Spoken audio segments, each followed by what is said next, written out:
Sorrowbringer. The Fireheart Chronicles, Book 3. Written by Juliana Haygert. Narrated by Joanna Roddy. Chapter 1. Another sleepless night. How many were there now? 10? 15? I had lost count. At first, I tried staying in bed and keeping my eyes closed, but my mind wouldn't settle. It raced through so many thoughts, bringing on too many feelings, and I couldn't stay still. So, even though it was November and cold in Connecticut, I put a heavy coat over my flannel pajamas and went for a walk around the enclave. At this time of night, everything was quiet. There were only dim lamps located every few feet, illuminating the terracotta houses, the occasional chilly breeze rushing through the narrow streets, and the crunching of the warriors' boots on the stone pavement as they marched along their patrol route, and the heavy footsteps of the two warriors now following me, Tomas and Leander. I was already watched and guarded during the day, but it was worse at night. Ever since we came back from the mountains with the Heartflower, cured the 6 tziganes, and told the Elder Council that Damara was still alive and intent on stealing my powers, the security around the enclave had increased tenfold. And I was forbidden to go to the Belleville enclave. Since I still wanted to practice magic with Sheila and fighting with Theron, there was only one solution possible. The Belleville enclave would have to move to Lovell. It hadn't been an easy decision. In fact, it had generated a lot of heated arguments that almost ended in fistfights. But in the end, Neil, the Rombaro of the Belleville enclave, agreed that it was the best solution. There were many advantages to this. Lovell had a better structure to protect us. We were stronger in numbers. And I didn't have to go back and forth between enclaves for training, reducing the chances of me being attacked while out. We had returned from the mountains 3 weeks ago, and I still hadn't set one foot out of the enclave. I was starting to think I never would. I knew I would, eventually. When another Heartflower bloomed and I heard its call, we would have to retrieve it. Meanwhile, the feeling that never left my chest only increased. I wasn't a queen, despite how they treated me, but a prisoner they lied to. Sighing, I halted at the edge of the forest and closed my eyes. I pushed those toxic thoughts out of my mind and focused on the sounds of the forest. The sleeping animals, the hooting owls, the dance of the leafless branches in the wind, the rushing waterfall. It was okay. Even though the word prisoner popped in my mind every now and then, I knew it wasn't really the case anymore. I hated being locked inside the enclave, but now I understood what it meant to be the Heart Maiden. My life meant nothing if I couldn't help my enclave, my people. My sole purpose in life was to make sure they were okay, all of them. I might have resisted that at first, but now when I thought about it, I actually believed it was a noble thing, something to be proud of. However, the non-dating rule... I let out a deep breath. I should be okay about that too. It didn't matter if I was the Heart Maiden and the Heart Maiden wasn't supposed to be touched. The only guy I wanted to touch wasn't available, and by tzigane laws, he would never be. I kicked a small rock, then turned and started back through the narrow streets. The 2 warriors stepped back, rigid like statues, and let me pass. A moment later, they fell into step behind me. If I didn't know them outside their posts as warriors, I would think they never cracked a smile. Well, I didn't know Leander that well, but I had spent some time with Tomas since he was Ryan's fiancé, and he had always smiled and laughed and been super sweet whenever he wasn't on duty. A dull sting began in the back of my mind, and a plethora of images exploded in my head. Damara holding the Heartflower, Felix walking into the cave, Artan leaning over me beside the lake, Sienna telling me she was my grandmother. Damara appearing in the cave tunnels. Sienna dying in my arms bathed in blood, my body consumed by fire. Mirella, are you okay? I shook my head. The pain and the images disappeared. I glanced over my shoulder and found Tomas and Leander right behind me, watching over me. I forced a small smile. Just a little tired, I said. It wasn't entirely a lie. I was plagued by insomnia. I was tired. Exhausted. I'm fine. Trying to pretend nothing had happened, I resumed walking, and they waited a few steps before following me again. But something had happened. That pain and those images, they had assaulted me before.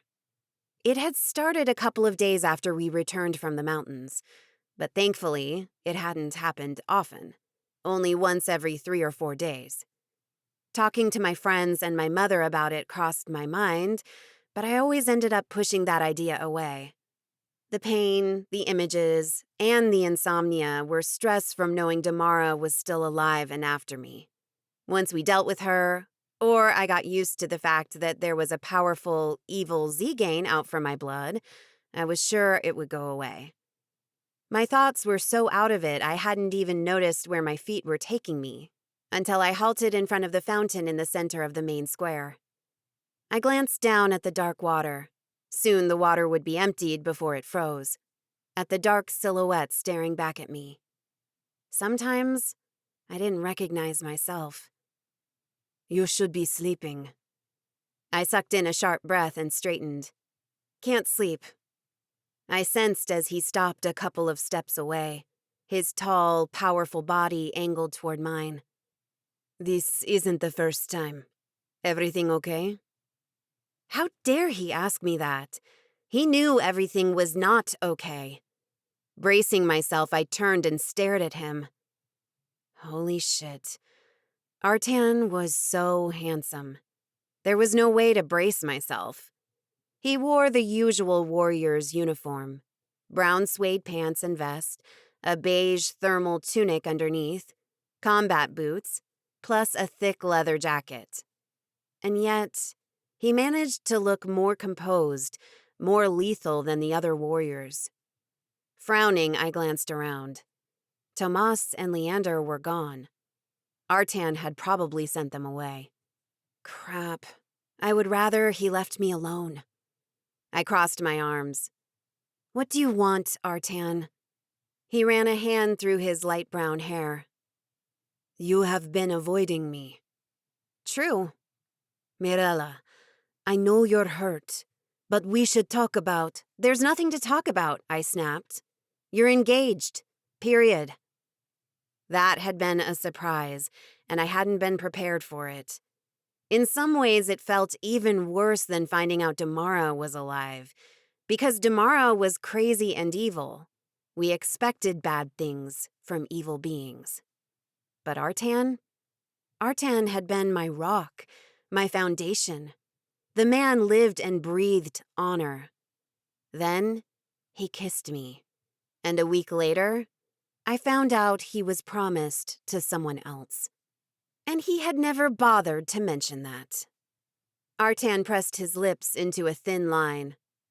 There's much more to it than that. It doesn't matter, does it? Nothing has changed. You do know you're not supposed to be touched, right? I gaped at him. So that makes it all right? You kissed me, then regretted it, but oh wait, it's okay because you're not going to be with me anyway. His nostrils flared. That's not what I meant. Don't you get it? It doesn't matter what you meant or what your intention was. You deceived me, and you'll marry Kizzy. I had tried redirecting my anger toward the young woman, but I couldn't. Much like I had done with Artan, I had avoided her. But the enclave was small, and I still bumped into her every so often. And she was always smiling and saying the nicest things, and helping out with the elders and the children. She was pretty, too. Beside her, I felt like I was riddled with faults. How could I compete with an angel?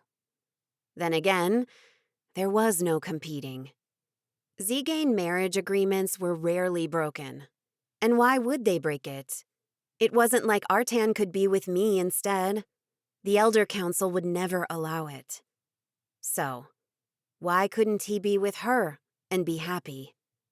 I just didn't think I could spend the rest of my life standing here, watching as Artan married Kizzy, then had many Artans and many Kizzys with her. The thought hurt too much. Anger and hurt and jealousy molded around my heart. Artan let out a long breath. Okay, be mad at me all you want. Blame it all on me. Don't talk to me if you don't want to. But we have to practice your fighting skills, Mirella. It's important. I am training with Theron. He shook his head. We've talked about this before. You know it's important for you to train with different people so you learn different fighting styles. He paused. You can punch me all you want during training. Was he trying to joke right now? Was he serious? I gritted my teeth. That makes sense, but I would rather have Ramon teach me. He knew Ramon, Theron's brother. Didn't like me much, which probably would make him a good adversary since he wouldn't go easy on me, but perhaps not the best teacher. Mirella, please. That's enough, Artan. I couldn't take it anymore. Artan begging? I couldn't stomach it. He was a strong warrior, and I wanted that image of him in my mind. Without another word, I spun on my heels and started back to my house. He followed me. Mirella, wait. I would like to be alone. You know I can't do that. I dismissed the other warriors, so I have to stay with you. Frustration whipped through me. I clenched my hands, trying to control my feelings before I jumped at him and squeezed his throat. Couldn't he be at least more considerate? He had hurt me. He knew that. Then why couldn't he give me space? Just stay as far as you can, then. I walked a little faster. I heard him whisper, Mirella. But thankfully, he didn't argue. He followed me through the streets in silence, a shadow that made me uncomfortable. I turned the last corner onto my street and slowed down as I walked past the big house where most of the Belleville tziganes now lived. It was a 3-story house with a warm terracotta color and several tall windows and wooden flower boxes. The married couples had been given their own houses, but Neil, Dolan, Sheila, Theron, Ramon, Cora, Rye, Nico, Shay, Marie, and Anne shared this big manor. Something tugged in my mind, and an image of a building on fire filled my mind. A horrid scream pushed that image aside, and I stared at the house. It was coming from inside. The scream came again, and I ran up the 4 steps leading to the front door. I turned the knob, but the door was locked. I can do it, Artan said, stepping to my side.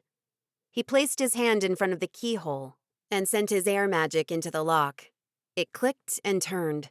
He pushed the door open for me. Here you go. I raced to the stairs and found Rye and Theron in the hallway, looking confused. Mirella, what are you doing here? Ramon asked from his sweet store. I heard someone screaming, I said. The scream echoed through the second-floor hallway, louder in here than it was outside. It's Cora, Rye said, his eyes wide. We all rushed to her suite at the end of the hallway. Rye burst in and we followed. I halted in my tracks as I took in the scene. Cora in her bed, twisting and grunting, as if she had been possessed. Chapter 2.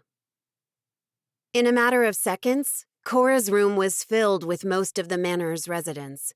We crowded around her bed, trying to wake her up from whatever terror she was fighting.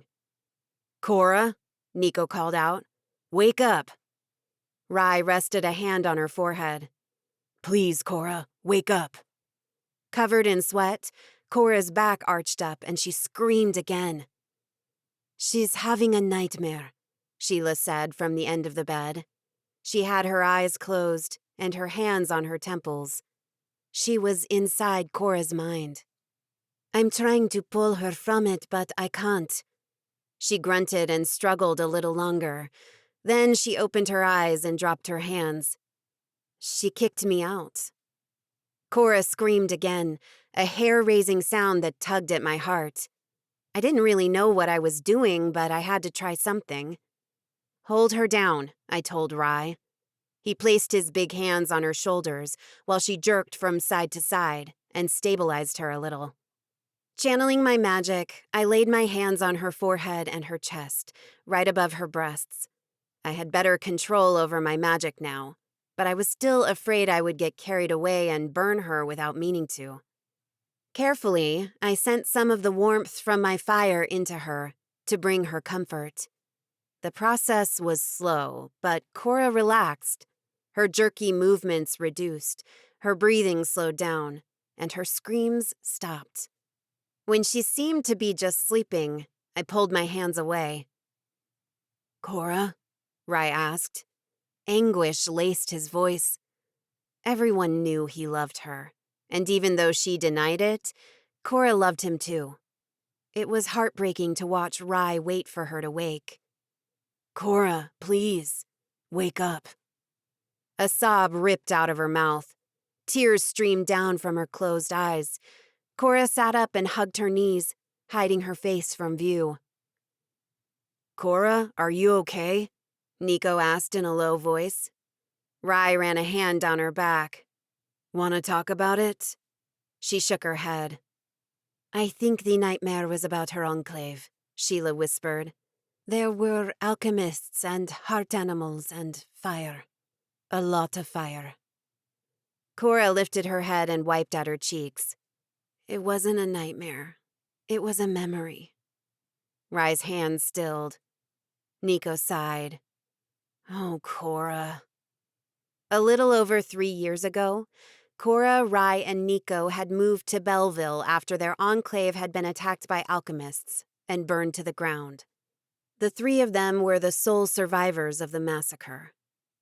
"I'll go make some chamomile tea," Sheila said before leaving the room. Neil, Dolan, Ramon, Shay, and even Artan mumbled something about helping and followed her out. "I'm sorry," Cora said, her voice breaking with another sob. "I haven't dreamed about it in such a long time. I thought I was finally over it." "It's okay." Rye wrapped his arms around her. "It's okay. It'll always hurt. We'll never forget any of it."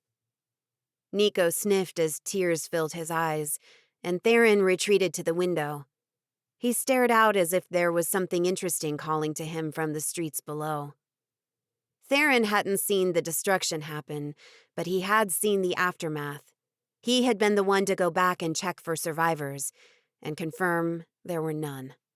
After that, he helped Cora, Rye, and Nico fight the alchemists and come to Belleville. It was a sad story. My stomach curled just imagining the horror of it all. "You know you can always talk to us about it, right?" I rubbed her shoulder. She pulled back from Rye's embrace and wiped her tears once more. "There's not much to talk about. Things are distorted and worse in my dreams, but the pain is the same." She let out a long, calming breath. "I'm okay. I'm better. But I don't think I can go back to sleep now." "It's okay." Nico pulled out one of the 2 chairs from the corner of her suite to her bedside and sat down. "We can just talk the rest of the night." I knew I wasn't going to sleep anyway, so I grabbed the other chair and sat down beside Nico. "Me too."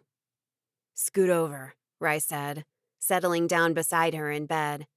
Even though it was a queen and had plenty of space for both of them, Cora only moved a few inches, and Rye had to sit with his side pressed to hers.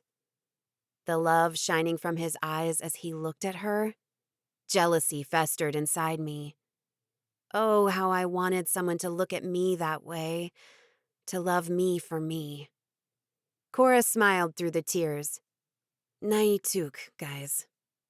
Theron cleared his throat. "I'll tell Sheila we'll need more tea. And maybe something to eat, too." "Good one," Nico said. Then Theron was gone, and Nico turned to me. He whispered, I heard you landed a nice punch on his chin the other day. Rye nodded. I heard that too. Me punch Theron? Had they seen him? There was no way I could land a punch on him. Theron was a tall warrior with strong arms and wide shoulders. His dark hair down to his shoulder and piercing dark eyes added to his mysterious persona. But deep down, he was a big teddy bear. He was intense and strong and passionate. He was also crushing on my best friend, and I totally supported it. I wish.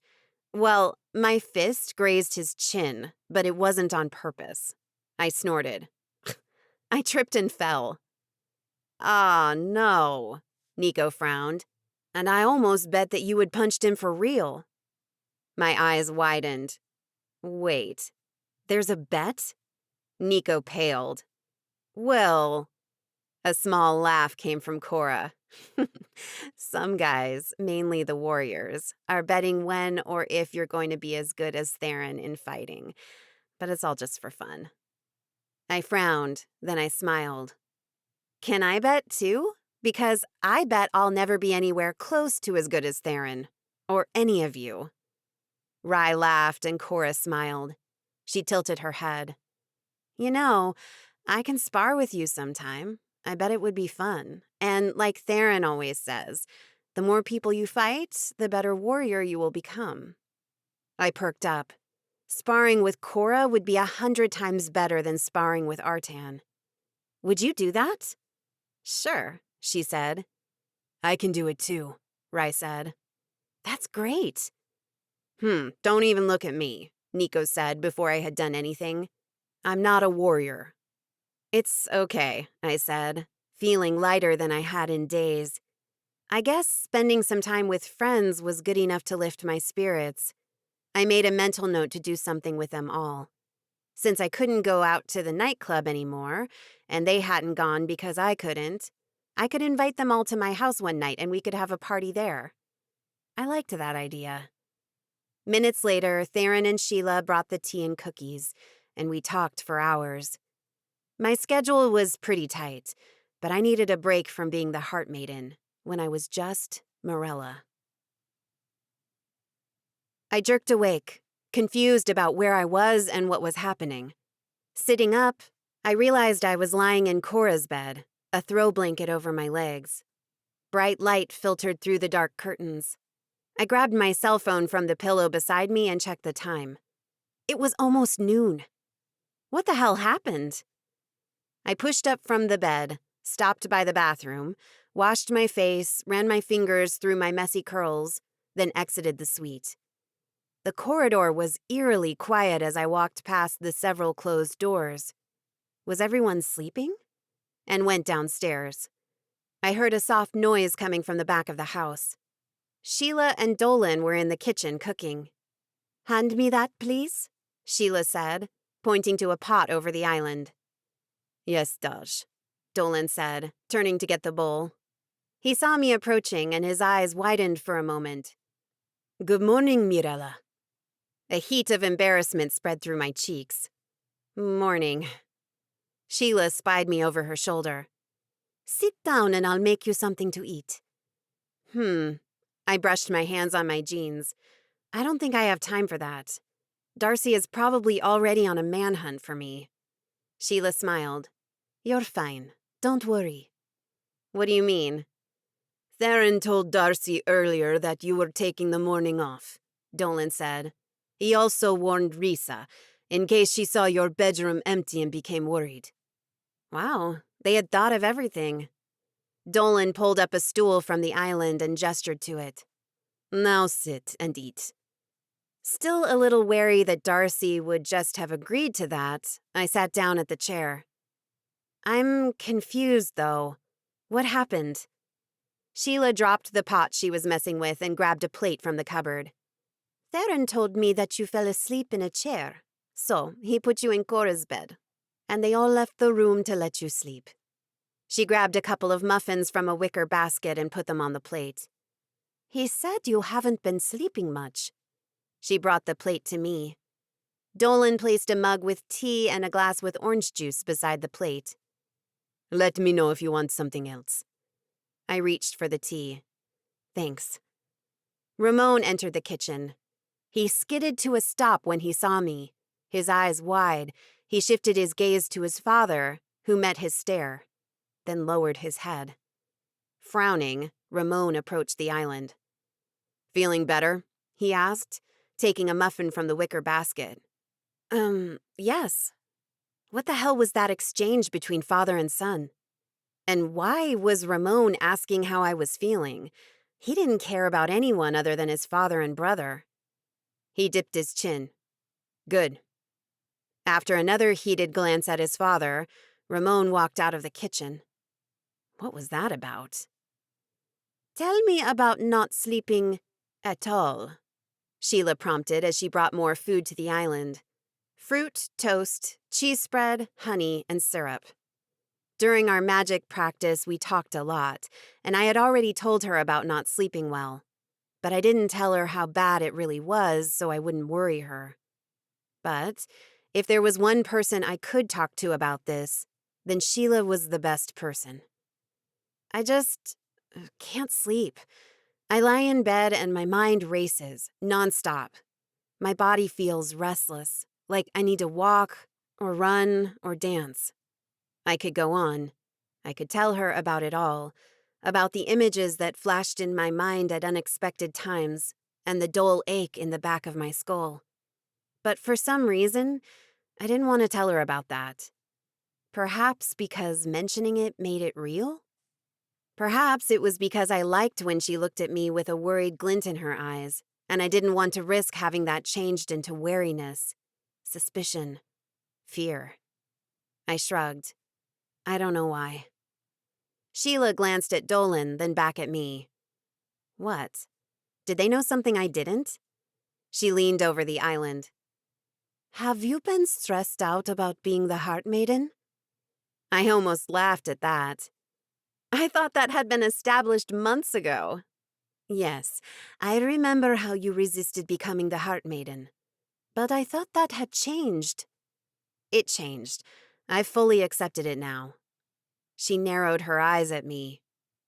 Have you? I stared at her, not sure what she meant by that. Yes, I have. With a heavy sigh, Sheila pushed away from the table. All right. I'll add some meditation time during our practices to calm your mind. Hopefully that will help you sleep better. That actually sounded like a good plan. Thank you. Now eat up. She pointed to the food on the island before turning her back to me and going back to whatever she was cooking before I came into the kitchen. Even though I had barely touched my tea, Dolan refilled my mug. Then he mumbled something about having to talk to Neil and left. If I had to bet, I would say Neil was with the Elder Council at the moment. As the Rombaro of Belleville, he had been invited to assist the Elder Council, something which probably irritated Darcy to no end. Sheila and Dolan had been invited too, but both of them said they wanted no part in whatever the Elder Council did. Although it didn't seem like he was excited about it, Neil participated because Belleville should be represented somehow. I hadn't even finished eating when Sheila mentioned serving lunch soon. She invited me to stay and eat with the others, but I had to get going. I had already skipped my responsibilities for the morning. I shouldn't bail on an entire day. After helping clean up and thanking Sheila for the brunch and her care, I left. As expected, the moment my feet touched the stone pavement of the street, 2 warriors fell into formation behind me. I sighed and adjusted my coat. The sun was high in the sky, but the air was too chilly for my taste. I took 5 steps before I halted again. A young woman with light brown curls strolled toward me. Mirella, it's so good to see you. My stomach twisted in knots. Hi, Kizzy. Artan's fiancé stopped in front of me, her smile easy and true. You've been so busy lately, I've barely seen you around the enclave. I nodded. Thus the life of a heart maiden. I'm so glad we have a new heart maiden, she said. Everything about this girl looked pure and innocent. And you haven't been sleeping much. I hope that's not messing with your tight schedule. I frowned. How do you know that? Oh, she let out a chuckle. Artan told me. He talks a lot about you. I swallowed a gasp. He did? Why? By now, Kizzy probably knew he was one of my fighting instructors and the one in charge of my security. He set up who would follow me around and when. But there was more? Why would he talk to her about me? Nervous about this entire situation, I looked down at my hands. Don't believe everything he says. When I mess up during training, he gets mad at me and starts spouting lies. That was the only thing, the only lie I could think of saying. Oh, no, he adores you. I blinked. What had she said? And what was with that smile and warmth in her eyes? She wasn't kidding. I mean, the entire enclave adores you. You're our heart maiden, after all. Of course, I muttered. Holy crap, this was too awkward. I need to get going. I have a lot of things to do. Sure. She stepped to the side, allowing me to pass. Thank you. I glanced at her once more as I walked past her. I was about to say bye when she said instead, Oh, and Mirella, please take good care of my man. I almost tripped on my feet. What? She chuckled again. Training with him. You're bound to become a great warrior.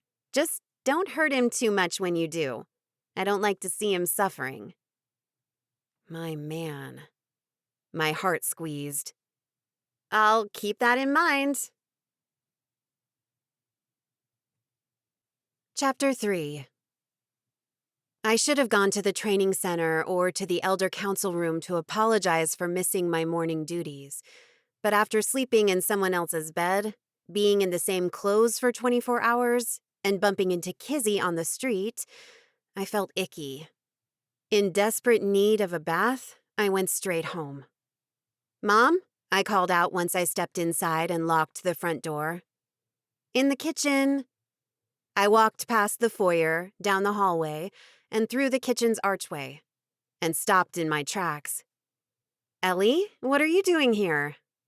My best friend stood from the stool she had been sitting on and rushed to me. I just missed you. She embraced me. I returned her embrace. But, I frowned. It's Tuesday. Don't you have classes? I pulled back and narrowed my eyes at her. You're not here to see me. You're here to see Theron. Red tinted her cheeks. It was actually pretty cute, with her strawberry blonde curls and blue eyes. Well, I elbowed her. Don't lie to me. Mirella, stop bugging your friend, my mother said. She put 2 teacups and a steaming teapot on the island. Now come here and tell me what happened. You have no idea the scare I had when Theron showed up at my door this morning. I stared at her. My mother wasn't one for talking, especially chatting, and she was asking me what happened as if she really wanted to sit down and talk about it over tea. What was going on? You're still not sleeping well? Ellie asked. Didn't I just sleep for what? I had to count it in my head. For over 7 hours. That's great in my book. Well, yes, but that was after not sleeping for days, my mother said. You probably collapsed from being too tired. It's okay now, though, I assured her. Sheila said she'll add some exercises to our practice to help me relax. Those should help when I go to bed. Good, my mother nodded. That's good. She turned to the cutting board. Mom, I just ate. I'm not having lunch anytime soon. Oh, okay. Her hand slowed down as she cut the carrots in little pieces, but she didn't stop. I felt bad, but I wouldn't force myself to eat to please her. If she wanted to, she could still cook for Ellie and herself. I would eat whatever she made later for dinner. I nudged Ellie, and the 2 of us went to the living room at the front of the house. Bringing our tea, we sat down on the couch. So, I wiggled my eyebrows at her. Does Theron know you're here? Her cheeks reddened some more. He might. Okay, wait. How serious are you two? I knew they had been flirting since we had come back from the mountains almost 3 weeks ago. But had they moved past that? I don't know, she said. We've been texting, and when I come here, I end up seeing him, but mostly when he's with you. Have you two kissed? I had to ask. No, she whispered, and that worries me. Doesn't he like me? Why hasn't he kissed me yet? I laughed. Calm down. It's because tziganes are different from gajos. She frowned. What do you mean? Well, I don't know much. I wasn't raised in this culture, and I'm not allowed to love someone or be touched. She knew that, of course. But from what I've seen, they put more emphasis on courtship. That's romantic. It seems to be. Since I couldn't have that, I would never know.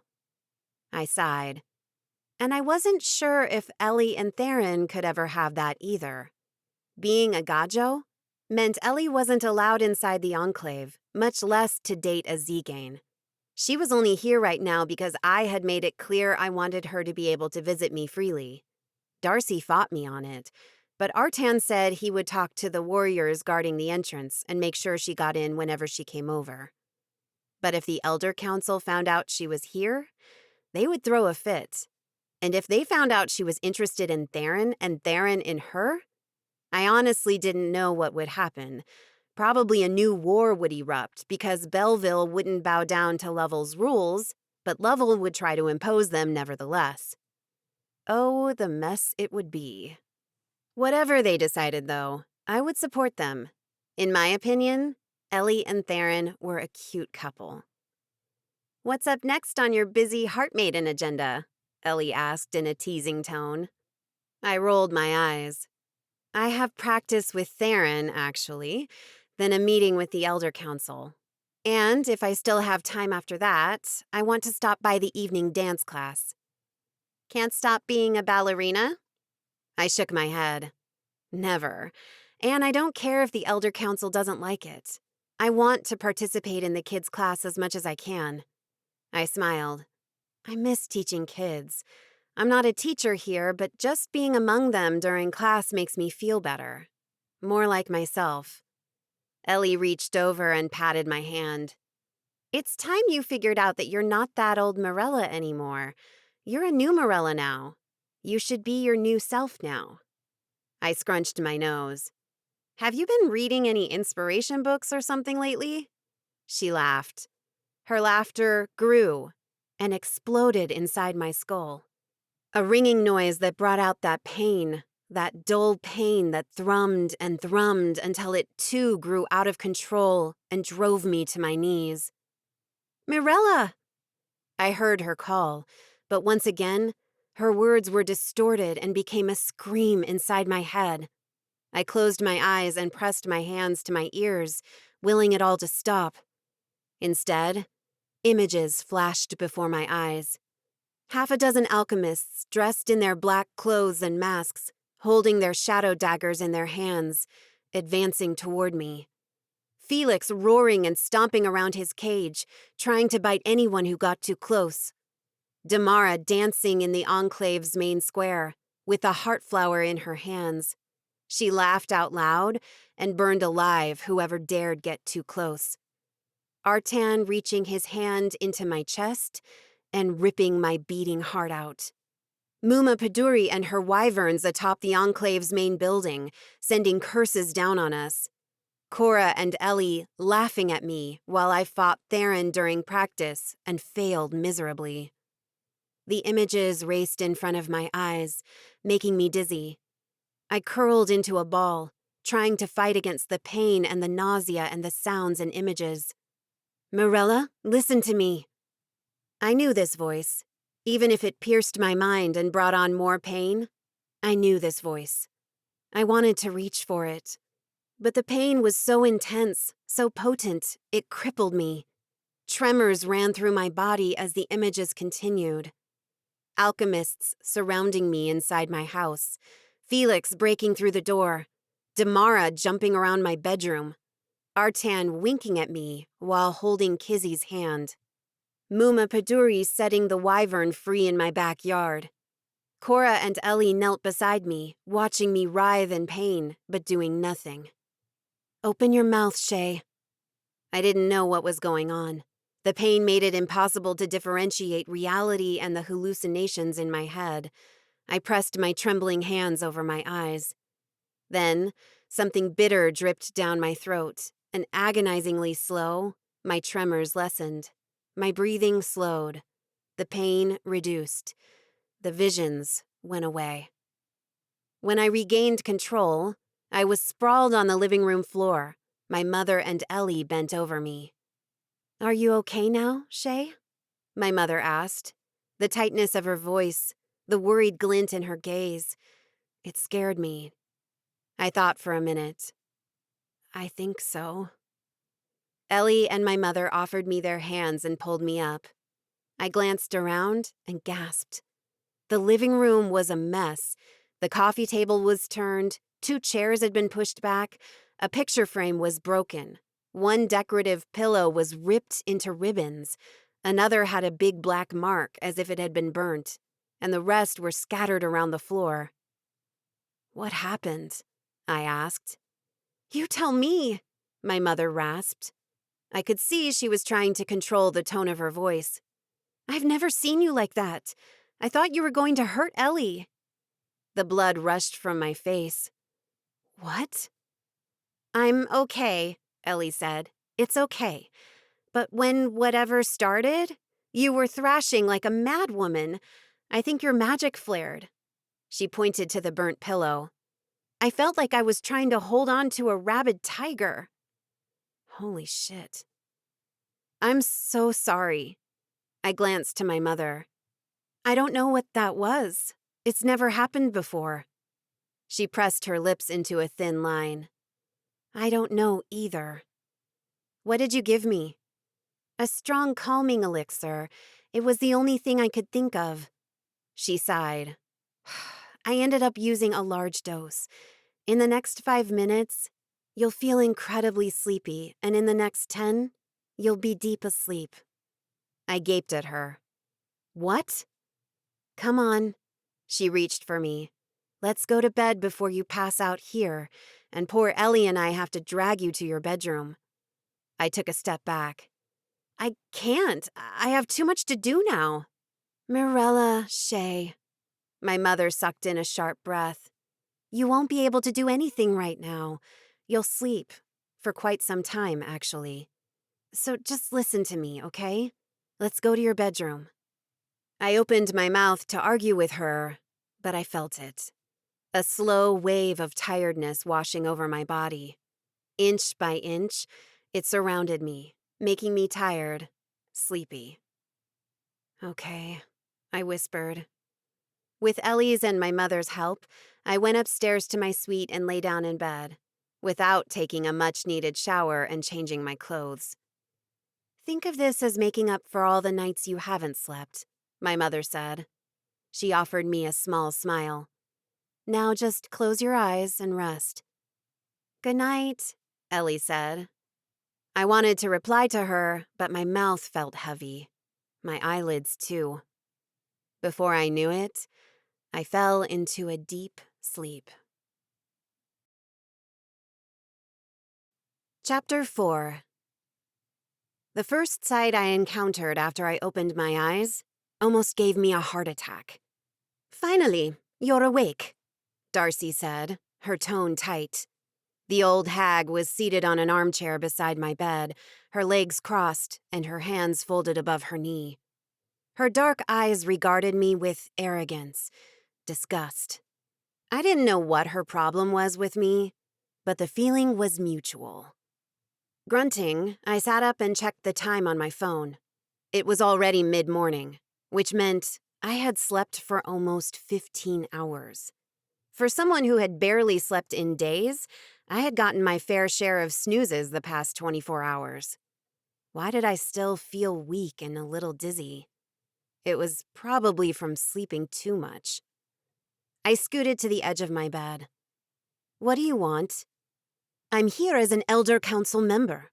We want to know what's going on. Why are you neglecting your duties? A groan took root at the base of my throat, but I pushed it down. Arguing with the old hag would only bring me more trouble. I haven't slept well, which makes me tired during the day. I told her the truth. I think the lack of sleep caught up to me. She narrowed her eyes at me. So you slept all day yesterday? It wasn't all day. I gritted my teeth. Why did talking to her put me on edge? At first, I felt bad for not liking her. After all, she was the head of the Elder Council and Artan's grandmother. But now, I just didn't care. I woke up and had plans to go to training in the afternoon. What happened then? I pushed up from the bed, trying to think of something.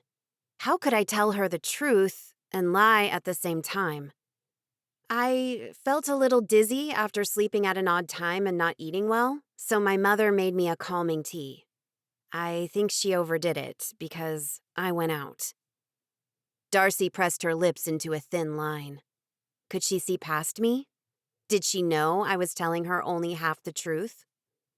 On instinct, I checked the walls around my mind. They were up and strong. I would like to think Darcy would never try such a vile thing, but honestly, I wasn't sure. Darcy pushed up from the chair. How are you feeling now? Giving her my back, and knowing it was deemed rude, I walked to my closet's door. I'm going to take a shower, eat something, and I don't know. I have to see how I'll feel later. I glanced at the old hag. Don't worry, Darcy. I know my duties, and I know this is day number 2 of me ignoring them. Believe me, it's not because I want to. She took 3 steps toward me, then halted, her eyes cold. Let me know if anything else happens, if you're still weak or tired or can't sleep. The Elder Council is here to help you, but for that, we need to know exactly what happens to you. Will do, I answered.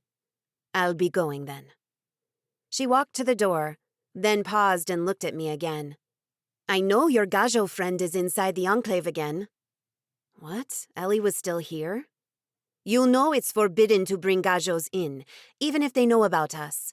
Please, tell her to leave at once. Oh, I wouldn't budge on this. She's my friend, and she's welcome here.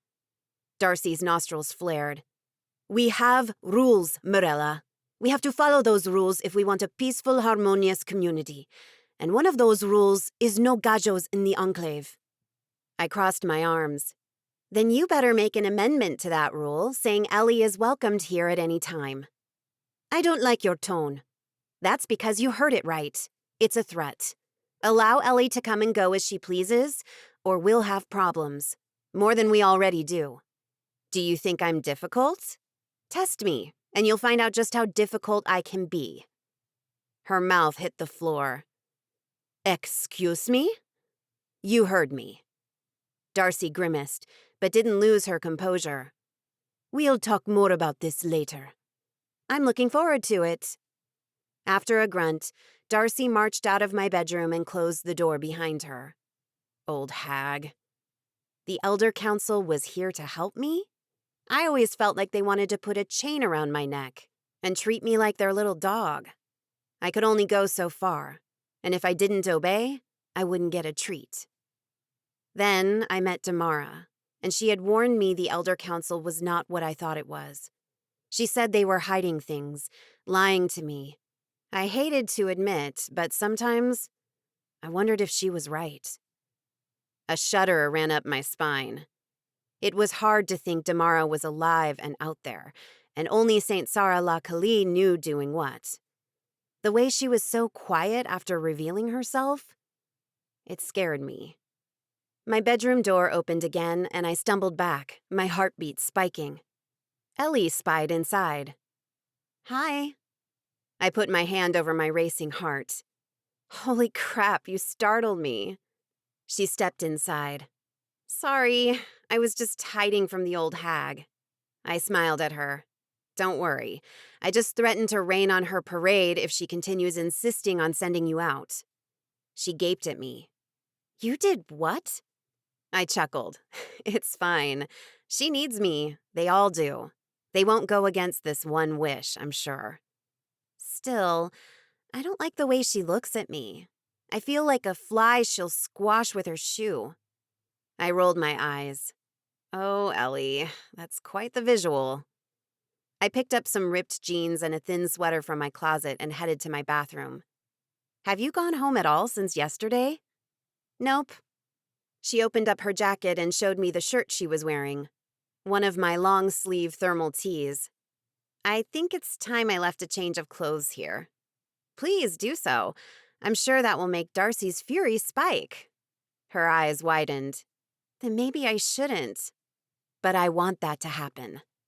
I winked and disappeared inside the bathroom. After a long, hot shower, I put on my clothes and met Ellie and my mother in the kitchen. It was almost noon again, and I was famished. While we talked about school and dance classes and missed practices, Ellie and I set up the breakfast table beside the kitchen. My mother finished making brunch for us. Are you really feeling better? My mother asked for the 100th time. I swallowed the big bite of pancakes. I am, I swear. To be honest, there was still a lingering dull pain in the back of my skull and a little dizziness. But that was nothing compared to before.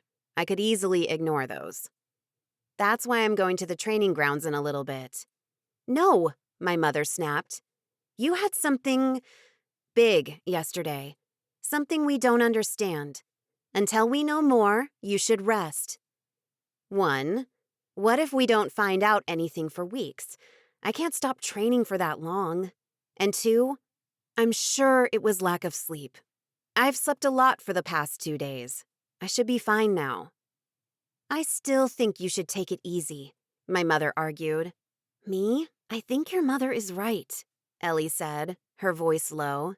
You should take the rest of the day off, at least. Don't you two know me? I stared at them. I'm a restless person. I can't stay still. After all this sleeping, I'm already sick of being in bed. Inside the house, for that matter. If I don't resume my training, then I need to stretch my legs at least. Then you should take Ellie with you, my mother suggested. What? Ellie croaked. Mom, Ellie is a wanted woman right now. I just had an argument with Darcy because of her. By Saint Sarah la Kali, my mother whispered. It's better if Ellie stays out of sight for a little while. As expected, my mother didn't drop the subject so easily. She argued with me that I shouldn't go out. If I wanted to go, then I could go to the backyard and walk there. With the size of our backyard, it would take me 10 steps to walk the perimeter. That wouldn't do. Besides, I reminded her the warriors would probably follow my every step. If I felt bad, weak, or dizzy, they would know right away. To confirm I was right, my mother watched from the front door as I stepped out, and 2 warriors stepped out from the shadows and fell into formation behind me. Staring at her, I gestured toward them as if I was saying, "Told ya." But she only rolled her eyes at me and disappeared inside the house. I was a little sad about leaving Ellie stuck inside the house. I knew how that felt, but I needed a few minutes outside. To my surprise, I didn't encounter too many familiar faces around the streets. It was early afternoon. The kids were probably in school and everyone else had work to do. Even though the enclave didn't function as a usual town, everyone had jobs and duties, which kept them busy most of the day. On a normal day, I would have been at the training grounds with Theron. I had no idea what he was up to now since he had just gotten the afternoon off, but I was sure he had found something to keep him busy. I walked around aimlessly, or at least I thought I had, until I halted in front of the dance studio. Classes and dance groups met early mornings and in the evenings, so right now it was empty. Knowing exactly what I had to do to relax and feel more like myself, I went inside the building. Anywhere else in the world, a dance studio would be locked when no one was using it. Here in the enclave, Most buildings were always open, even in the middle of the night. The warriors followed me inside, but thankfully they stayed at the front room when I stepped into the biggest classroom. Inhaling deeply, I dragged my feet over the floor, taking in the wall covered in mirrors and the bar at the opposite wall. I had been here 3 days ago while a group of kids had flamenco classes, but entering this place alone, it suddenly felt so right, so me. I kicked my boots off, slipped my jacket from my arms, took my phone out of my pocket, and pressed play on one of my favorite flamenco songs. I put the jacket and my phone down and closed my eyes. I let the melody of the song wash over me, the beat of the rhythm fill my veins, carry me. I didn't think as I moved, I just did it, as if dancing had always been a part of me, as if I had been born knowing how to dance, as if there was nothing else in the world I should do other than dance, not even being a heart maiden, not even saving an entire race from extinction. Dancing was my calling. I was sure of it. The beat pushed me. My curls whipped side to side while I stomped my feet, rolled my hips, waved my arms, and turned into fast pirouettes. I was lost in the moment. I barely sensed it. A new energy brushed against my mind, making itself known. Confused, I stopped and opened my eyes. Someone was watching me from the door. Chapter 5. "Don't stop," Artan said. I gaped at him. "What the hell? What are you doing here?" He cleared his throat. "I heard you were out and wanted to make sure you were okay." He jerked his chin toward me. "I guess you are." I crouched down and grabbed my phone and jacket. "Besides being a liar, you're now acting creepy?" His brows slammed down. "Excuse me?" "Watching me dancing. That's creepy." "I sent you my energy. I let you know I was here." So that had been him. I hugged my jacket tight. "But how long were you watching me before you did?" He glanced to his feet before meeting my gaze again and answering, "A couple of minutes." "Creepy," I said through gritted teeth. By St. Sarah la Kali, why didn't he look like a creep? His tall frame in dark pants and tunic and a suede jacket, and his gorgeous face. He looked more like a model ready to march down the catwalk. Shame he wasn't my model and never would be. Stilling myself, I took 3 steps toward the door, toward him. But he didn't move. "Aren't you going to let me pass?" Artan let out a long breath. "I would rather you granted me a moment and talked to me." I sighed. "How many times do we have to go through this? There's nothing you have to say that I want to hear. Please, let me pass." He advanced a step toward me. "I can't, Mirella. I can't let you pass. I can't let you go." "You're engaged, for goodness sake. You should respect me, respect your fiancé, and stay the hell away from me." I marched past him, but he groaned and caught my wrist. He pulled me back and into him. I hated it. I hated how my body reacted to his, and how his scent filled my nostrils and made me crazy. "Let me go," I whispered, suddenly thinking this was too hard to fight. "Not until you hear me out, because, damn it, Mirella, you have to hear me out." The intense shine of his amber eyes wreaked havoc in me. Why, oh why, was this so hard to resist? "Mirella," a voice called out inside my mind. There was only one person who had free access to my mind. "Theron, what is it?" "Something big came up. Where are you?" I pushed Artan back. "Excuse me, but Theron is calling me. It's urgent." Artan dropped his arm, and fury fired up his eyes. "That's a lie. An excuse to get away from me." I shrugged. "So what if it is? As long as it works." I rushed out of the classroom. The more distance I put between the two of us, the better. As I had just realized, I was weak when it came to Artan. If he had batted those lashes at me for a moment longer, I would have been a goner. I knew I sometimes was a big bitch and had a short temper and spoke without thinking. But I wasn't a cheater. I would never kiss a guy who belonged to another woman. It had happened before because he had lied to me. Now that I knew, I wouldn't allow it to happen again. I was halfway through the main square when Artan caught up with me. "What did he say?" I cocked an eyebrow at him. "I thought you said I was lying." "Mirella, you don't lie. Not like that." My heart tugged. I did lie. I lied all the time. But he was right. I wouldn't lie about something like this. Theron had inflicted urgency in my mind, and now I couldn't shake that off. As we walked down the streets leading to the Belleville Manor, I glanced up to the graying skies. It was getting colder and colder, and the forecast was for a snowstorm over the weekend. I wasn't ready for that. We walked by a house with pretty orange lanterns on the porch, and it reminded me of something. Do tziganes celebrate Thanksgiving? We were only a week away from the holiday, but so far, no one had mentioned any celebration. "No, we don't," Artan said. His voice was calmer now, back to his normal stoic self.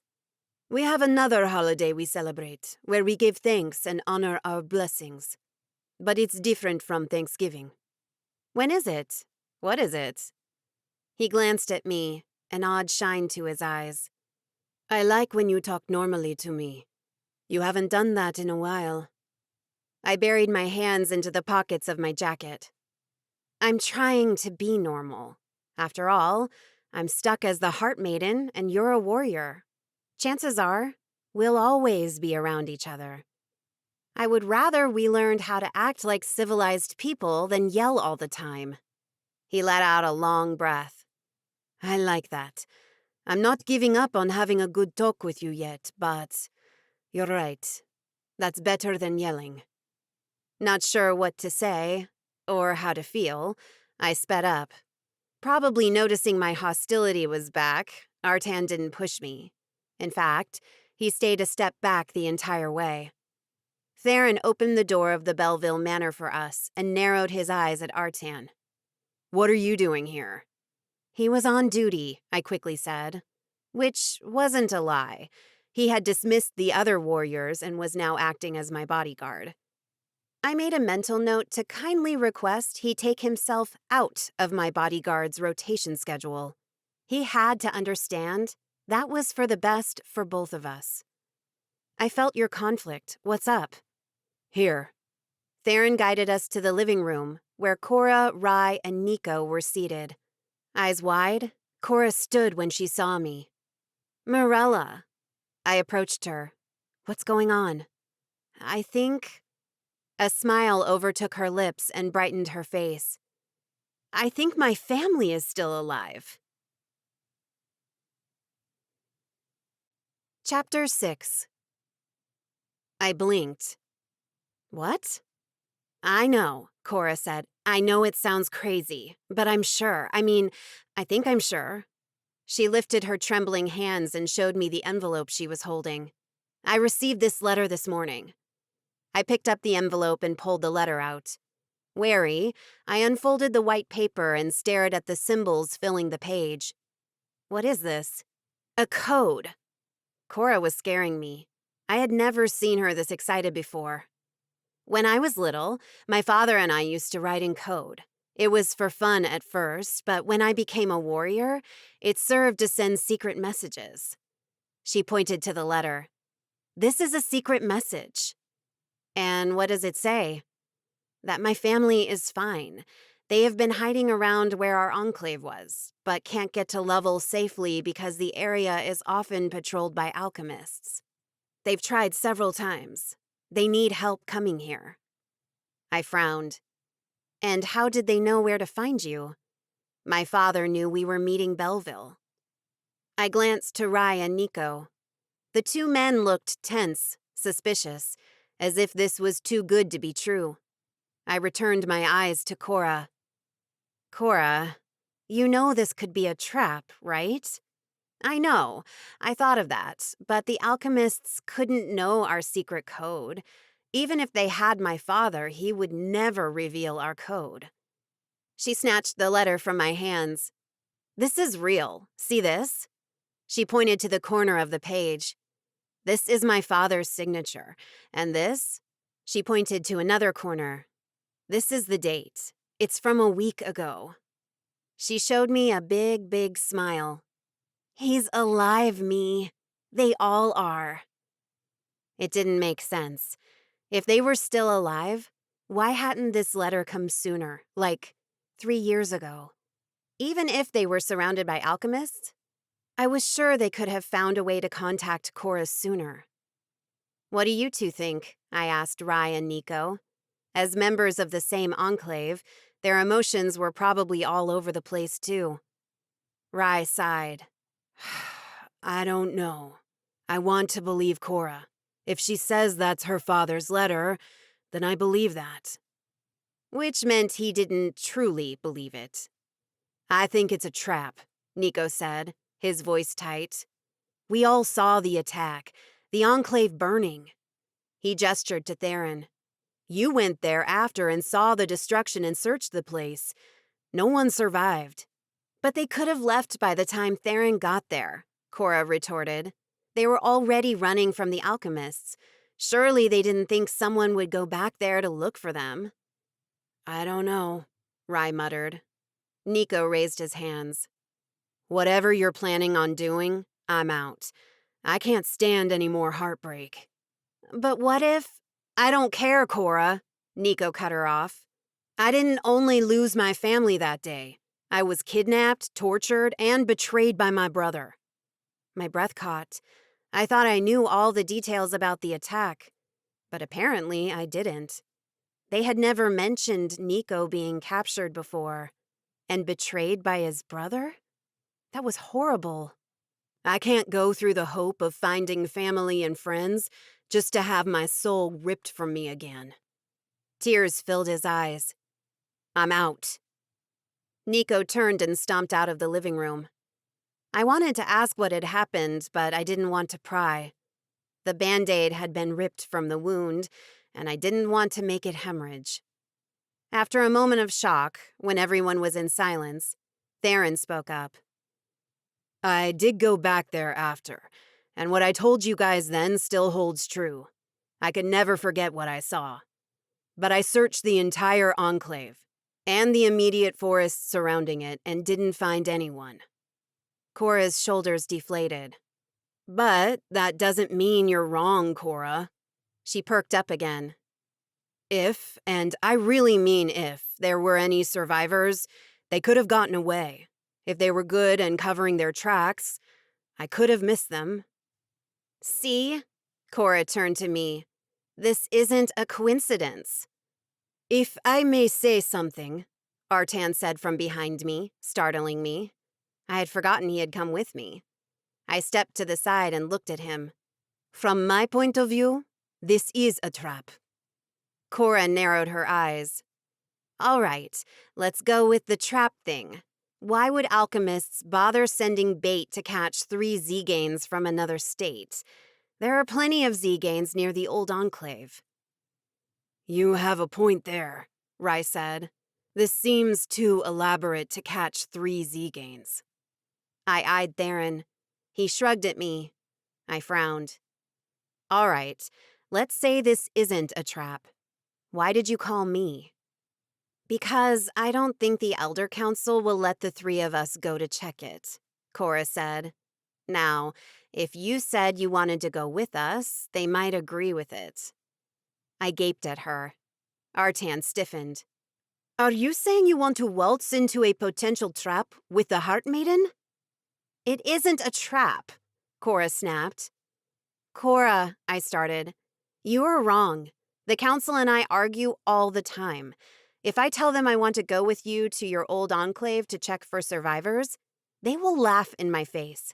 They will never let us go. Then we sneak out, she suggested. Her eyes shone with desperation. That is not an option, Artan said, his voice firm. "I'm with Artan on that one," Theron said. "Sneaking out would be worse. If we do this, then we gotta be smart and bring an entire team." "If we do this?" Artan asked with a bite. "We are not doing this." Cora grabbed my hands. "Please, me. Even if it's a trap, I have to find out. Why are these alchemists trying to trick us? There must be a reason, and if it's a trap, then we take them down." "I don't know," I whispered. She squeezed my hands. "Me, please. Put yourself in my shoes. This is my family. My father, my mother, my brother. Maybe even more tziganes from my enclave. What if it was your family? Your mother or Ellie? You would go check it out, even if there was a chance you were walking into a trap." Damn it, she was right. I would. For my mother, for Ellie, hell, for any of my friends, I would gladly walk into a trap if that meant having a chance to find the truth, to find out what truly happened, and hopefully save them. I squeezed her hand back. "Okay, let's talk to the council." Chapter 7. The council either pretended to be too busy, or they really were, because after I requested an important meeting with them, it took them an entire day to get back to me. Meanwhile, Cora was having a meltdown, saying we couldn't waste more time. We had to go now.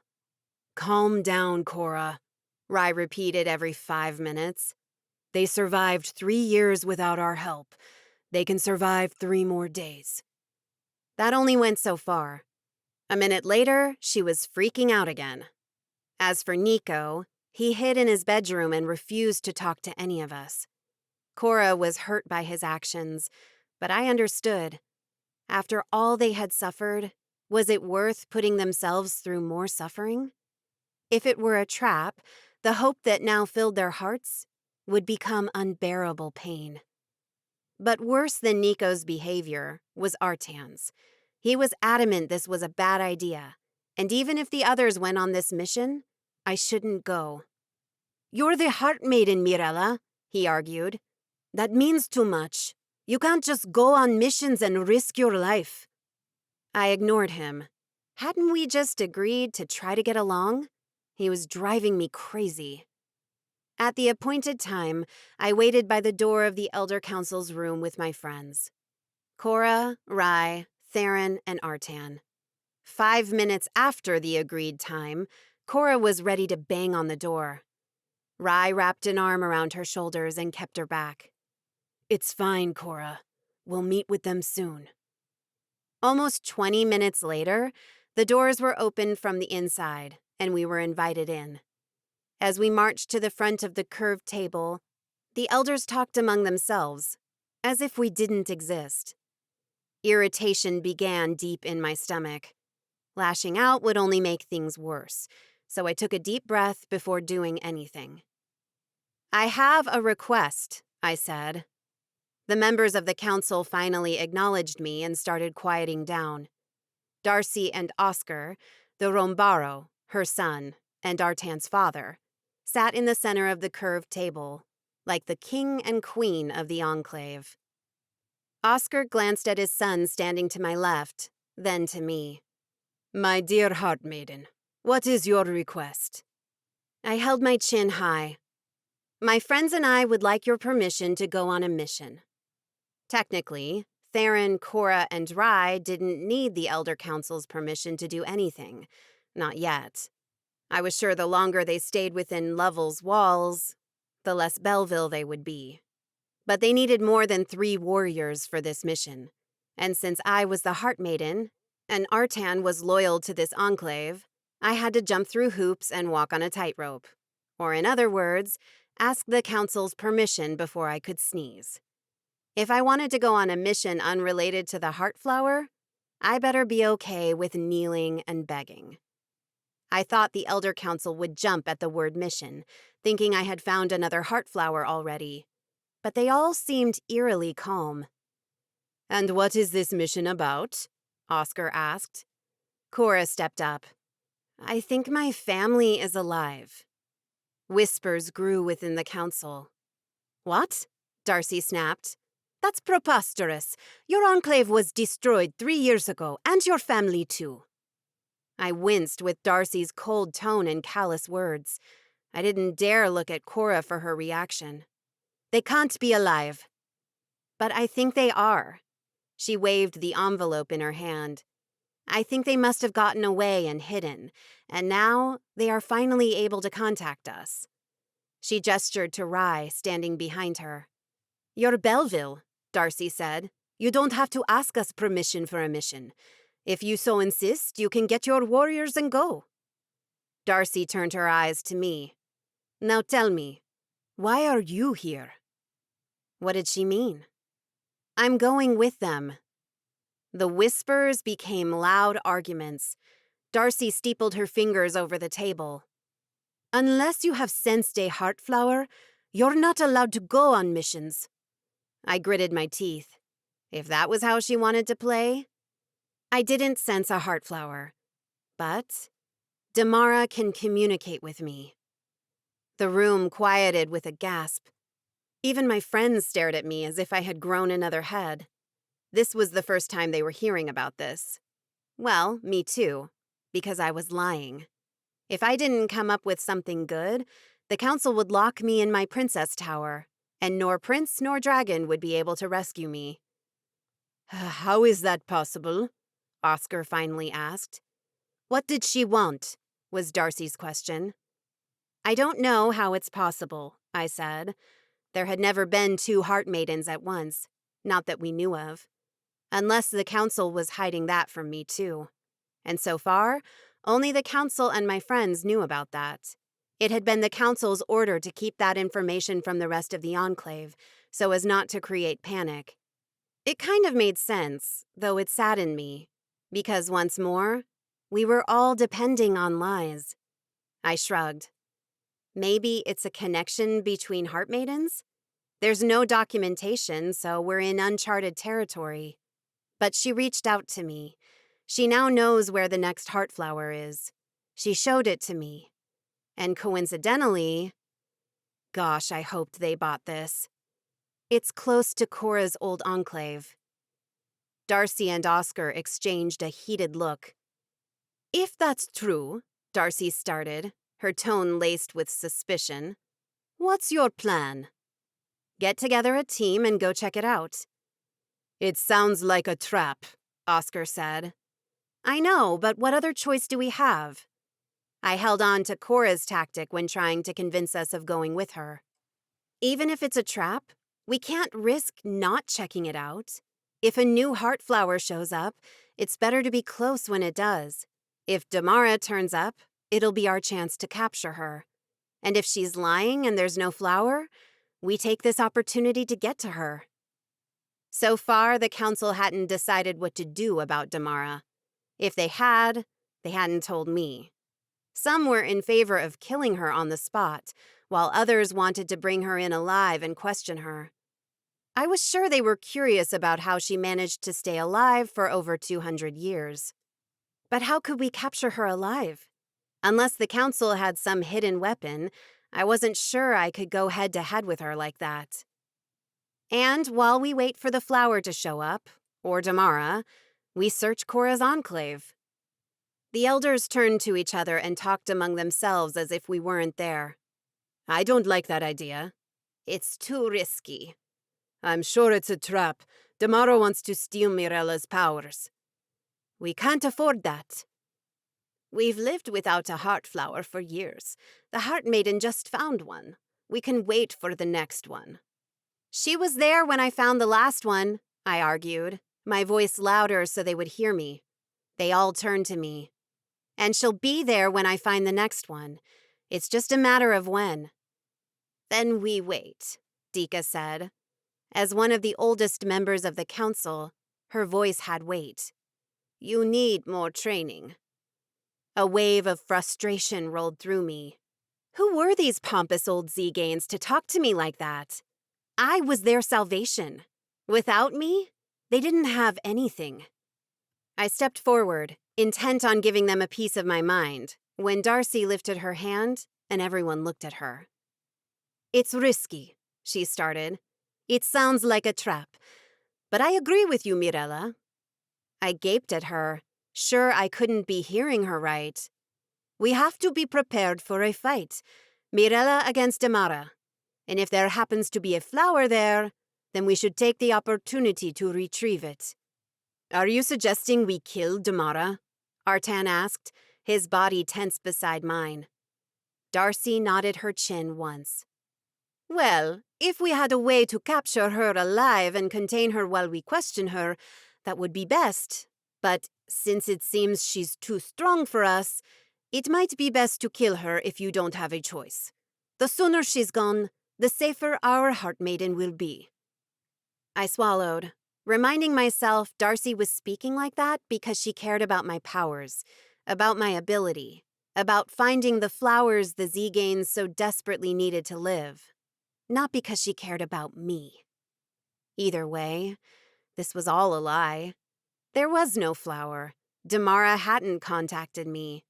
This was all a lie so they would allow me to go with Cora and the others.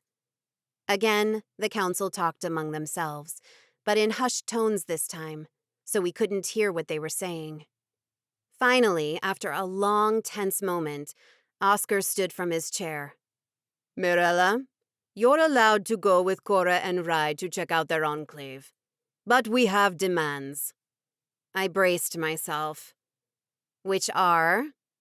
"Artan will be team leader, and you'll obey his every word," Oscar said.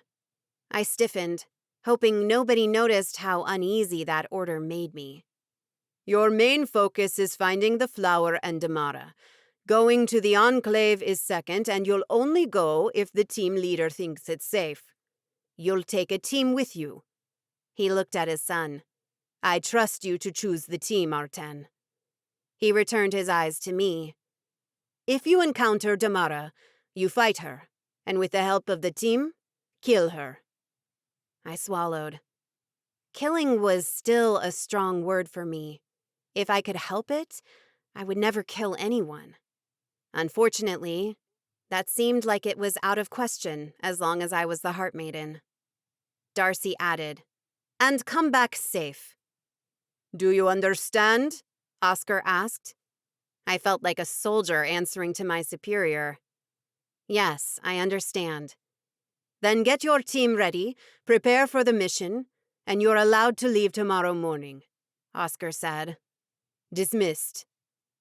Artan was the first to turn around and march out of the room. Theron, Cora, Rye, and I followed him. As soon as the doors closed behind us, the four of them spun on me. "What the hell was that about Damara and the Heartflower?" Theron asked, his eyes narrowed. I put my finger over my lips. "Shh, it's a lie." "What?" Artan asked, visibly appalled. I had to lie, otherwise they wouldn't let us go. "But they are right," he snapped. "This mission is dangerous. You should stay while we go." "I want to go." "But—" "Artan, stop." I cut him off, raising my voice.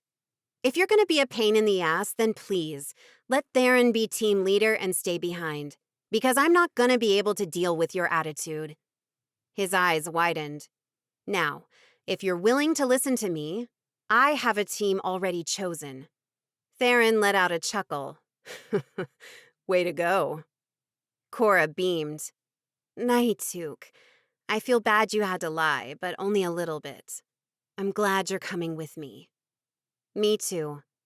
I returned her smile, though mine was forced. I was too frustrated with a certain warrior to have it be true. Now let's get ready for our mission. Chapter 8. Even choosing the team was a problem. Artan practically ignored my list and came up with a different one. After many arguments, we found a midway. Cora, Rye, Theron, Ramon, Sloane, Tomas, Ryan, Ellie, Artan, Felix, and me. Of course, we also argued about Ellie and the lion, but I was adamant. Ellie was my best friend and had to come, and Felix was my bodyguard. He betrayed us on the last mission, Artan retorted. He was under Damara's spell, I objected. She could put him under her spell again. She won't be there. At least, I hoped she wouldn't. I didn't think I was ready to face her again so soon. Regardless, Felix and I had worked on his mental defense, and now he could sense if she tried to gain control of his mind again. In the end, our group had 8 warriors, 1 magical lion, 2 magic users, and a gajo. I thought we were pretty well equipped for any situation we might encounter. As expected, I barely slept the previous night. By 4 a.m., I had already showered and dressed in the warriors' uniforms and was ready to go. My mother came downstairs around 5:30 and prepared breakfast for me. Her hands shook as she poured tea into my mug. I wish you weren't going. I frowned. I thought you liked that I'm the Heart Maiden, that it's an honor. She raised her hard eyes at me. You think you can lie to me? I know Damara hasn't reached out to you, and there is no Heartflower. You're only lying to the council so you can go. How? By Saint Sarah la Kali, I'm your mother. I can sense you like no one else can. I thought of a handful of events in the past when I was a teenager and lied to her. Did she always know about it back then? If she did, why didn't she say anything? Just so I wouldn't find out about our magic? That didn't matter now. What mattered was that she didn't tell the Elder Council. If you know, why aren't you arguing with me? She sighed. Because I know you. No matter what I say, you'll do whatever you want, whenever you want. When I say no, that's when you feel most compelled to really do it. Well, she had me there. I reached out and cradled her hands in mine. Mom, it'll be fine. Everyone thinks it's a trap. I know, and that's why we have 8 warriors on our team, plus Felix. We'll be fine. You never know. I chuckled. Be optimistic for once. Pray to Saint Sarah la Kali if you want. Think positive. It'll all work out, okay? She grunted and pulled her hands from mine. She grumbled under her breath as she returned to her chores around the kitchen. When it was time for me to go, she gave me a quick kiss and hug, then pushed me out the door before I could see her crying. Dressed in his best warrior uniform and holding a heavy duffel bag in his hands, Artan was waiting for me on the street. I thought she would cling to you and beg you not to go, he said. I started walking toward the main entrance. She wants to, so instead she pushed me away. You can bet she's crying now. Artan fell into step with me. Well, she knows this is a crazy mission. I closed my eyes for a moment and took a deep breath before I barked at him. He was getting on my nerves, and I was bound to spend a lot of time with him over the next few days. If I killed him now, our mission was over. So I reined in my rage and didn't answer him. When we got to the enclave's main entrance, Cora, Rye, Theron, and Ramon were already by the van, ready to go. Soon after, Sloane, Tomas, and Ryan arrived. Lastly, Felix appeared. He projected an image in my mind of Sheila opening his cage so he could come to us. Even though it would have been faster to fly, there was no way we could go through security check with our weapons and elixirs. We thought about renting a smaller airplane, but we doubted the council would approve that kind of expense. So, even though it would take us about 9 hours, we had to drive. The van seated 15 people, but because of Felix and his huge size, we were getting rid of 1 row for him. As expected, Artan took the wheel. His cousin, Sloane, sat in the passenger seat beside him. In the second row sat Cora, Rye, and Ramon. Tomas and Ryan occupied the 3rd row, and Theron and I sat in the 4th row. We saved an empty seat for Ellie with us. Finally, Felix was in the back along with most of our bags. Artan glanced back. Everyone ready? Cora practically jumped up and down on her seat. Ready. Since receiving the letter with the code, she was too eager, too jumpy.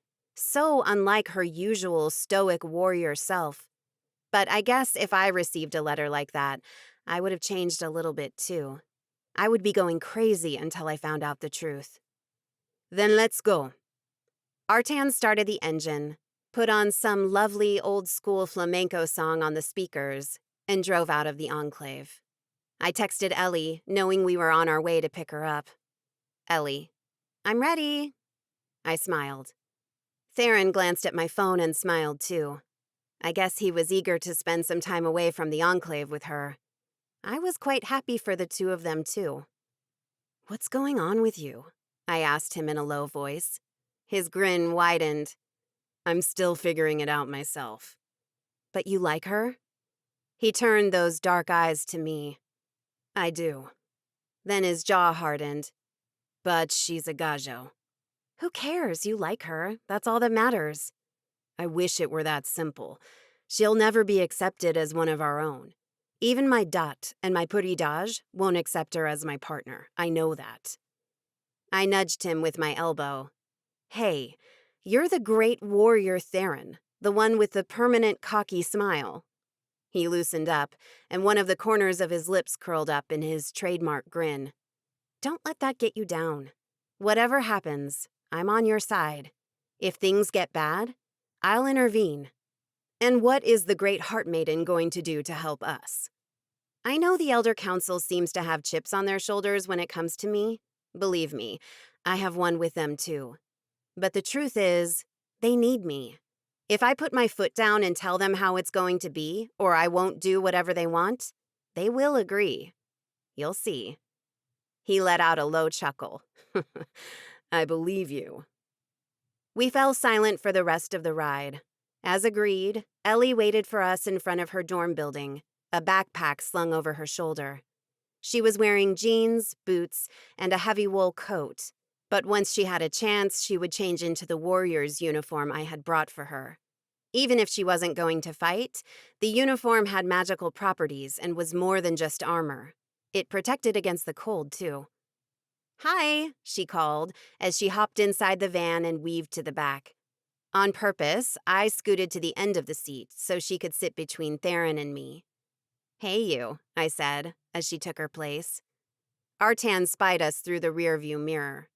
Ready? Ellie reached for the seatbelt. Ready. Theron twisted and grabbed the seatbelt from Ellie. Here, I'll help you.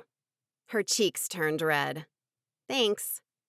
All right, Artan called out, and he exited the campus parking lot. Sit tight, everyone. This trip will be long. I forced a yawn and, using my jacket as a pillow, leaned against the window. I didn't sleep well, so I'm going to try to take a nap. That was code for, I'm going to leave you two alone, so enjoy, and Ellie knew it. She showed me a soft grin before turning back to Theron and starting a conversation with him.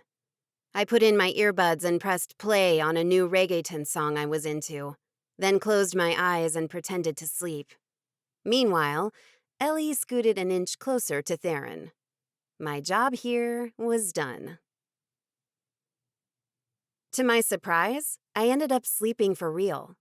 Maybe it was the movement of the van or the lull of the song playing in my earbuds, but I actually slept. Although, my dream was confusing, and when I woke up, I felt uneasy. In my dream, I had seen alchemists descending upon Cora's enclave and setting the houses on fire. The screams of tziganes locked inside the houses filled my head. What a ridiculous dream. Alchemists would never kill tziganes like that. Instead, they would have taken the tziganes, even if dead, so they could harvest their blood. I shuddered and curled into my corner, pushing those thoughts away. The van was quiet, and everyone was either sleeping or messing with their phones. I looked out to the interstate. The sun was high in the sky, which meant I had slept for a couple of hours. Good. For someone who hadn't been sleeping well, each nap counted. Another few minutes passed until Artan steered the van off the road and into a gas station. What happened? Sloane asked. Gas, Artan said. The van's power is impressive, but it consumes gas like it is water. Good, Ryan said from the middle of the van. I need to stretch my legs. As he slowed down and parked the van beside the gas pump, I noticed the place looked abandoned. There were no other cars, no other customers. If the lights on the doors of the small convenience store hadn't been on, and we couldn't see a young man behind the counter inside, I would have thought the gas station was closed. Everyone jumped out of the van as soon as Artan turned the engine off. We all went to the bathroom, then grabbed water and some snacks while Artan filled the tank. I stopped by the van's back doors and glanced around. There's no one around, right? Artan stepped to the side of the van. It seems like it's just the guy working here. Why? Because I opened the back doors. Felix jumped out and brushed his side on my legs. The top of his head came to my chest, and his powerful legs were twice as thick as mine. I was sure if anyone saw him, they would have a heart attack, even when he behaved like a big, fluffy cat. Artan's eyes went wide. What if the guy sees him? I dug my hand in the lion's soft mane. Then I'll assure him Felix is docile. With a loud sigh, he shook his head and finished filling the van. If everyone is ready, we should hit the road. Ryan tisked. Give us another 5 minutes, please. Agreed, Cora said. She stretched her arms above her head, then touched her toes. Ryan and Ellie joined her in stretching a little. Meanwhile, Ramon walked off, grumbling something about wasting time. Rye, Sloane, and Tomas leaned against the van. Come on, I said in Felix's mind. We walked to the edge of the trees beside the gas station. Go run a little, stretch your legs. The lion let out a content purr, then dashed off into the forest. I inhaled deeply and rolled my shoulders. We had been on the road for 4 hours. Even if we traveled nonstop, as was the plan, Theron and Sloane and Rye and Tomas had volunteered to switch with Artan when needed. We wouldn't arrive until that evening. We would be cramped in the van, so I tried enjoying this little break. Then an image filled my mind. Felix running through the forest, running from alchemists. Panic surged in my chest. A second later, Felix burst from the trees and let out a loud growl that sent a shiver down my spine. The lion bumped into my legs, pushing me back. I pushed down the panic and spun on my heels. Alchemists! I screamed, running to my friends. Alchemists are here! Immediately, my friends formed a line in front of me. Theron joined them after pushing Ellie inside the van. Felix and I stood beside them as the alchemists appeared from the forest. Over 24 masked men with shadow swords came at us, but they looked different, with dark red masks instead of black, and their shadow swords had a red blood glow to it. What was going on? Shit, Theron muttered as he drew his sword. How did they find us? Artan asked. He hadn't pulled out his sword, but I could feel his magic crackling in the air. He was ready to strike. Does it matter? Sloane barked, holding his sword at his side. Agreed, Tomas said. We worry about that later. Now we fight. As if they had rehearsed it, Tomas and Sloane ran out and met the alchemists halfway. By Saint Saralakali, Artan muttered before joining them. Theron and Rye and Ramon joined them. Even Felix leapt toward our enemies. As primarily magic users, Cora, Ryan, and I stayed back, but we engaged in the battle too. The alchemists spread out, attacking each of us in groups of 2s or 3s. I raised a shield of fire to distract them for a moment. When the shield went down, I had fire bolts in my hands. I threw the bolts at them. One dodged it, the other spun around and got grazed by the fire, and the other fell back as the bolt exploded against his chest. A few steps to my side, Ryan flung water at our enemies, while Cora sent little rocks at them. She also played with the ground, making big rocks jut out from beneath their feet. With the impact, they flew up for a second before falling hard on their backs. Another handful of alchemists appeared from the forest. What the hell? Someone said. Before they could reach our group, I channeled more of my magic, and using both hands, brought up a long wall of fire. "The Heart Maiden," one of the alchemists said. "Get her," another shouted. As if my friends were non-existent, they all turned to me. I took a couple of steps back. Crap. Artan, Theron, and Felix ran to my side. When they were close enough, Theron and Felix lunged at the alchemists, while Artan used his air magic to push them back. I stood by his side, sending firebolts left and right. One alchemist dodged our magic and stepped right in front of us, his shadow sword at ready. Artan grabbed my wrist and pulled me behind him, while he drew his sword with his other hand. Never letting go of me, he fought the alchemist. From over his shoulder, or from around him, I tried keeping the rest away with my magic, but it seemed like they sprouted from the ground. We took them down, and they either didn't stay down, or more came from the edge of the forest. What was happening? I jerked against Artan's tight grip. "Let me go," I protested. "I can't fight like this." He glanced over my shoulder. "I prefer to know you're safe behind me." Frustration filled my chest, along with 300 other feelings. What the hell was he thinking? I had been training for a couple of months now to be able to protect myself, even if only with my magic. If he kept me from fighting, it would only make it harder. Finally, I jerked free of his grip and stood by his side, helping him fight our enemies. Artan didn't look happy about it, but he was supposed to protect me, not control me. I raised a fire shield and pushed it back, like a wave on the ocean, and the alchemists around us retreated so they wouldn't be burned. Calling my magic, I got ready to make the shield longer, wider, so it kept the alchemists away from all my friends. But without warning, it started again. The pain in the back of my skull, stronger than before, and the visions that seemed too vivid to be only dreams or nightmares. The pain spread through my head and down my neck.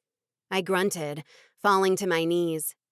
I couldn't distinguish reality from visions, as heavy black clouds covered the sky. The alchemists broke the window of our van and pulled a screaming Ellie out. At my side, Felix fell on the pavement, bleeding out. I lifted my hands to use my magic, but I didn't feel it. Not even a trickle of magic inside my veins. Nothing. It was like my magic was gone. The alchemists surrounded me, their shadow swords pointed at my neck. Artan shouted my name. Then the alchemists parted, and Damara walked inside the circle. Her lips curled into an evil smile.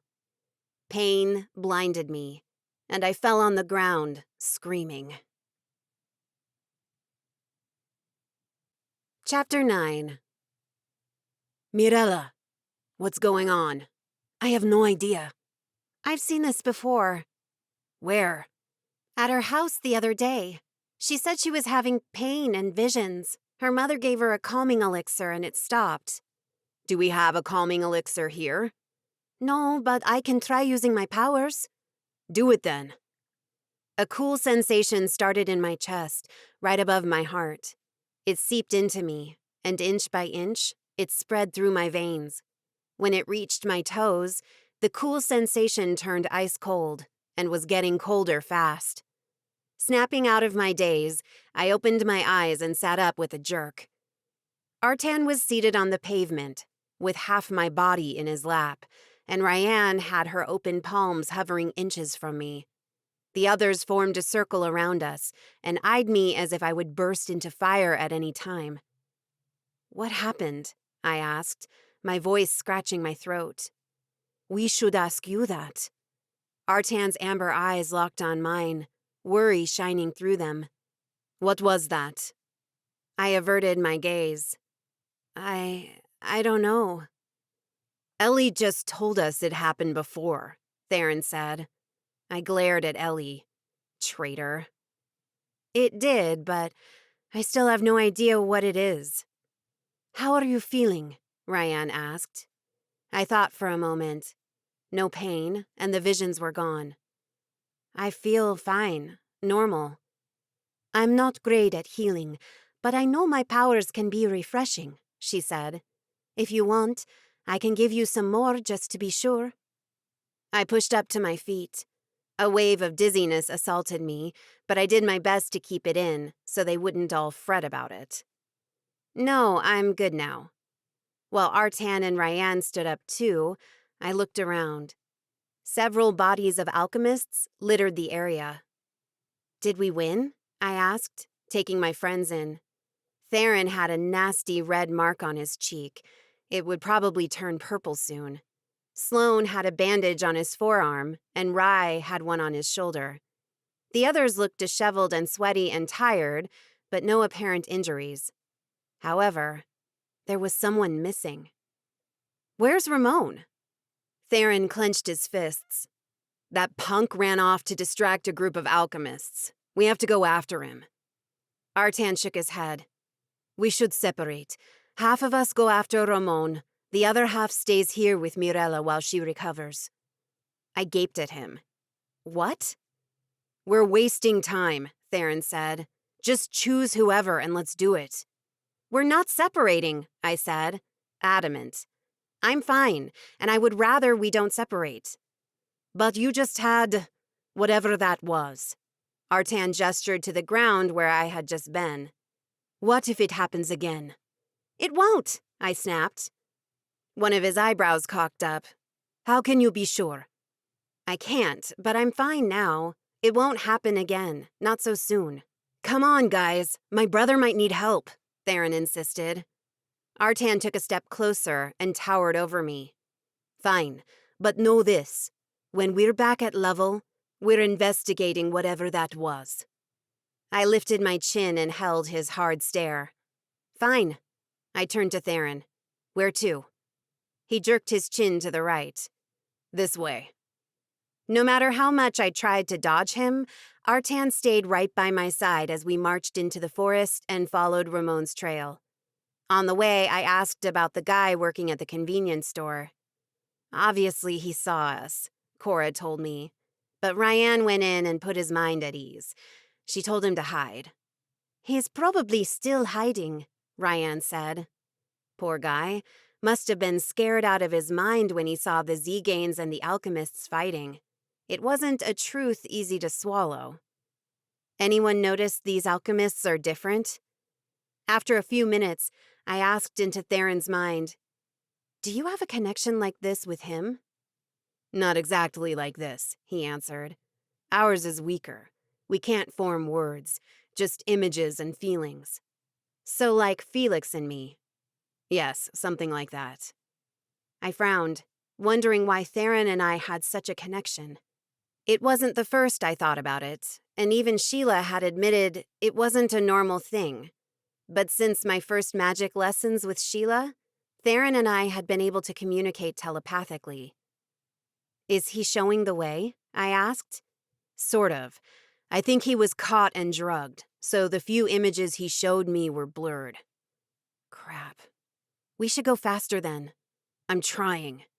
I sped up, ditching Artan, even for a couple of seconds, until he reached me again and caught up with Theron. "Just walk faster. The others will do the same."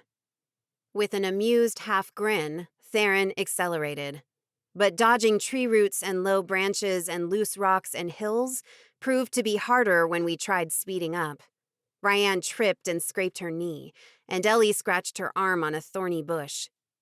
"We're almost there," Theron said, loud enough for the entire party to hear. A couple of minutes later, Felix growled and slowed down. I placed my hand on his big head. "What happened, boy?" He pushed an image of darkness descending over the forest and all around us into my mind. A warning. Whatever was in front of us, he sensed it was evil. "What is it?" Theron asked, knowing well the lion sometimes picked up more than we did. "Just be careful," I said. Theron slowed down but didn't stop. He climbed down a hill and walked past a thick line of trees. We followed him. 3 steps past the tree line, I halted. A house sat in the middle of the forest. "What is this?" Cora asked, staring at the odd house. It was 4 stories tall and clearly abandoned, judging by the broken windows, fallen siding, missing roof tiles, and the rot taking over the front porch. The vegetation grew around and over it, as if the house were part of the forest. 2 large trees had branches reaching inside the house through holes in the wooded sides. The grass was tall, and the bushes grew over the porch railing. Theron looked to the top of the eerie house. I think Ramon is inside. If it were dark now, I would say this is straight out of a horror movie, Ellie said. She scooted closer to Theron. He placed an arm around her shoulder. Just stay close to me and you'll be fine. My heart squeezed as jealousy snaked around my chest. Was that what Artan was trying to do with me? Keep me close to keep me safe? He had done it before, and he had been better at it back then. But that was before I found out he was promised to another girl and started pushing him away. I shook my head. It didn't matter now. That was all in the past, and I had to let him go. Closing my eyes, I sent my senses out. I sensed the mold eating the house from below, the dead rats in the crawl space underneath, the ones alive running amok, the rotten wood frame, the dirt and dust covering every inch of the decaying house. But I didn't sense one person inside. No tziganes, no alchemists, no gajos. I opened my eyes. It's empty. I can't sense anyone either, Artan said. I know, Theron said, but something tells me to go in. Do you see him here? I asked him. Not exactly, he answered. Call it brother connection or whatever. We should check it out, Rice spoke up, just to be safe. Beside me, Artan grunted. I lowered my head before I snapped at him. I couldn't believe I was once attracted to him. Okay, I admit, I still was, but it was different now. Before I was blind, I would have fallen into his arms without questioning anything. Now, besides knowing I couldn't fall into his arms, I would be hesitant to. It was like a mask had been lifted, and I could see his real self now. Rye and I will go through the back, Cora said. Tomas stepped toward the couple.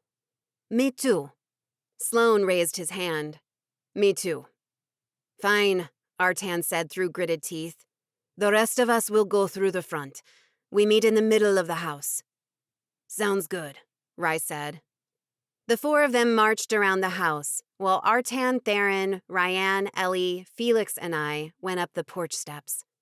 The wood creaked under our weight, and I was afraid it would actually break and we would fall into some kind of dungeon. Artan reached for the broken knob, and I channeled my magic, filling my veins with my fire, ready for battle.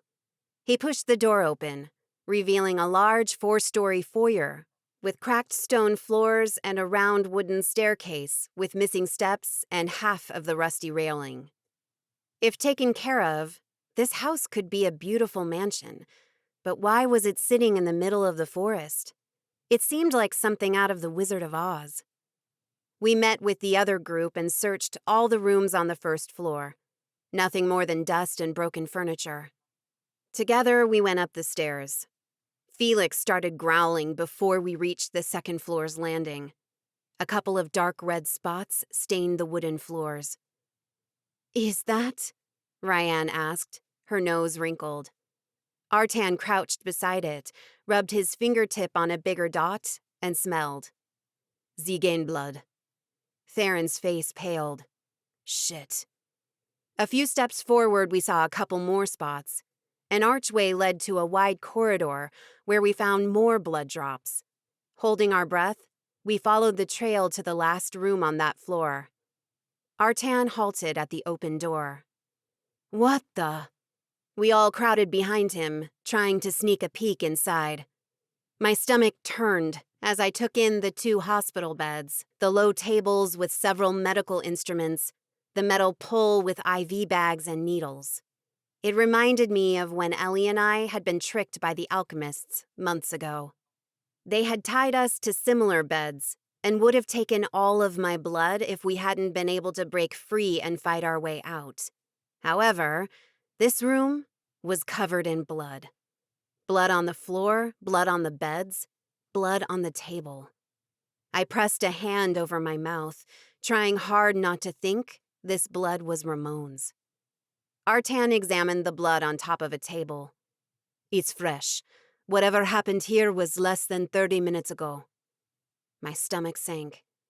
Then, it could be Ramon? "He isn't here," Theron said, his voice tight. "Let's keep looking." The group became eerily quiet as we backtracked to the staircase. "Third floor?" Artan asked at the base of the stairs. "Yes." Theron nodded, his neck tense. "Let's search every inch of this place. Even if they aren't here, there must be some clue." "Just be alert," Artan said. "It's better if..." A scream echoed through the house. Chapter 10. "What's that?" Ellie asked, her voice trembling. "I think..." Theron reached for the hilt of his sword. "It's Ramon." Artan pointed to the stairs in front of us. "It's coming from above." With Artan, Theron, and Felix taking the lead, we all went up the stairs, step by step, breath by breath. But when a new guttural scream made the hairs on my arms stand on end, Theron lost it and rushed up the stairs, taking 3 steps at a time. Artan cursed under his breath, but followed him. We all sped up to catch up with Theron and save Ramon. I didn't expect to find him frozen like a block of ice on the 4th floor landing, staring at the other side of the stairwell. "What is it?" Cora asked, coming to stand beside Theron. He didn't need to tell us what it was, though, because we all had already seen. Behind us, the landing led to a corridor with several doors, but across the stairwell, there was another landing, with no visible way of reaching it. The only way to get to it was to jump across the stairwell, or fly, since it was too far for a normal jump. However, what made us hesitate wasn't the impossible way to reach it. Ramon was on that second landing. He was strapped to a chair, with several IVs sticking from his arms. 3 alchemists either messed with the dozens of potions spread out on the tables around the room, or hovered over him, waiting for the complete harvest of his blood. "What is that?" Sloane asked. "The symbols?" Rai asked. "I've never seen them before," Ryan said. I hadn't even noticed the symbols until they mentioned them, but now that it had been brought to my attention, it was all I could see. Odd symbols drawn in what looked like blood covered the floor around Ramon's chair. My stomach revolved. "Let him go," Theron shouted. One of the alchemists placed a knife to Ramon's throat. "Stay right there if you want him to live." Theron fisted his hands. "You..." Cora placed a hand on his arm. "They are taking his blood. They are going to kill him anyway." "She's right," Rai said. "If we attack now, then we have a chance to save him." Theron didn't need to think twice. As fast as lightning, he grabbed a dagger from the strap around his waist and threw it at the alchemist holding the knife to Ramon's throat. The dagger flew true and pierced the alchemist's neck. The knife clattered to the floor, and the alchemist fell to the ground with a thud. The battle began all at once. Artan used his air power to propel Theron, then himself, over the stairwell. The 2 remaining alchemists grabbed vials of potions and elixirs from the tables and threw them at us, causing us to retreat. Alchemists, dozens of them, ran up the stairs and attacked us. "Where did they come from?" Sloane asked. "I don't know," Ryan shouted as she conjured a whip of water.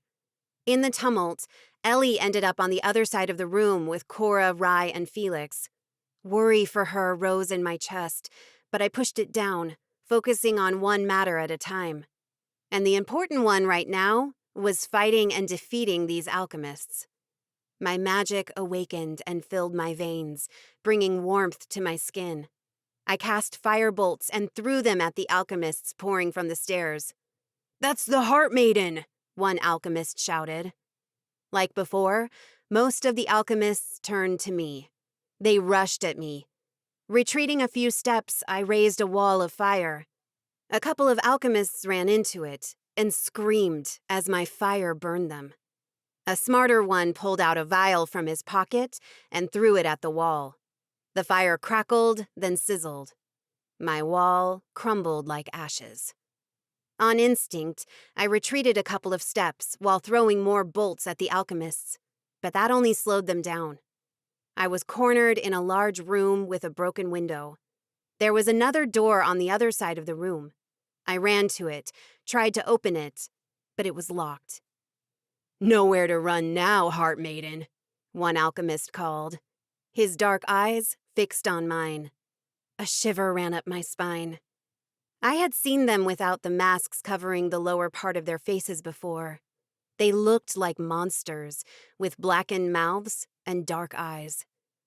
I glanced to the window. I preferred to throw myself from the 4th floor and hope I only broke a leg in the fall, rather than being caught by alchemists. As I was trying to convince myself to jump, another idea came to mind. I turned my hand and conjured my fire. It snaked out from my palm, down my arm, across my torso, down my legs. Like a long, thick snake, the fire weaved to the floor. With suspicious eyes, the alchemists turned toward my snake. "What is that?" one asked, pointing his red shadow sword at it. One corner of my lips turned up as the snake stretched, and in the blink of an eye, it surrounded the alchemists. I lifted my hands, and the fire jutted upward, locking my enemies in a fire circle. One alchemist touched the fire, probably thinking about walking through it, but he hissed and retracted his hand. "Little bitch!" Sword in hand, Artan burst into the room. "Oh," he said, staring at my fire cage in the middle of the room. "That's good job." He smiled at me. His smile made my heart squeeze in pain. Although I fought it, I smiled back at him. "Thanks." He marched to me. "I don't know how, but alchemists haven't stopped coming, and—" "They won't stop coming," one alchemist said. Artan glared at the man. I reached for Artan, bringing his attention to me before he wasted more time with the alchemists. "And? We need to go now before we can't fight anymore." "What about Ramon?" "Theron and Ellie are taking him out now." He reached for my hand. "Come on." We made it to the door, but more alchemists pushed in. Artan pulled me to the back of the room to the other door. "That's locked," I said. He sent a blast of air to the door. It trembled with the powerful wind, but stayed firm on its hinges. The alchemists surrounded us, their red shadow swords pointed at our chest. "Hand us the Heart Maiden and no harm will come to you," one alchemist said. Artan snorted. "You can do whatever you want with me, but I'll never let you touch her." Dropping my hand, Artan put down his foot firmly on the floor and threw his palms out. A strong gust of wind blew the alchemists several feet away. Artan grabbed my arm and tugged me. "Ready?" 4. He wrapped his arms around my waist and pulled me to him. My hands on his shoulders, I gasped. I looked up at him, at his amber eyes fixed on mine. His lips turned up. "To fly." "What?" He jumped. I clung to him and swallowed a scream as we flew out the window. A moment later, we landed like feathers on the ground below. I gave a step back, but my trembling legs betrayed me and I almost fell in the tall grass. Artan's hands supported my elbows. "Careful," he said, his voice soft. I hadn't seen this unguarded look, this easy smile, heard this calm voice, felt his warm touch in weeks. I had missed it. But he wasn't mine to be missed. I pushed away. "I'm okay." Artan frowned. "Hey, you two. Sloane cried from the front of the house. "Let's go!" Without another word, Artan and I rushed toward our friends as they ran out of the house. Ramon's arms were slung around Theron's and Rye's shoulders, and Ellie hovered around them, as if she could catch him in case he fell. I counted. 1, 3, 5, 9, plus Felix and me. We were all here. "Get them!" I heard a shout from the house, but I didn't dare turn to look. It could only be alchemists coming for us. "Faster!" Artan ordered from beside me. "We need to move faster, or they will be upon us in a minute." Not that I liked killing. In fact, I avoided it at all costs. But why couldn't we just stop and take them down? Then we could take our time in leaving, and we could actually take a good look at Ramon and tend to his wounds. But when I finally gave in and glanced back, the air fled my lungs. Another 24 alchemists raced from the house toward us. "I don't understand," I said, pushing harder and trying to speed up. "Where are they coming from?" "Right?" Cora asked from my right. "That's too many alchemists." "And they weren't there when we first entered the house," Rye reminded us. True. Then how the hell were there so many? And why were they different from the usual alchemists we faced? It didn't matter. As long as we could outrun them, reach our van, and leave this place, it didn't matter. Felix sent an image of the alchemists rushing toward us in my mind, filled with his rising panic and fury. A moment later, Artan yelled, "Sloane, with me!" They slowed down and turned toward the alchemists. I slowed down too. The mass of alchemists reached the cousins. "What are you doing?" I cried. If they didn't keep running, they would be engulfed and killed. "Just go," Artan said. "It's an order." An order my ass. "Cora, help me," I yelled. She appeared by my side. "What?" "This is your playground." I gestured toward the ground. "Do whatever you need to slow the alchemists down. I'm going to help Artan and Sloane. Ready?" She nodded once. "Always." Cora lifted her hands. The ground shook as rocks jutted out, slamming into the alchemists. They either fell over it or had to slow down to go around them. "Keep doing that," I said, running to Artan and Sloane. Sloane used his sword to contain the crowd, while Artan used his magic as well as his weapon. I skidded to a halt behind them and sent little fire snakes out. They slithered along the forest floor until they were under the alchemist.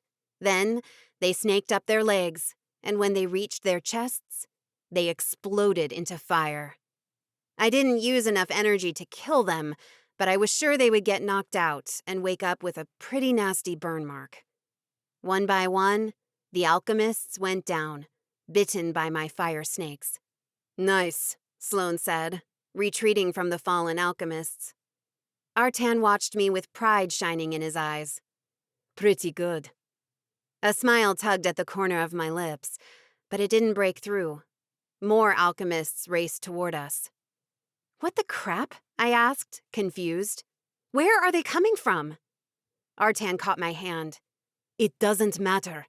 Run." We took 2 steps before vines sprouted from the ground, forming green cages and locking us in. I spied through the cracks in the entwined vines. Everyone, even the rest of my friends and the alchemists, had been caught by the vines. "What?" Sloane's words died on the tip of his tongue. A new shape took form in front of us. Woman-shaped body, skin like bark, jet black hair that went down to her ankles, white dress, flowing as if caught in a breeze. I gasped. "Muma Paduri." "We meet again, Heart Maiden." Her voice was raspy, resembling nails scratching on wood. I suppressed a shudder. She looked around with her depthless black eyes. "What are you doing to my forest?" "It isn't our fault," I said, trying to stay calm.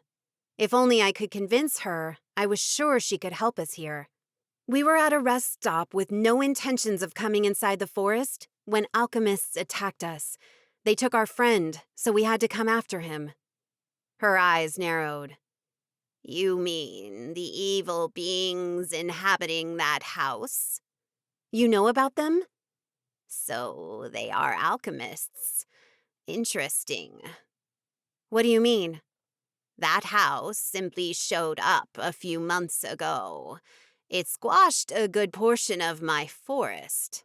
I tried to get a read on it, but somehow it can keep my magic out. Which reminded me, we tried sensing it before and it was empty. But once we went in, we saw alchemists with our friend. And then more and more showed up. They are masking their presence. I know there are many of them inside, but I can never see or sense them.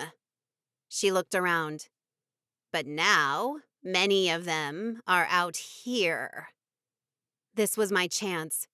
You can stop them now. Look, they've destroyed your forest.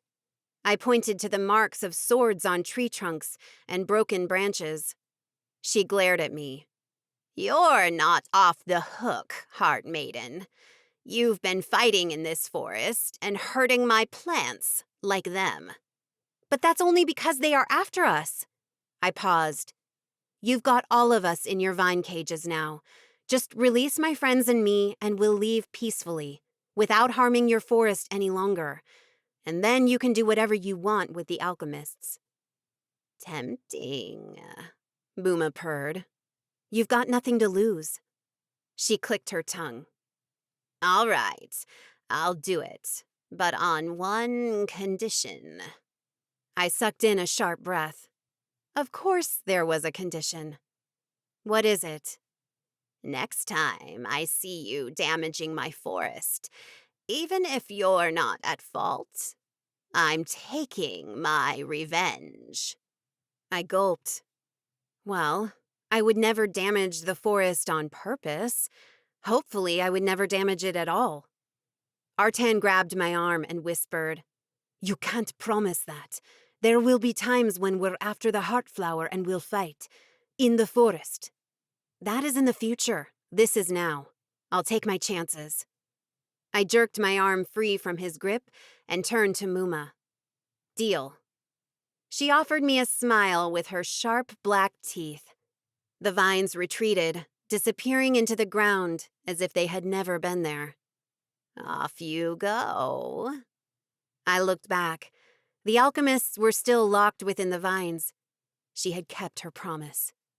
Thank you. I glanced to Artan and Sloane. Let's go. Without hesitating, we ran off. About 30 yards to our right, Cora appeared from among the trees, her face pale. What was that? I'll explain later, I told her. Just go. We kept running until we reached the rest of our friends, almost at the edge of the forest. What was that? Ryan asked when she saw us approaching. Theron looked at me from over Ramon's drooped head. Let me guess. It was Muma. I nodded. The one and only. Ellie shuddered. Oh my God, I hate that crazy woman. All right, Artan said, his tone firmer than it had been in the last few hours. We can talk and argue and complain more later. We have to get out of here. The group fell silent as we marched out of the forest and jumped into our van. Without waiting for everyone to sit down and buckle up, Artan started the engine and pulled out of the gas station. Felix had been the first inside, and he scooted to a corner, as if knowing we needed space now. But thankfully, the van was big enough, and we were able to lay Ramon down in one row by himself. Ryan and Theron knelt on the van's floor beside him. Ryan used her water magic to calm and heal him, while Theron bandaged the wounds caused by the needles that had been stuck in his arm. Get off me, Ramon rasped, trying to get up. Theron pushed him down. Just stay quiet, man, and let us do our thing. Ramon groaned. Let me sit up at least. Even though he looked terribly weak, he straightened. Ryan sat to his left and Theron on his right. 5 minutes later, Ryan hissed. I feel something. She retreated her hands. There's something wrong. Theron finished up the last bandage. What do you mean? don't know, she said, her voice low, worried. Theron looked at Ramon. What are you feeling? Ramon blinked at Theron. I don't... His head fell. I don't know.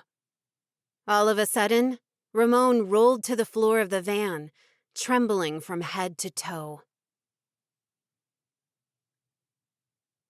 Chapter 11. Theron scooted to the end of the row and knelt beside his brother, trying to hold him down. What's happening? Eyes wide, Ryan threw her hands out. I don't know. Heal him, Theron barked. I'm trying, but I'm not a full-scale healer. I can't heal him properly, especially since we don't know what exactly is going on. Holding the seat in front of me, I crossed to Ellie and crouched beside Theron. Arguing won't help right now. Let's try to keep a cool head and think this through. Theron glared at me. Look who is talking. Miss, do it first, think about it later. I winced at the bite in his words. He exhaled deeply and ran a hand through his messy hair. Sorry, I didn't mean it. I know, I muttered. Although, that didn't mean it didn't hurt. For his sake, I would disregard it for now. There must be something we can do. Ryan pushed more of her magic into Ramon, but it only went so far. I feel him fading away. What do you mean? Theron asked, his voice breaking. I'm no expert, but I think he's dying. Theron's face paled. No. Let me try. I put my hands on Ramon's chest and sent him some of my fire and warmth. I had been able to help Cora. I hoped it worked now, too. A moment later, Ramon's tremors lessened, but only a little. Ryan checked his pulse. It's not enough. We need something more. Theron's shoulders rolled back and his eyes bulged. I might have something. He reached for a leather satchel under the seat. Before we left the house, I got some of the alchemist's potions and a couple of books. The van jerked to the side as Artan shouted, What? Only Artan spoke, but he gave voice to everyone's thoughts. Then Sloane spied over the back of his seat. Why did you do that? Those alchemists look different, with those red masks and red shadow swords. Besides, I have never seen those symbols or odd-looking potions. I thought we could study them. He paused. For fighting purposes. You... Ryan cut her brother off. We can argue about that later. Artan, focus on driving. Unfortunately, she was right. We couldn't stop and risk being found again. Right now, let's take a look in these books and see if we can find a healing potion. She extended her hand to Theron. He passed a book to her, another one to Sloane, and he opened the third one. Meanwhile, the tension inside the van increased tenfold, and I tried to keep Ramon from hurting himself with my fire. They flipped through the leather-bound books furiously. I got a glimpse of a few pages, and the odd symbols were all over. I was actually glad Theron had snatched these. It would be interesting to study these alchemists and find out how different from the normal ones they were. I think I found something, Theron said, opening the book wide. It's not clear, but this potion will give the person enhanced senses and super healing. Cora spied over the seat. What else does it say? Theron flipped the page, then came back to the first one. Nothing. There are no warnings or side effects listed. There's gotta be a catch, Rice said in a low voice. It looks too easy, Tomas added. We don't have much of a choice here, Theron said. Just for the record, I'm against it, Artan said from the front. We aren't sure if those books are authentic or if those potions are poisonous. Theron, Ryan called. You'll need to make a decision. We're losing him. Lips pressed into a thin line, Theron reached inside the satchel and looked for the potion. By St. Sarah la Kali, he would have 200 potions there, but the one we needed. Here. He pulled out a long vial with a shiny black liquid inside. This is the one from the book. If you're sure, give it to him, Ryan said. Now. I kept sending Ramon my warmth, while Theron adjusted his brother's head on his legs, tilted his chin up, and poured the thick liquid into Ramon's mouth. On instinct, Ramon swallowed, then coughed, but he didn't wake up. But we all saw it. In awe, we watched as Ramon's tremors lessened, and the wounds in his arms healed. "It worked," Theron whispered. His eyes bulged, as if he couldn't believe what he was seeing. "I think it worked." I finally pulled my hands away from Ramon. "It seems like it." Ryan let out a long breath. "By Saint Sarah Lacali." She checked his pulse. "His vitals are normal. I think he's just sleeping now." "Help me," Theron said. Ryan and I put our hands under Ramon's heavy body and helped Theron lay him back on the seat. Theron stayed by his side, seated on the floor, while Ryan scooted to the corner and kept on checking his vitals every couple of minutes. And I took a spot in the back seat with Ellie. She leaned into me. "That was scary," she whispered. "To be honest, it still is," I whispered back. "We aren't 100% sure what was in that potion." She nodded. "True."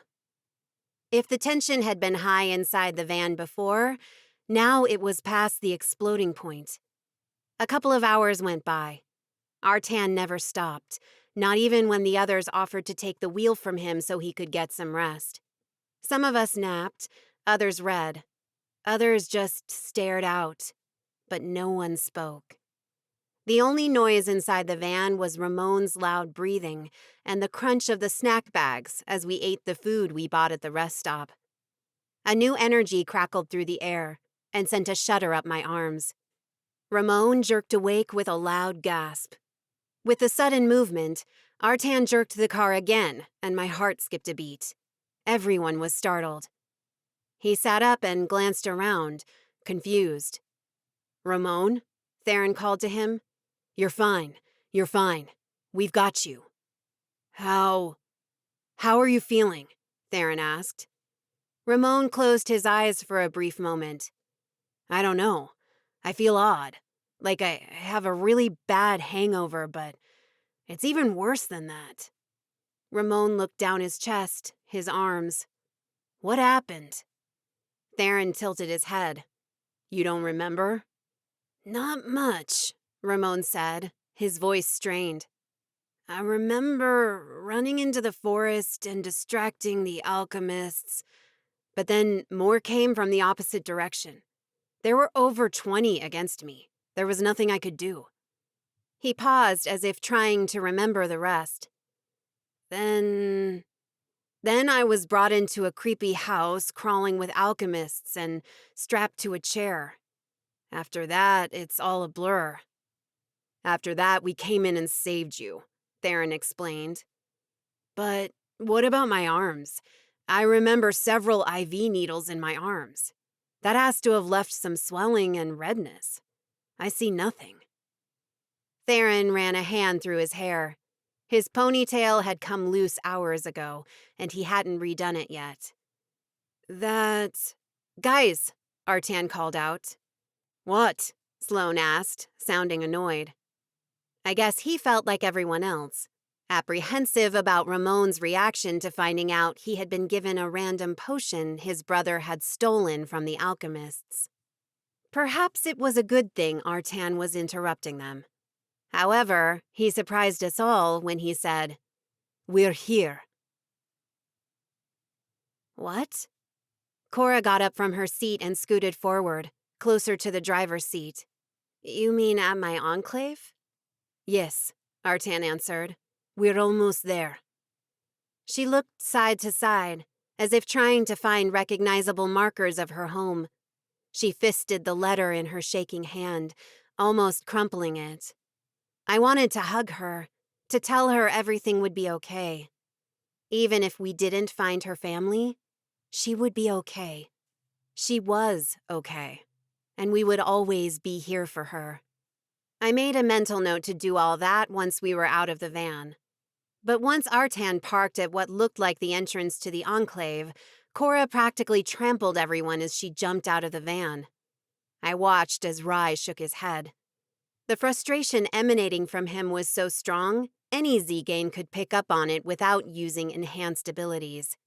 Poor guy was probably trying to keep his hopes low, until we found out if their families were alive.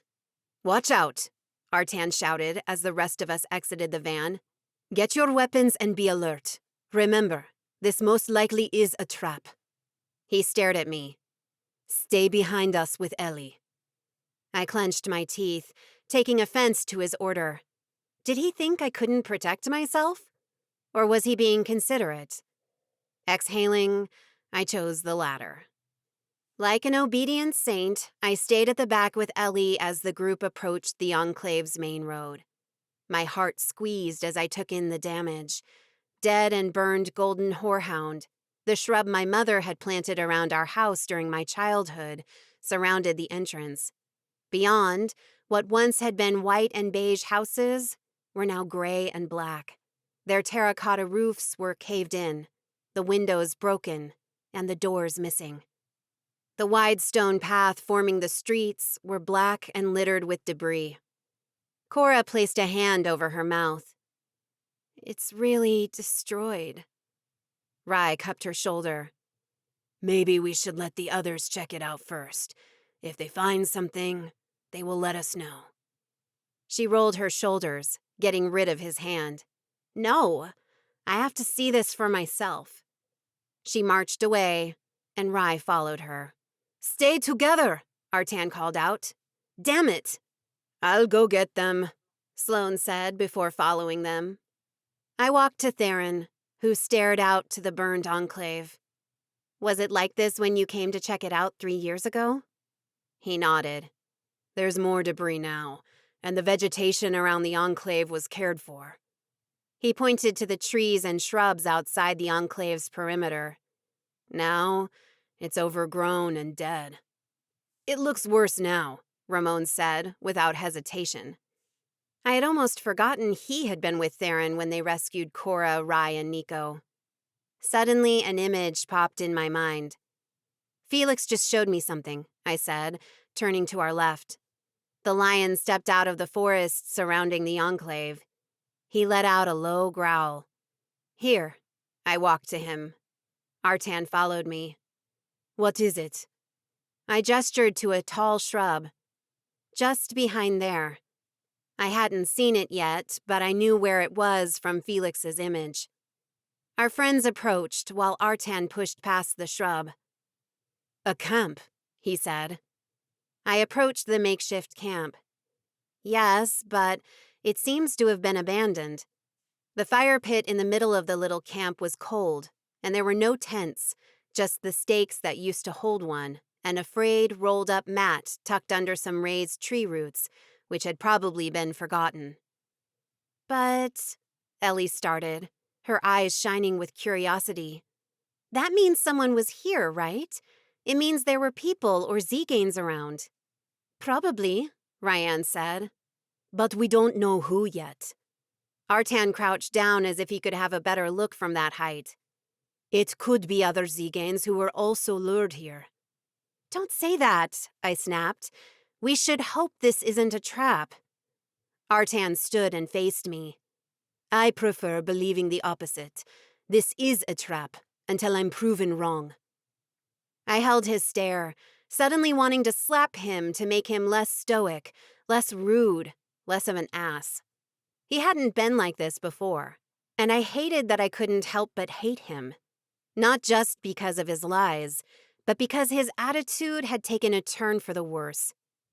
Deep down, I couldn't deny that I wanted to pull him to me, to hug him, to kiss him, to tell him I still liked him and I would always be here for him. Tell him that my feelings would never change, even after he married Kizzy. And yet, I hoped those feelings left me soon. It would be torture to love him while he took another woman to bed. Ashamed of my thoughts and feelings, I spun around and marched back to the van. Sloane ran toward us. "You guys, you have to see this." Felix stayed behind, while Theron, Ramon, Tomas, Ryan, Ellie, Artan, and I followed Sloane up a stone path, dodging debris and broken pavement, and turned into the main square on top of the hill.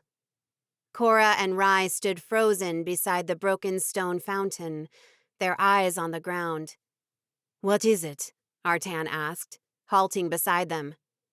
I followed Cora's and Rye's gazes and gasped. "What is that?" A big mark that looked like the footprint of a monster, with 3 long claws and 1 pointy heel, was pressed into the stone pavement. A couple of feet ahead, there was another one, then another one, then another one. Theron examined the footprints. "What the hell is that?" "What does this mean?" Ramon asked. Cora turned wide, haunted eyes to us. "It means we're not alone." Chapter 12. We divided into 2 groups of 4 and 1 group of 3 and patrolled the enclave, looking for whatever monster had left those footprints. But other than burned houses, broken doors and windows, and dead plants, we didn't find anything. After almost 2 hours searching, we met back at the van. "What now?" Ryan asked. I thought Cora would start yelling, but she surprised me. Her shoulders drooped. She remained a few steps back, visibly upset. I went to her and draped an arm over her shoulders. Perhaps now wasn't the time to tell her she would be fine, and we were here for her, as it would only make her sadder, but I hoped my gesture was enough for now. Artan looked up at the sky. "The sun is setting. Since this day has been quite busy, I say we find a good spot in the forest and set up camp. We should rest, and we'll look for survivors again tomorrow morning." I was glad he hadn't mentioned anything about this entire thing being a trap. It would only irritate and upset Cora more. However, now that I thought about it, I wondered, was it really a trap? We had been here for hours, and no alchemists had come out to attack us. Unless they were waiting for nightfall. "Only if I can go out and buy something for us to eat," Tomas said. "I'm with you," Theron said. "I don't want to have a snack or to have to kill a rabbit for dinner." Ellie scrunched her nose. "Ew." "All right," Artan said. "Tomas and Ryan can take the van and buy us dinner. Meanwhile, the rest of us set up camp." 2 hours later, we had 4 tents set up in a semicircle, a nice fire burning in the center, and hot subs Tomas and Ryan had bought for us. Once the sun had gone down, the temperature dropped. And even with the warriors' weather-resistant uniform, it was too cold. We all sat around the fire eating, with thick coats or blankets over our shoulders. "Just a reminder," I said between bites, "please don't hurt the forest or Muma Paduri will take me away." Ellie punched my shoulder. "Don't joke like that." I made an ow with my mouth. "Her words, not mine." My best friend shuddered. "That woman gives me the creeps." "With good reason," Theron said. "She's totally crazy." Cora grabbed a small stick from the ground and played with it over the fire. I had never seen her before. "Be thankful for that," Artan muttered. "Well, not that I saw much," Cora said. "She was behind all those vines." Theron grunted. "She loves those vines." "Yes, she does," I said, remembering how she had chased us with those vines not even a month ago. Time flew while we had fun. Or in my case, while I trained hard to become a real heart maiden. Until I found another heart flower and could follow its call, I would always have doubt. But in the meantime, I pretended. When Artan talked about a schedule for the night, I raised my hand. "I'll take first watch." "You should rest," he started. Everyone here knows I've been having problems sleeping, so this way at least I'm doing something useful. He frowned, but ended up agreeing. Another hour passed while everyone finished eating, cleaned up, and retreated into their tents. Theron, Ramon, and Rye were in one. Sloane, Tomas, and Artan were in the second one. Cora and Ryan in the third one, and Ellie and I in the last one. Yawning, Felix sprawled near the dying fire and closed his eyes. I picked up the dagger I had brought from Lovell's weaponry. I didn't know why I bothered carrying it. I would always go for magic first, and leaned against a thick tree in front of the tents. My plan was to walk the perimeter and send out my senses every 10 minutes. That should be enough. Although, I was a bit worried about the big footprints we had found in the enclave. We hadn't seen them in the forest outside the enclave, and no one had any idea what it could be. But one thing we were sure of, there was something out there. Hopefully, the big creature would stay away. Artan retreated to his tent, but then he paused at the entrance. He glanced my way. For some reason, I held his stare. My heart skipped a beat when he started toward me. The orange light from the dying fire illuminated his profile, making his lines sharper, stronger. My head screamed for me to break the stare, but my heart cried that I couldn't. He halted 3 feet from me. "Are you sure about this?" I nodded. "Yes, I'm fine." His brows curled down. "If you start feeling sleepy, call me. I'll take your place, okay?" "Okay," I whispered. His amber eyes fixed on mine. He didn't move. He didn't even blink.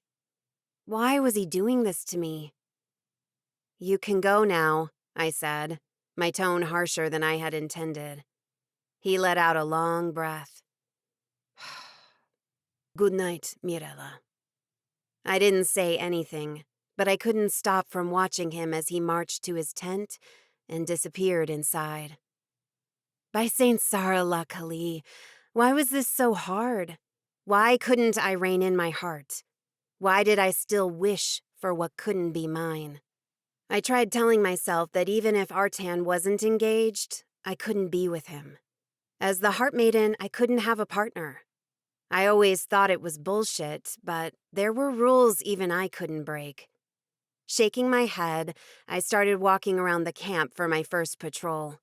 I cast my senses out, hoping I could catch anything before they attacked us, but the forest was quiet. In this cold, there were no bugs, no animals out. It was just us and the plants, the ones that survived such harsh weather anyway. I was almost completing the first loop when a dull pain started at the back of my skull. No, not again. Like before, the pain spread, bringing a vision with it. Damara stood in front of me, smiling as I knelt to the ground in pain. So pathetic. She flipped her long, light brown hair over her shoulder as if she were a model posing for pictures. "And you call yourself a heart maiden? That's ridiculous." "Shut up," I told her through gritted teeth. She chuckled. "Prove to me you're the heart maiden. The one and only." I glared at her. "Apparently, I'm not the one and only. Push through the pain. Push it away." I pressed my fingers to my temples. "What? Are you trying to help me?" "Well, the stronger you are, the more powers you have, the more powers I can steal from you later." Fighting the pain, I stood. The pain ricocheted through my body, and I clenched my fists, holding it in. I wouldn't succumb in front of her. I couldn't. "Go away." "Only if you come with me." "Damara, I know you're a hallucination." She put her hands on her waist. "Are you sure about that?" What did she mean? Of course she was a hallucination. I was having another one of those episodes. Just to prove I was right, the pain stabbed my chest hard and deep. I gasped. Soon I would be on my knees again, and my friends would have to snap me out of it. I glared at Damara. Couldn't I have hallucinations about someone else? "Go away," I repeated. She lifted her arms to her sides, fire engulfing her hands. I'll hurt your friends. Then you'll know I'm not a hallucination. She threw fire at the tents. In a desperate attempt, I turned and extended my hand, calling her fire to me. It didn't work as well as I wanted. The fire fell on the ground instead of coming to my hand. But at least it hadn't reached the tents. By Saint Sarah la Kali, what was I saying? This was a hallucination.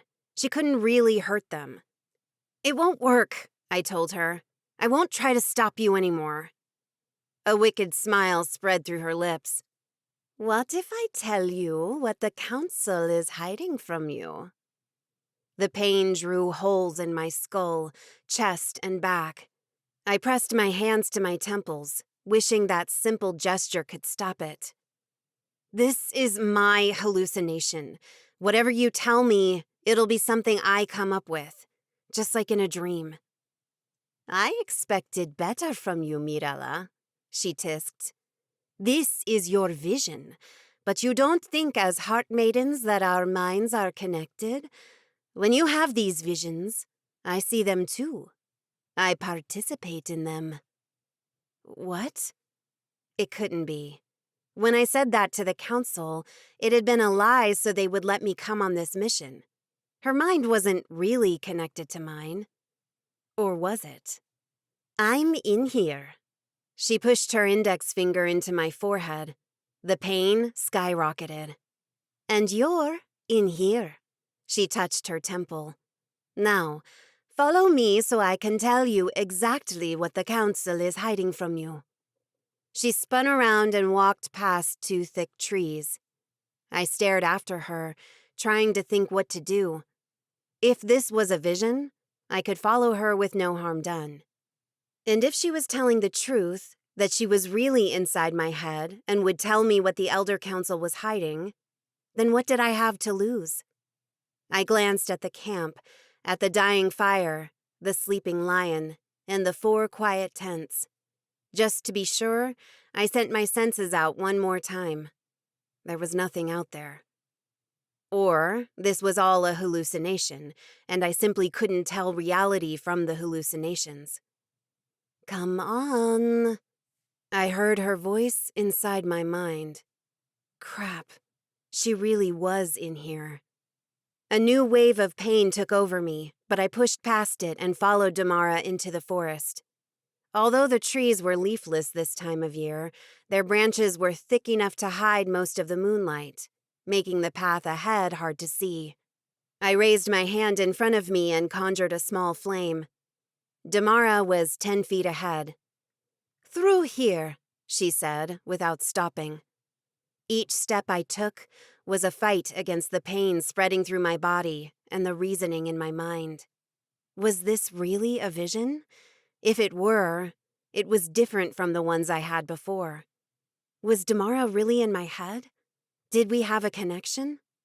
If we did, then I had to find a way to break it. I didn't want that crazy woman inside my head.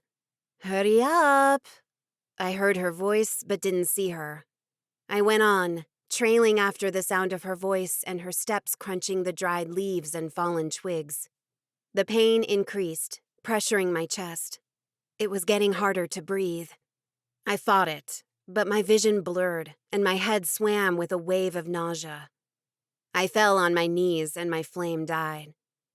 Damara? She didn't answer. I tried looking around, but with my poor sight and the darkness of the forest, I couldn't see anything. I writhed in pain. A man stepped out from the shadows, holding a branch burning at the tip. Mirella, he said, his voice low. I blinked, trying to see him. Black clothes, black mask, shadow sword. An alchemist. Gasping, I scooted away. Stay back! Mirella, it's me. I lifted my shaking hand. Stay back or I'll kill you! A flame came to life in my palm. My aim would probably be off, but I could make my magic strong enough to stun him with a single hit. The man crouched down, getting closer. Me. It's me. I'm warning you. I pulled my hand back to throw the flame at him. Letting go of the improvised torch, he lunged at me and caught my wrist before I could do anything. He held my arms to the side, and the flame died. "Let me go!" I jerked back, but he grasped my shoulders tight and leaned into me. "Mirella, snap out of it!" I knew this voice. He cupped my face and I froze. "It's Artan. I'm here." Artan? I blinked fast, trying to clear my sight, but that only made my head hurt more. I closed my eyes and gritted my teeth. Artan embraced me. "You're fine. I've got you. You'll be fine." I sank into his arms, hurt and tired and confused. I took in deep breaths and focused on calming my mind and my heart. Slowly, my vision cleared, and the pain retreated a little. I was still confused about before, but I knew this, Artan hugging me, wasn't a hallucination. "What happened?" I croaked. "I was about to ask you that," he whispered in my ear. "I woke up and decided to check on you, but I couldn't find you." I pulled back and looked around. We really were away from our camp. I was patrolling the perimeter when the pain started. Then Damara showed up. She said she wasn't a hallucination, that we are connected and she can really get inside my head. Artan's brows curled down. "What else did she say?" "She taunted me about whatever secret the Elder Council is keeping from me. She said that if I followed her, she would tell me." I swallowed, realizing now how stupid I had been. I don't know why I followed her. Maybe because I thought I was dreaming? I don't know. But I followed her. I opened my arms, gesturing to the forest. And here we are. He brushed a curl from my face. "You're fine now. I've got you." "I'm sorry." "For?" "For leaving my post. For not being able to control whatever is happening to me and losing it completely." He cupped my face again, his gaze locked on mine. Only a sliver of light came from the burning branch he was holding beside us, but it was enough to show me the emotion shining in his eyes. "Whatever it is, we'll figure it out. Together." "Artan." I started scooting back, but he grasped my arm with his other hand and kept me in place. "No, don't run away." He sighed. "I mean it, Mirella. I'll always protect you, no matter what." His words, his stare, his beautiful face, his strong body. I was powerless. Every reason why not to love him flew out the window. In that moment, I couldn't remember a single one. And I knew I was a goner. His eyes flicked to my lips, and he leaned into me. A scream echoed through the forest. Alert, Artan and I jumped apart. "What was that?" I asked, calling a ball of fire to my hands. Light inundated the area, but all I saw were trees. "I don't know." His feet were spread wide, and his hands poised at his sides, ready to strike. Another scream filled the air. My stomach dropped. "I think it's coming from our camp." Artan took off, and I ran alongside him. When we reached the camp, we found the group standing together beside the now dead fire. "What's going on?" Artan asked, approaching the group. A new scream rang out, deep and guttural. The hairs on the back of my neck rose. Ellie glanced at us. "He's in pain, but we don't know what to do." "Who?" I asked, stepping closer. In front of the group, Theron knelt beside a trembling Ramon. "I already tried healing him, but it's not working," Ryan said. "His heartbeat is through the roof. I don't know how to bring it down." The warmth of my fire had helped before. Perhaps I could make him a little better for a moment, so we could figure out what was going on. I knelt beside Theron and reached for Ramon. The moment I touched him, he jerked and spread his long body on the ground. He opened his eyes and let out another scream. Gasping, I fell back on my butt. Everyone retreated. Ramon's eyes were red. His teeth were sharp like fangs, and his scream? It was more like a deep growl. He started convulsing again. His limbs extended, his bones cracked, his clothes ripped away. The hair on his body grew and spread. A moment later, he lifted his head and growled at us. Ramon became a wolf. Chapter 13. We were all so stunned, nobody moved, or even thought about moving. Not until Ramon let out another growl and lunged at us with his powerful wolf legs. We scampered around the camp while Ramon chased after us. "What do we do?" Cora asked, raising her hands in front of her. I wasn't sure punching a werewolf would be the best option, but I knew her sword was inside the tent. She wouldn't use it even if she had it with her. "Don't hurt him," Theron shouted. "Remember, it's Ramon." Shit, how could we contain him without hurting him? He was a freaking werewolf. Felix jumped into the fray and engaged Ramon. They circled each other, giving us some breathing room while we thought of a plan. "Don't hurt him," I told Felix. Busy with his bloodlusting opponent, the lion didn't answer me. "Any ideas how to contain a roof?" Rye asked. "A what?" I asked, confused. "It means wolf," Theron snapped, "or werewolf." By St. Sarah la Kali, how much crazier could my world get? Tziganes, alchemists, revenants, forest protectors, wyverns, and now roofs? Or werewolves. Soon I would be meeting centaurs and mermaids. "We need to calm him down," Artan said. Ryan reached inside a leather satchel. "I don't have any elixir for that." "What about the potions we got from the alchemists?" Sloane asked. Tomas gestured to the wolf a few feet from us. "Wasn't that what made him like this in the first place? I say we stay away from those for now." "We don't know what made him like this," Theron said. "But you're right. We shouldn't test any more of those potions." "We need to stun him somehow," I said, trying to think if any of our magic could do something like that. "Stun." Theron's eyes widened. "I should have some tranquilizer we use on hard animals in my pack." He scurried inside his tent. 10 seconds later, he had a tranquilizer gun and dart. "Isn't that too strong?" Artan asked. Theron put a dart into the gun. "It is, but isn't he strong now too?" "Good point." Theron took a step closer and pointed the gun toward the big brown wolf fighting the big white lion. It was a sight to see. The moment he pulled the safety off, Ramon snapped his head to his brother. He bared his teeth. "Shit," Theron muttered. Ramon lunged at him. Artan raised his hand and sent a blast of wind out. Theron squeezed the trigger. The dart buried itself in Ramon's chest, and he fell to the ground with a loud thump. Ramon trembled for a moment, fighting against the drug. But soon, his body started changing. His limbs shrank, the hair over his body disappeared. Theron grabbed a throw blanket from inside the tent and rushed to his brother. "Hey," he said, covering Ramon's naked body with the blanket. Ramon trembled. "That was real, right?"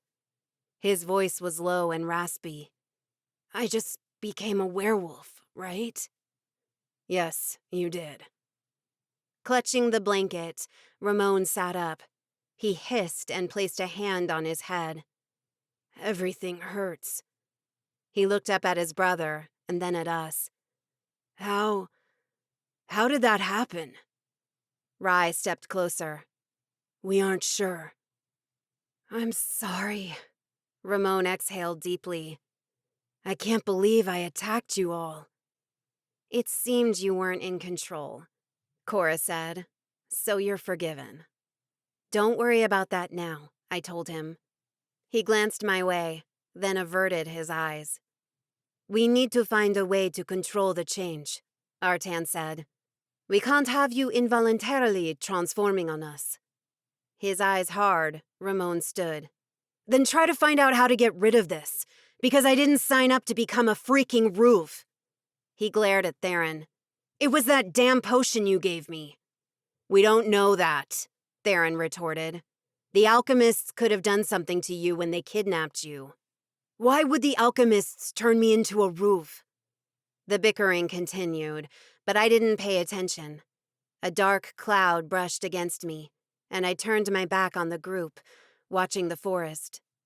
There was something out there. Someone. An alchemist, I whispered. The group went silent. Movement behind a tree caught our attention. He's getting away, Artan shouted. We ran after the alchemist. Felix was much faster than all of us, and in 10 seconds jumped on the alchemist, making him fall face first on the forest floor. Artan and Theron got him and escorted him back to our camp. In the moonlight, we recognized the red mask he was wearing. You better start talking, Artan said, tying his hands behind his back. The alchemist laughed. Ha ha, don't spoil it. It has been fun to watch you. Artan tightened the ropes until it was biting into the alchemist's skin.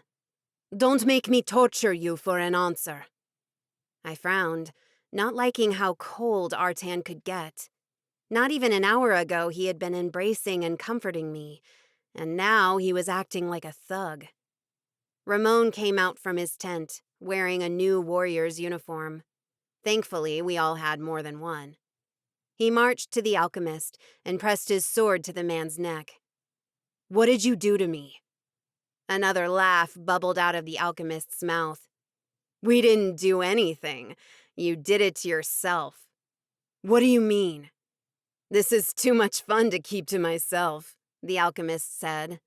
If it weren't for the red mask covering the lower half of his face, I would say he was smiling. You've stolen potions from us. I'm assuming you took one of them. Theron paled. You mean you had a potion to transform a person into a roof? Well, to be honest, we turned him into a werewolf before, while we were experimenting with him. He chuckled. The potion you took was probably a bland one. A potion that didn't work and we still had to study it. He stopped laughing. Shame you didn't steal a more powerful one from our large stock of unusual potions. How do I reverse this? Ramon asked through gritted teeth. You can't, the alchemist answered. Once you're a werewolf, you can't reverse it.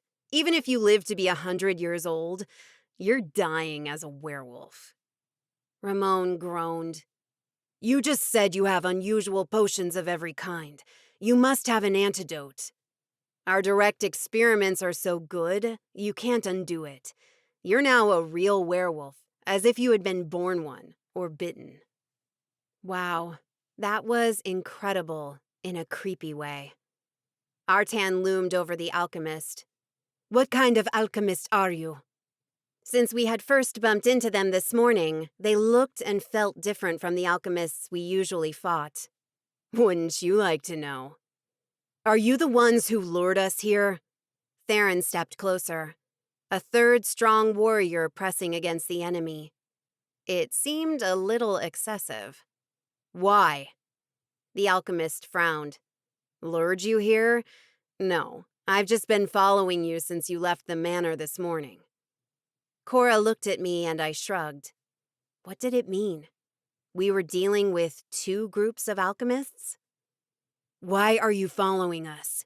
Ramon asked. The alchemist tilted his head, grazing his neck on the tip of Ramon's sword. He glanced over Ramon's shoulder, and his eyes met mine. You have the Heart Maiden. Every alchemist in the world wants the Heart Maiden. Artan groaned.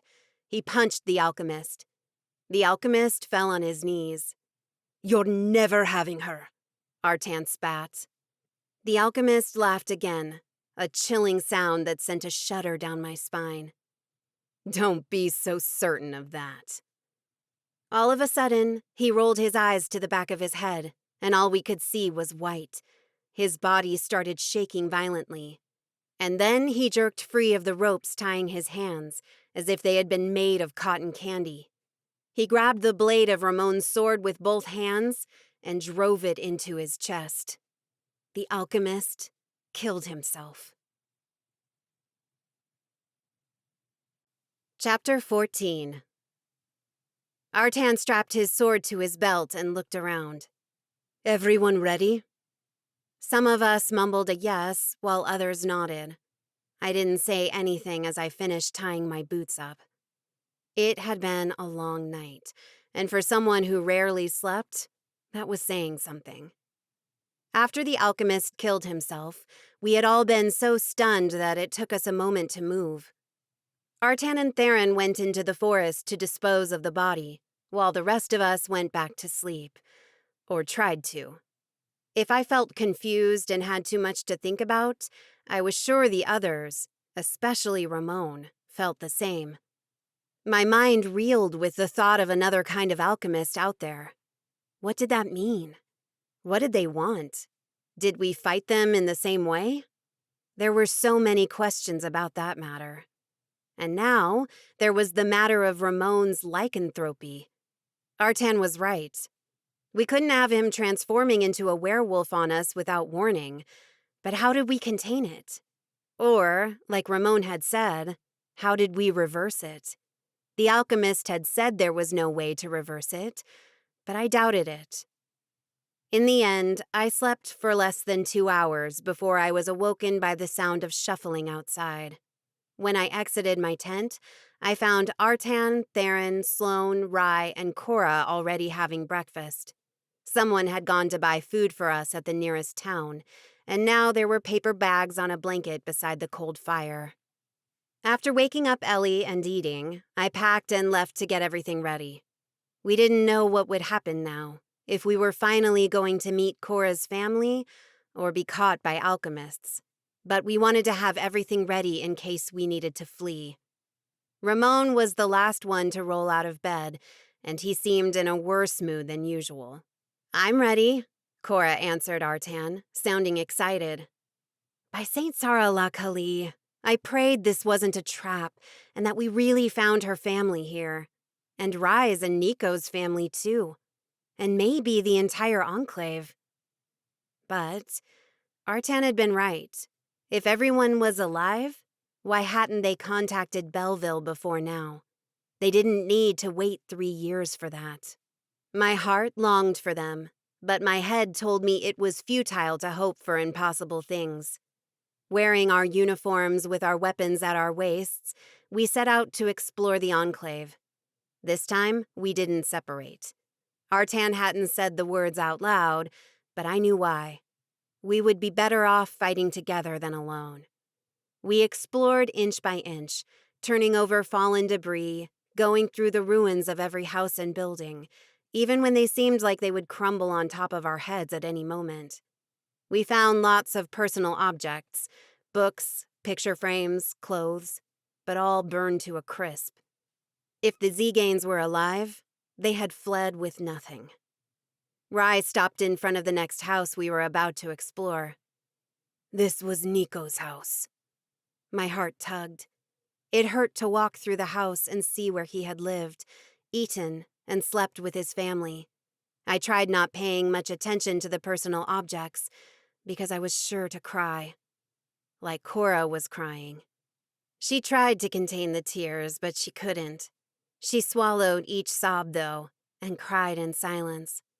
How she didn't break down and curl into a ball and rock like a baby, I didn't know. If it were me, I would probably have fainted a couple of times. We went through a couple more houses, then Rye froze in front of another one. This was his house, Cora said. This time, Cora and Rye stayed outside. She hugged him, and he held on to her, burying his face in her neck. My eyes filled with tears. Shit, we would find Cora's house at one point, and I wasn't sure I was ready for her reaction. Or mine. We kept going for hours. Finally, we reached the main square on top of the hill. There were only a few more streets on the other side, which meant we hadn't found anything yet. No tzigane, no trap. What the hell was this, then? Why had Cora been called here? Let's take a break, Artan said. At once, Ryan spread a blanket on the hard stone pavement, and Ellie brought out snacks from her pack. They sat down and called us to join them. The guys stood around them, eating a couple of chips and drinking water. Cora walked around the square, too unsettled to stop. I felt the same, so instead of taking a break, I kept exploring. Like in Lovell, this enclave's administration buildings were around the square. I had easily identified the infirmary and the school. I went through them, and other than the objects that had been left behind, I found nothing. I even went through the few intact cabinets in the infirmary, hoping I could magically find a potion that would help Ramon, but no such luck. Other than broken vials of antiseptics and antibiotics, and potions for pain and other health issues, there were no special elixirs here. After I moved to the main building, I paused a few feet from the entrance and looked up. The building had been 3 stories before, but now it was barely 1 in some parts. I wondered if I threw a pebble at the right place, if the rest of the building would come down.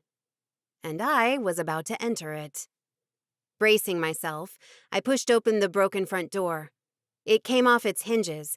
I jumped back before it fell on my feet, and I scrunched my nose at the loud thump that echoed when it hit the ground. Stepping over it, I walked through the doorway.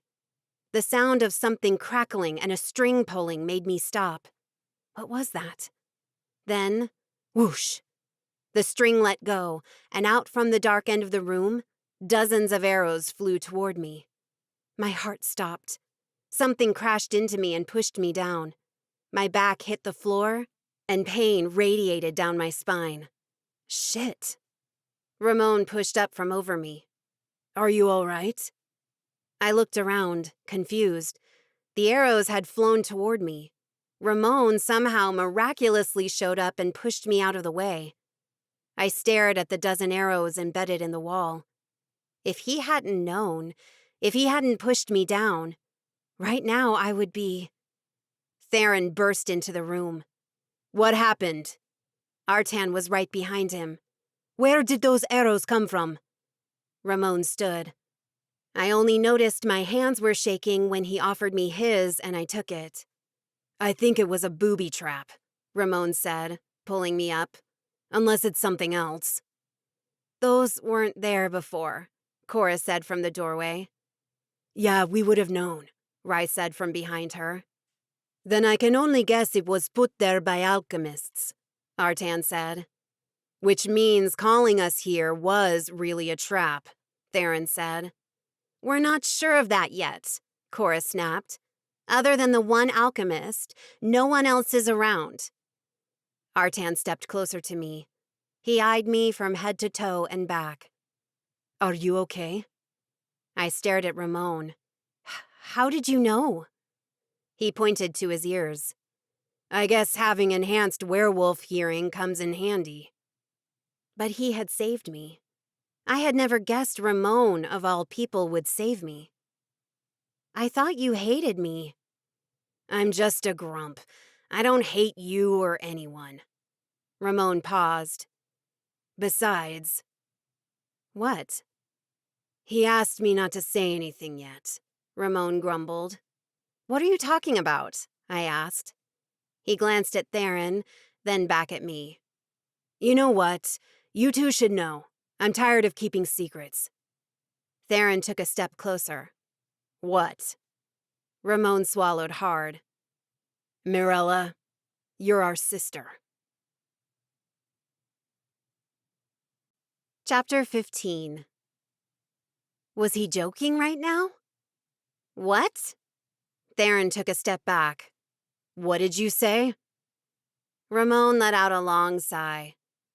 My dot is your dot, he said. I fought the urge to rub my ears because I couldn't be hearing him right. What?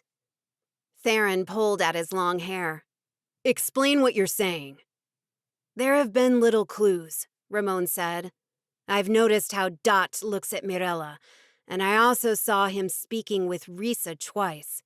They looked like they were arguing, but they were sort of hidden, as if they didn't want anyone to see them together. So you assumed Mirella is our Fen? Theron asked, his tone hard. I was more confused by the second. What? Fen, Ramon said, means sister, and Fal is brother. He turned his dark eyes to Theron. To answer your question, no, I didn't assume anything. I cornered Dot and asked him what was going on. And he admitted that he loved Risa, always had, and that Mirella was his Shay. He looked at me, although he didn't know it until recently. That? I whispered. My head spun. That doesn't make sense. He told me, Ramon continued. He and Risa met when they were teenagers. They had been engaged to other people already, but they didn't love their fiancés. They loved each other. But they didn't surrender to their love, not until a few years later, after our Daj died. If I wasn't mistaken, their mother had died when Theron was only a couple of months old. Risa hadn't been married yet, and they ended up having an affair. Risa got pregnant, but when he asked her about it, she told him it was from a gajo. She pushed him away, and then Risa was banished from Lovell and disappeared. So Mirella is the daughter of a gajo, not our Dot, Theron said. The hard edge of his words made me even more uncomfortable than I already felt. No, Ramon said. Our father confronted Risa about it, and Risa confessed. She lied to protect our Dot. She knew Lovell would banish her, and somehow find a way of punishing him for what they had done. So she lied. I shook my head. That doesn't make sense. He wants to tell you, but for some reason your mother doesn't want you to know. Ramon paused. You're our sister, Mirella. I took a step back and bumped into the blunt end of a couple of arrows. I jumped to the side, my heartbeat skyrocketing. No. Ramon tilted his head. Is it so bad to be our Fen? That wasn't the problem. I mean, I didn't know how to feel about that right now, but I would deal with that later. The problem was finding out I had been lied to. Again. I was always being lied to. Would the lies ever end? I snorted. Who was I to complain about lies? I was always lying too. Lies swam all around me, and I was so sick and tired of them. Excuse me, I muttered, pushing past my friends. Artan grabbed my wrist, making me stop. Mirella. I tugged at my arm. Let me go. He must have noticed the bite in my words, because he eased his grip and released me. I marched out of the building. Where are you going? Ellie asked. She had been outside, along with Sloane, Tomas, and Felix. They must have heard everything. They knew everything. When I didn't answer, she rushed after me. Hey, talk to me. I'm going to the van, I barked out without slowing down. I need some time alone. Ellie winced as if I had slapped her, but she didn't push it. She also let me go. Once I turned the corner to the next street and was out of sight, I ran. An hour after I stomped away from the group, I felt a little better, if not silly. When Ramon revealed the truth, I had been mad, but not mad at him or my friends. And yet, my actions probably said otherwise. Although I was calmer now, my mind still reeled. I paced around the van, thinking about it for the 1,000th time. Dolan was my father. Sheila was my grandmother.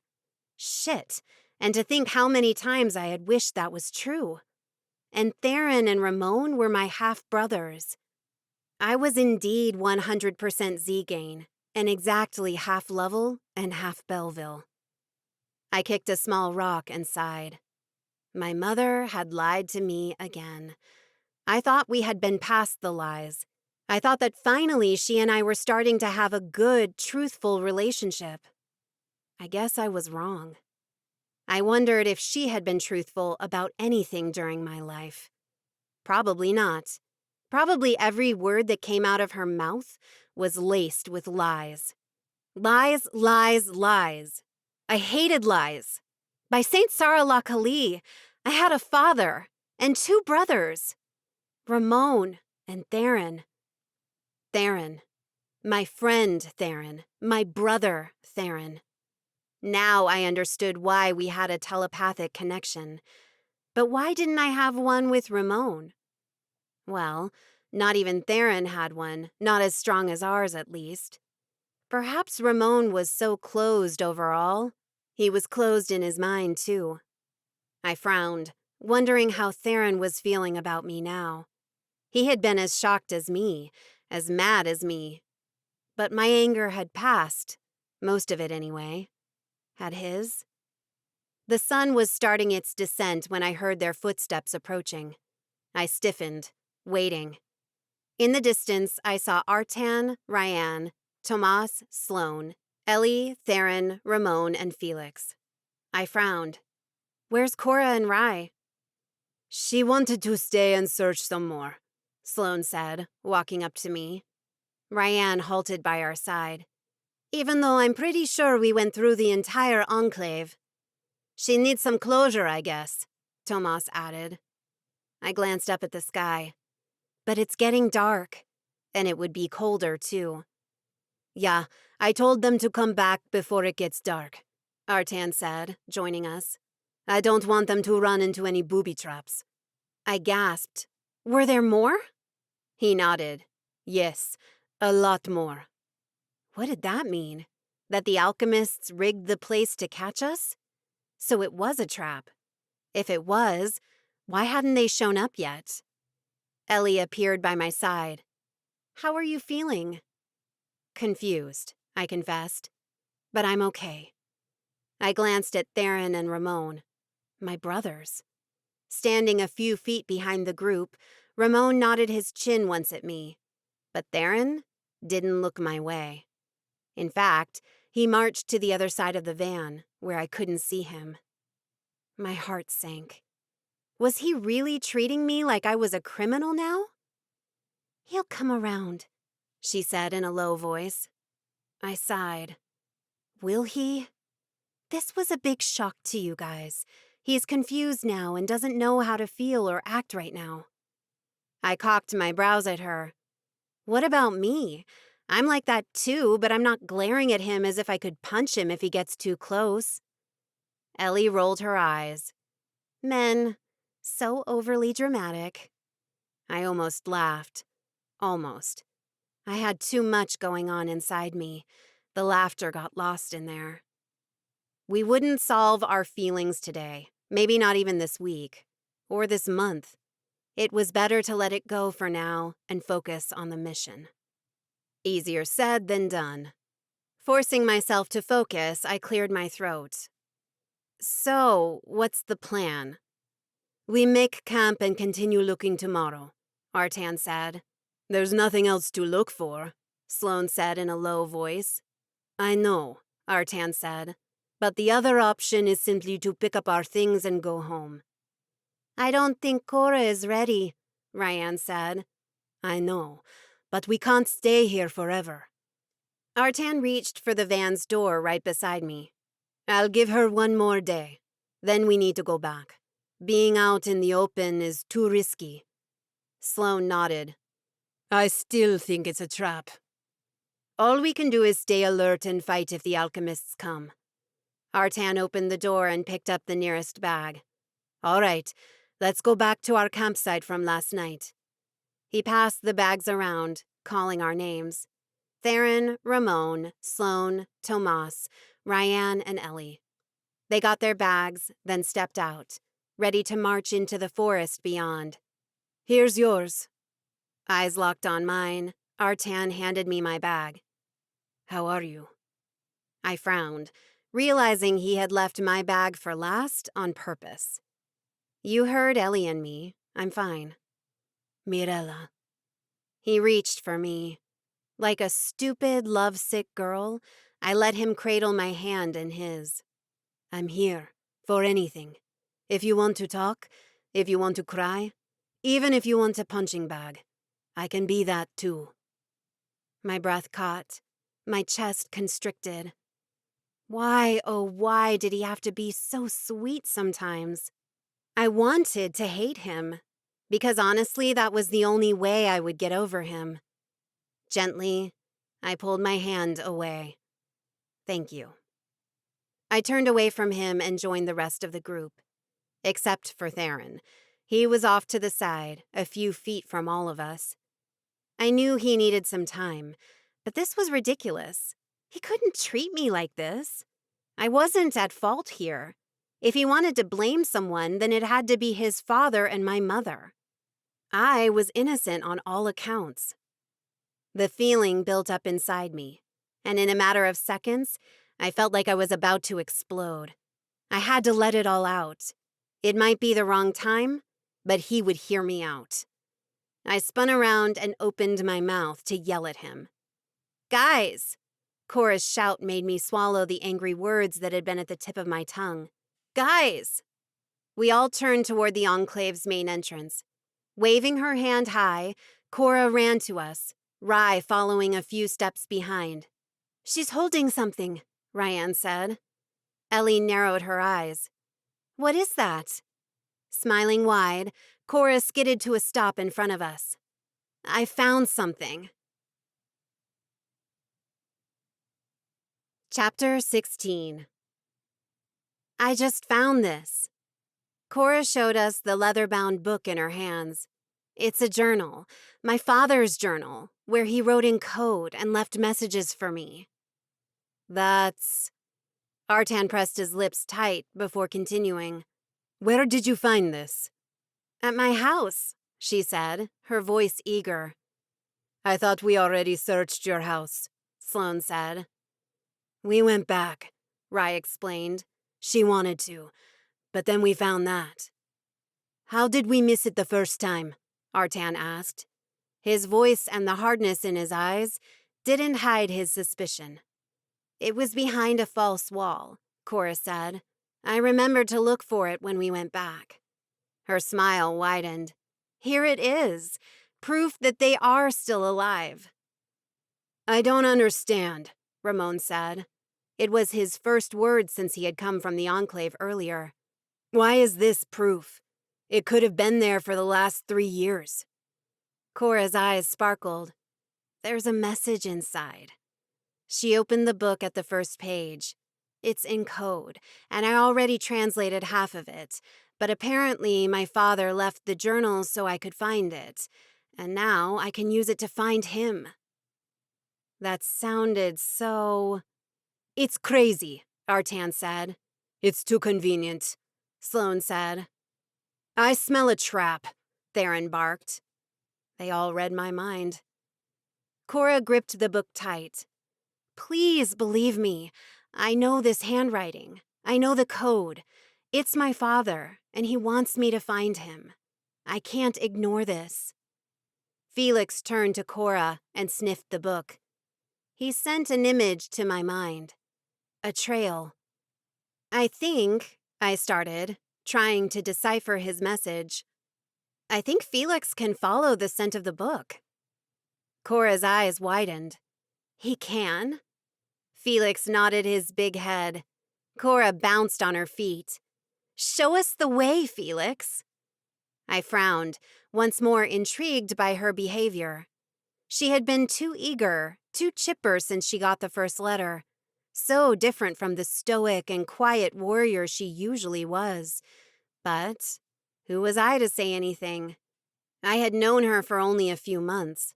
Perhaps she had always been like this and I didn't know any different. Felix sent an image inside my mind. Artan, standing beside me. I looked at Artan. He wants to know if he can take us there. Artan stuffed his chest. Well, at least the lion respects my position as team leader. I fought not to roll my eyes at him. Ellie took my arm and leaned into me. Do you remember the last time we followed the lion? He was under Damara's spell then, I said, defending Felix. What if he is under a spell right now? Sloane asked. I channeled my power and sent my senses into Felix's mind. It was always open to me. I searched for a threat in every corner of his mind and found nothing wrong. He's fine. No one is controlling him right now. I turned my gaze to Artan. So? Artan looked up at the darkening sky. It's going to be night soon. We have flashlights, Rai said. I can help too. I turned my palm up and conjured a bright flame. No heat, but pure light. Artan looked at each one of us. Finally, he glanced to Cora, then Felix. All right. Lead the way, Felix. After grabbing our weapons, we threw our bags inside the van again and followed Felix into the forest. Felix and Cora took the front. Rai was right behind them. Then Artan and me, Sloane, Tomas, and Ryan, Ramon and Ellie, and several feet back, Theron tagged along. The first 10 minutes we hiked through the forest were in silence. Then soft chatter started from each group. I glanced at Artan. Do you still think this is a trap? He shrugged. I don't know. Sometimes I'm certain it is, but then, other than the booby traps, which could have been installed several years ago, no alchemists have attacked us directly. And now this. He gestured to Cora in front of the group. I know. I let out a long breath. It's hard to argue with that. I know I sound skeptical all the time. It's probably the warrior in me. But I honestly hope we find her family. My heart tugged, then melted in a puddle inside my chest. Again, I wondered why it wasn't easier to hate him. Couldn't he be mean all the time? This hot and cold pull and push thing was making me dizzy. He was getting married, for goodness sake. He had to let me go. If he wouldn't do it, then I had to be the one to put distance between us. I halted. I need to talk to Ellie about something. Artan's eyes bugged for a moment, but he nodded once and kept on moving forward. I stayed in place until I reached Ellie and Ramon. Then I started walking with them. Is he still bugging you? Ellie asked. Her voice was low, but with his wolf hearing, I was sure Ramon had heard her. A little, I confessed. So I wasn't wrong that there was something going on between you and Artan, Ramon said, surprising me. I tilted my head. You're very perceptive. Ramon shrugged. I'm quiet, not blind. Besides, when people think you're ignoring them, they show you their true colors. I see much more because people think I don't care. I had never thought about that, but I guess it made sense. I looked at my hands. Aren't you upset at me too? He narrowed his eyes at me. Why? It's not your fault. To be honest, I don't think there's anyone to blame here. At first, I was upset with my Dot for keeping it from us. Then, a little upset with your Dodge for not letting him tell us. But I guess she must have had her reasons. He paused. I'm sorry I just blurted it out. I should have let her tell you. I shook my head. She wouldn't have told me. I would have lived the rest of my life without knowing it. So many times I had felt jealous of the little girls in my dance classes whose fathers came to pick them up, or dropped everything to watch their recitals. I had never had that. But now, I had a father. By Saint Sarah la Kali, I had a father. I still have to get used to this truth, but I'm glad you told me. One corner of his lips curled up. Me too. I almost tripped on my own feet. Ramon was smiling, sort of. That was new and unexpected. An image appeared in my mind. A small clearing of dirt-packed ground and a rocky hill right behind it. Felix was letting me know we had arrived. I think we're here, I said. We rushed forward, joining the others past the trees and into the clearing. Darkness was falling fast, and the moon's shine was still too weak. I raised my hand, conjuring my flame and inundating the clearing with warm orange light. Cora looked around. I don't see anything, anyone. She turned to Felix. What is this place? With a low growl, Felix walked to the base of the rocky hill. Pointing our flashlights and my flame forward, we followed him. Cora gasped as we took in what was spread over the rocks. Burned books, clothes, and shoes, toys, blankets, and even small furniture like side tables and stools. "What is this?" Rye asked. Artan crouched down beside the objects. "I'm not sure." Cora picked up another book from the pile, similar to the other she was holding. A tear slid down her face as she flipped through it. Another one of my father's journals. From the other side of the group, Theron asked, "But what does this mean?" "I don't know," Rye said, his voice low. Another tear escaped Cora's eyes. "It can't be." She threw both books onto the pile. "It can't end here. There has to be another trail. There has to be more." She glanced around. "We have to find them. They are out there. I'm sure they are out there." Rye stepped right into her and gripped her shoulders. "Cora, calm down." She pushed him away. "Calm down?" Her voice rose. "I have lived in mourning for the last 3 years. Suddenly I receive a sliver of hope and start dreaming my family has come back to me." A sob cut past her throat. "I'm not going to calm down. I won't calm down. Not until I find them." "Cora?" Rye reached for her again. She slapped his hands away. "Leave me alone." All of a sudden, the ground shook underneath our feet. Ellie grabbed my arm in an effort to steady herself, but we almost went down together. Ryan fell on her ass, and Cora bumped into the rocks. "What's going on?" Artan asked. The shaking increased as a loud noise started. A loud roar came from somewhere behind the rocks. Then, from an almost imperceptible opening hidden among the rocks forming the hill, our enemy stepped out. Chapter 17. Ellie paled. "Is that?" I gasped. "It can't be." Artan pulled out his sword from the scabbard at his waist. "It's a dragon." The huge creature exited the cave, each step shaking the ground and bringing down little rocks from the hill. Its scaly brown-gray skin looked thick and slimy. His legs were the size of the trees around us. Its paws? That was where the footprints in the enclave were from. This dragon had been raiding the enclave. The dragon halted and lowered his head a little. Its brown and yellow snake-like eyes blinked once, twice. Then he opened his huge mouth, revealing too many rows of sharp fangs, and let out a hair-raising roar. My stomach dropped as we stepped back. "This is worse than the wyverns," Ellie said, her voice trembling. She was right. This dragon was probably the size of the 3 wyverns put together, and it looked much tougher.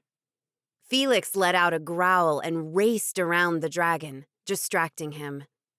I reached for him and sensed his fear and adrenaline as he taunted the dragon so he wouldn't attack us.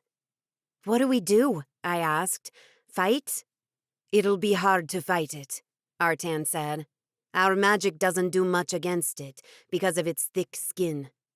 "Not even my fire?" I asked, remembering the wyverns had fled when I threw my fire at them.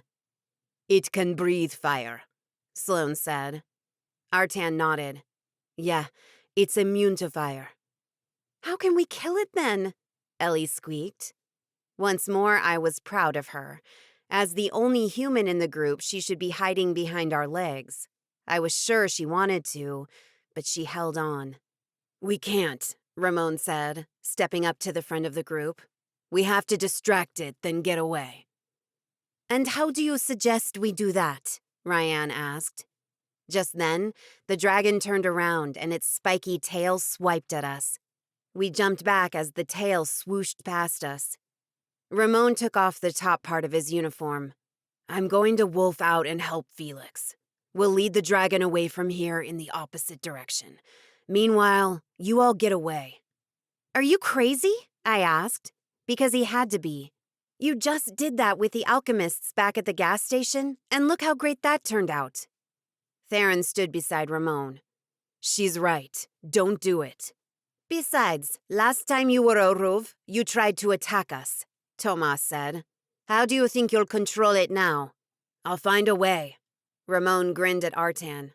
"I'm not the team leader. Sorry, Artan, but this is my order." He didn't wait for an answer. Ramon turned into a wolf, ripping his pants into little pieces, and ran toward the dragon. My heart stopped. "Ramon!" Artan caught my arm. "He's gone. We can't argue about it anymore. We need to act. Let's go." He tugged me along, and the others followed us. Theron was the last one to come. We ran back and huddled beside the van. "What are we going to do now?" Ryan asked. Sloane sighed. "I don't know. Everything is kind of messed up." Artan nodded. "We still don't know if the letter was a trap or the real thing, and we keep getting derailed by other matters." "Like a dragon," Ellie whispered, her blue eyes bugged. "You've seen Muma Paduri and wyverns, and you're shocked about a dragon?" Rai asked. "Well, did you see the size of that thing?" Ellie asked. "I thought it was going to eat us alive." "It was," Theron snapped. "If it wasn't for Ramon, we would all be dead right now." "That was a brave thing for him to do," Ryan said. "A lot of brave, but also stupid," Tomas said. "Yeah, dragons are strong creatures," Sloane tisked. "I hope that between Ramon and Felix, they distracted the dragon and got away fine." Theron clenched his fists. "This is crazy. I'm going after him." Cora shook her head. "No, Theron. Give him more time. He's just—" Theron put a finger in Cora's face. "This is all your fault. We're in this mess because of you." She froze in shock. "Theron," I rasped without meaning to. He glared at me. "You too. This is your fault too. If you hadn't lied to the Elder Council about this mission, they wouldn't have let you come and we wouldn't be in this mess. And Ramon wouldn't be running from a dragon right now." I gasped at the rage in his expression and his words. "Hey, man," Rai said, stepping closer to Cora. "You're being harsh." Theron turned his hard eyes to Rai. "Stay out of this." Rai stood tall, clearly not afraid of Theron. "This is about my family, too." "Wake up, you idiots," Theron said. "Your families are dead." Hand over her mouth, Cora gasped, and Rai hissed. My heart squeezed in pain. I didn't like seeing my friends arguing, but I had no idea what to do to make them stop. It seemed that if I tried saying or doing anything, Theron would turn on me again, and I wasn't sure I could handle that. "Theron," Artan called out, "this is not the time to argue." Theron stepped up to Artan. You stay out of this. You're just here out of duty. You don't care about us. You don't like Belleville, and you barely knew about Cora and Rai until a couple of months ago." "All right, I couldn't stay out of that." "Theron," I started, but the rest of my speech was lost as pain exploded in my head and I gasped for air. "Mirella," I heard them calling me, but my vision darkened, my hearing got muffled, and my legs became jello. I fell to the ground as tremors ran through my body, pain assaulted my head and chest, and hallucinations took over. I was standing in the main square of Cora's and Rai's enclave, and alchemists ran toward me from the streets surrounding the square. I tried calling for my magic, but nothing happened. As they got close to me, the alchemists became dark shadows and flew up like smoke in the wind. But when their shadows were gone, I stared at the houses and buildings around me. They were on fire. I could hear the screams of the people inside the houses, begging for help. I tried moving. I tried running to them, but my legs wouldn't obey. It was like my feet were cemented to the ground. A loud roar echoed through the square, sending a shiver down my spine. I glanced over my shoulder and saw the dragon perched on top of the main building. It looked straight at me. I could swear it smiled before opening his big mouth and breathing fire. Right at me. Panic seized my chest, and all I could do was crouch down and pray Saint Sarah La Kali would save me. The fire parted, and from the embers, Damara stepped to me. She put a hand on her waist. "It's only going to get worse, you know." I couldn't answer. My voice wouldn't come out. "Your visions, they will be your death." What did she mean? Her lips spread into one of her wicked witch smiles. "Ask the Elder Council. Ask why you're feeling so much pain and having visions. They know the answer. But even if you ask, they won't answer, because it's a secret, and they will do everything in their power to keep it a secret." "Mirella!" I blinked and everything was gone. Damara, the fire, the dragon, the main square. The pain, the dizziness, the darkness. I was on the ground of the old parking lot in front of Cora's and Rye's enclave. My friends were all around me, worry stamped on their faces. Knelt beside me, Artan held my shoulders. "Mirella, answer me." I pushed up. His hands dropped. "What happened?" I asked, confused. "You just fell and started convulsing," Ellie said. Tears brimmed in her eyes. "You scared us." Ryan knelt on my other side, reached for my wrist and checked my pulse. "Your heartbeat is slowing down now." "I'm fine." I shot up but wobbled on my feet. Artan caught my elbow and steadied me. He gave me an "oh really" stare. "I'm fine, really." "What was that then?" Cora asked. "It was like whatever you had before at the gas station, wasn't it?" Sloane asked. "Are you sick?" Tomas asked. I don't think so." I offered them a grin, but it felt too fake even to me. "I'll figure it out once we get home." Because I would confront the Elder Council about it. I wasn't sure what was happening, if I was really seeing Damara, if these were visions or hallucinations.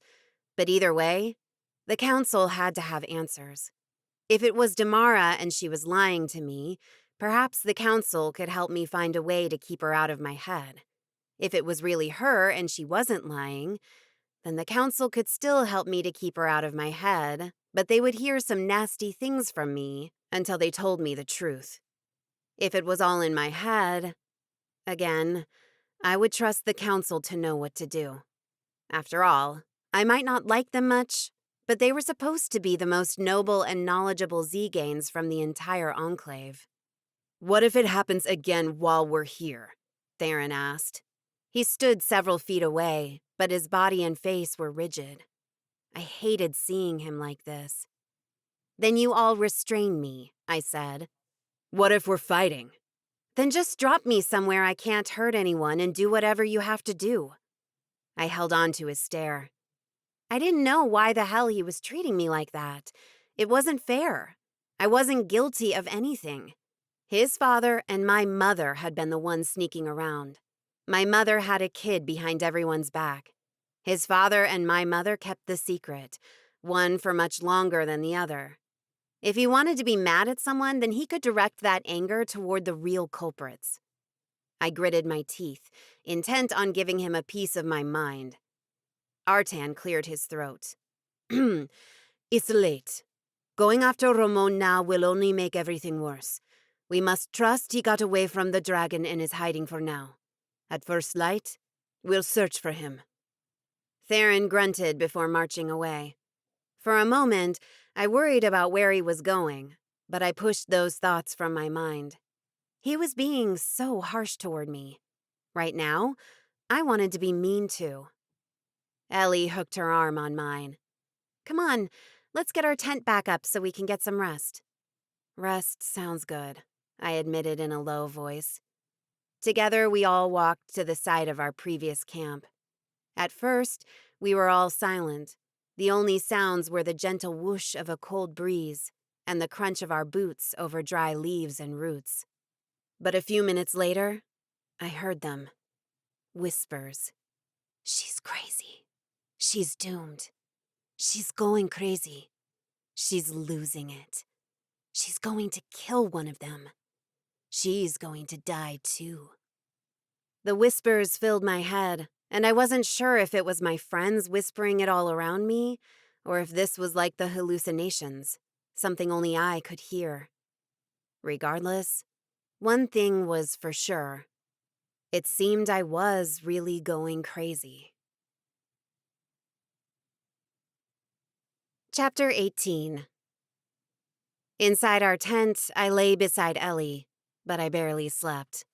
The few times I was able to close my eyes, Damara visited me. In my dreams, she teased and taunted me, showing me her magnificent powers and places where she found the heart flower, and how I would never beat her. "Better surrender now," she said. Well, that was something that would never happen. In the end, nobody slept much, because after our little adventure last night, we had gone to bed late, and we woke up right before the sun was up. When I walked out of the tent, I stilled. Ramon! Seated beside the fire, he glanced at me over his shoulder. "Morning." At that, the others stepped out of their tents, surprised to see Ramon back. I sat beside him. "Are you okay?" "I'm fine," he said, his voice low. "A little tired, but fine." Taking Ramon's other side, Theron punched his brother's shoulder.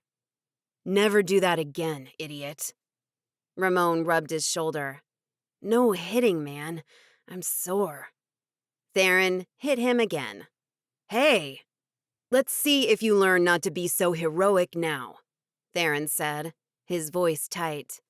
He might try not showing it, but we all knew he had struggled with Ramon's disappearance last night. Artan took a seat across the fire. "What happened to the dragon?" "Felix and I were able to distract him," Ramon said. "He followed us for a while, but then we had to hide in a valley and wait it out. It took the dragon a while to give up on finding Felix and me, but eventually he left." Frowning, I looked around. "Where's Felix?" "I'll take you to him soon." "What do you mean?" Ramon sighed. On our way back, we found a place." He shuddered. "Felix is there, waiting for us." Artan stiffened. "What place?" Ramon glanced toward Cora and Rye, then locked his eyes with Artan's. "I think you all should see it." "Then take us there," Theron said. Ramon shook his head. "Eat first. Trust me, you won't be able to eat after." What did he mean by that? But Ramon didn't explain anything else. He just told us to hurry and eat so we could go. This time, no one went out to buy food. We just ate the snacks we still had and called it breakfast. Hopefully, we would be done here soon. I needed real food. Like the day before, we broke up camp and took our things back to the van. Then, with the essentials, water and weapons, we set out through the forest after Ramon. The tension around the group felt like a whip about to crack, and the silence was maddening. It was easy to get lost in my troubled mind. I needed a distraction. But everyone seemed so focused on their own thoughts, I decided to focus on keeping one foot in front of the other. It took us an hour to hike up the hill and arrive at the place Ramon had told us about. He stopped at the edge of a valley and pointed down. "This way." We went down what seemed like a path around the valley until it opened into a giant pit. "What is this?" Artan asked, getting closer to the pit. The smell filled my nose before I saw it. Rot, blood, death. I plugged my nose and spied over the edge of the pit. Bones. The pit was full of human bones.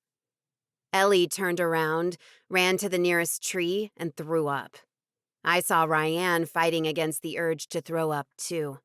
I gagged a couple of times, but then sadness over the dead people overrode any other sense.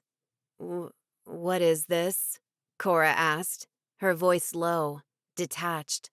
She stared at the pit with wide eyes, and her usual tanned skin was now pale.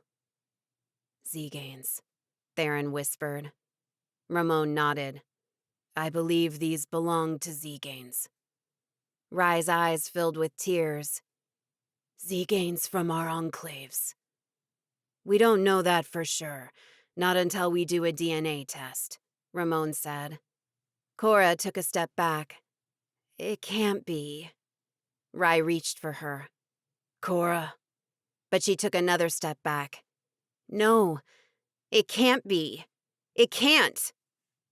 Cora's hand trembled, and the ground quavered with her. She didn't even notice she was using her powers. Cora, look at me, Rye said, taking 2 steps to her. She shook her head and retreated from him.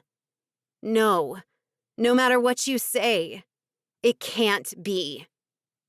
Tears streamed down her cheeks as she inhaled deeply, then spun on her heels and took off. Cora! Rye shouted and ran after her. Rye, wait! Artan called. Rye slowed down and glanced over his shoulder. His eyes were red with unshed tears. What? I know you want to go after Cora, Artan said. We do too, but instead of taking off alone after her, let's look for her together. It'll be safer. Rye grunted. Fine. In the end, Artan told Felix and Ramon to stay at the site in case Cora came back, while the rest of us went out in 3 groups. Ellie, Theron, and Rye were one group. Sloane, Tomas, and Ryan formed the second, and Artan and I were another. Despite the situation, I was sure Artan had divided the groups like that to be alone with me. If he tried anything, I would punch him before he got one word out. But, other than calling Cora's name every couple minutes, we marched in silence, which wasn't really good for my head. It allowed for too much time to think. Why couldn't I have a normal day as the Heart Maiden? Why did everything have to be so agitated, so messy? Cora's letter, the mission, the lies to be able to go out on this mission, the alchemist attack at the rest stop, Ramon being kidnapped, then saving him and giving him a potion that transformed him into a werewolf, the ghost town enclave, the booby traps, the revelation that I was Theron's and Ramon's sister. There was also the dragon, and now the bone pit. And how could I forget about my pains and the hallucinations? Since we had left the enclave, I had had 3 episodes, and during one of those, I had almost hurt Artan. It was too much. Just too much. Once we found Cora, I would first hug her, then I would convince her it was time to go home. And once we were home, I would ask for a vacation. The Elder Council might laugh in my face, but I really needed some time where I was just Mirella, the 20-year-old woman, not Mirella, the Heart Maiden. I knew they wouldn't let me go on a real vacation, but as long as I could lay on my couch, eat popcorn, and watch movies and TV shows all day, I didn't need much. I let out a sigh. The way the Elder Council hated me, I doubted they would grant me 1 day off. Mirella. Artan's voice broke through my zooming thoughts. He grabbed my wrist and slowed down. What is it? I asked, thinking he had seen something. He stared at me with those deep amber eyes. We need to talk. Chapter 19. About? I asked, already feeling on the defensive. Things hadn't been easy between Artan and me for the last couple of weeks, and when he approached me like this, I could only think it was about to get worse. He let go of my wrist. About? I glanced to the path ahead. We should keep going. Mirella. Artan called my name like a prayer. My heart squeezed. I sucked in a sharp breath. Artan, if you want, we can talk about Cora and finding her while we're actually looking for her. Anything else you might want to talk about? I'm out. I started walking again. Artan caught up with me. All right, then let's talk about something else. Your headaches and those hallucinations. I glared at him. I thought I just said I would only talk about Cora and finding her. So you're just going to pretend nothing is wrong? I halted and turned to him. Of course something is wrong. A lot. But I'm not about to let it affect our mission. Well, more than it's already messed things up. Since we left Lovell, you have had 3 episodes, Mirella. If that's not problematic, then I don't know what it is. I flinched and took a step back.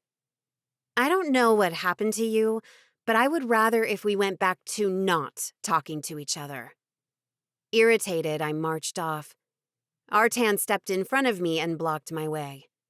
Mirella, please, listen to me. I'm just saying that because I care. He paused, his eyes intent on mine. I care about you. I closed my eyes for a moment as his words sent an avalanche of feelings inside me. How dare he say this to me? Artan, you're engaged. To a woman I barely know and don't love. I didn't choose her. It was an arranged engagement. And to tziganes that is sacred. You should try to keep her in your mind and your heart. Even though it hurt, I tried putting myself in Kizzy's shoes. If I were her, I would want my future husband to be faithful to me. There's someone else in my heart, Mirella. He reached for me. You're in my heart. Please don't say that. I kept my hands behind my back so he wouldn't be able to touch them. Besides, you know we can't, Artan. I told myself that all the time, in the hopes that it would finally sink in and I would feel better. It hadn't worked so far. The Elder Council killed Damara's lover. I won't be with someone and risk having them killed. I can defend myself, he said, his voice taking a hard edge. And my Dat and Puridaj are part of the council. They would probably punish me, but not kill me. And you want to risk that? He was serious when he said, For you? Yes. I shook my head. Artan, don't do this. I grasped for any excuse I could think of, because if I didn't, I would give in to him. Think about your honor. Until a couple of weeks ago, your honor was the most important thing. You should honor your commitment to your fiancé, and you should honor the rule about not touching the Heart Maiden. Artan grasped my shoulders. I'm touching the Heart Maiden. I want to touch the Heart Maiden. My honor is bound to you. That's all that matters to me. Stunned, I didn't move as he tugged me to him and crushed his mouth on mine. But once his warm lips moved against mine, I lost it. I lost it all. I lost my mind. I lost the will to fight. I melted into his arms and parted my lips for him. Winding his arms around me and holding me tight, Artan deepened the kiss. A shiver rolled down my spine and went all the way to my toes. I clung to him, suddenly wondering why I had resisted for so long. Why had we been arguing?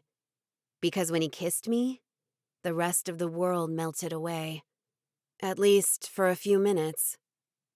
But I couldn't erase all the worry bouncing inside my head. My heart hurting, I broke the kiss and pushed him away. We shouldn't be doing this. Are you serious? After that kiss? After kissing me back like that? Are you going to deny your feelings for me?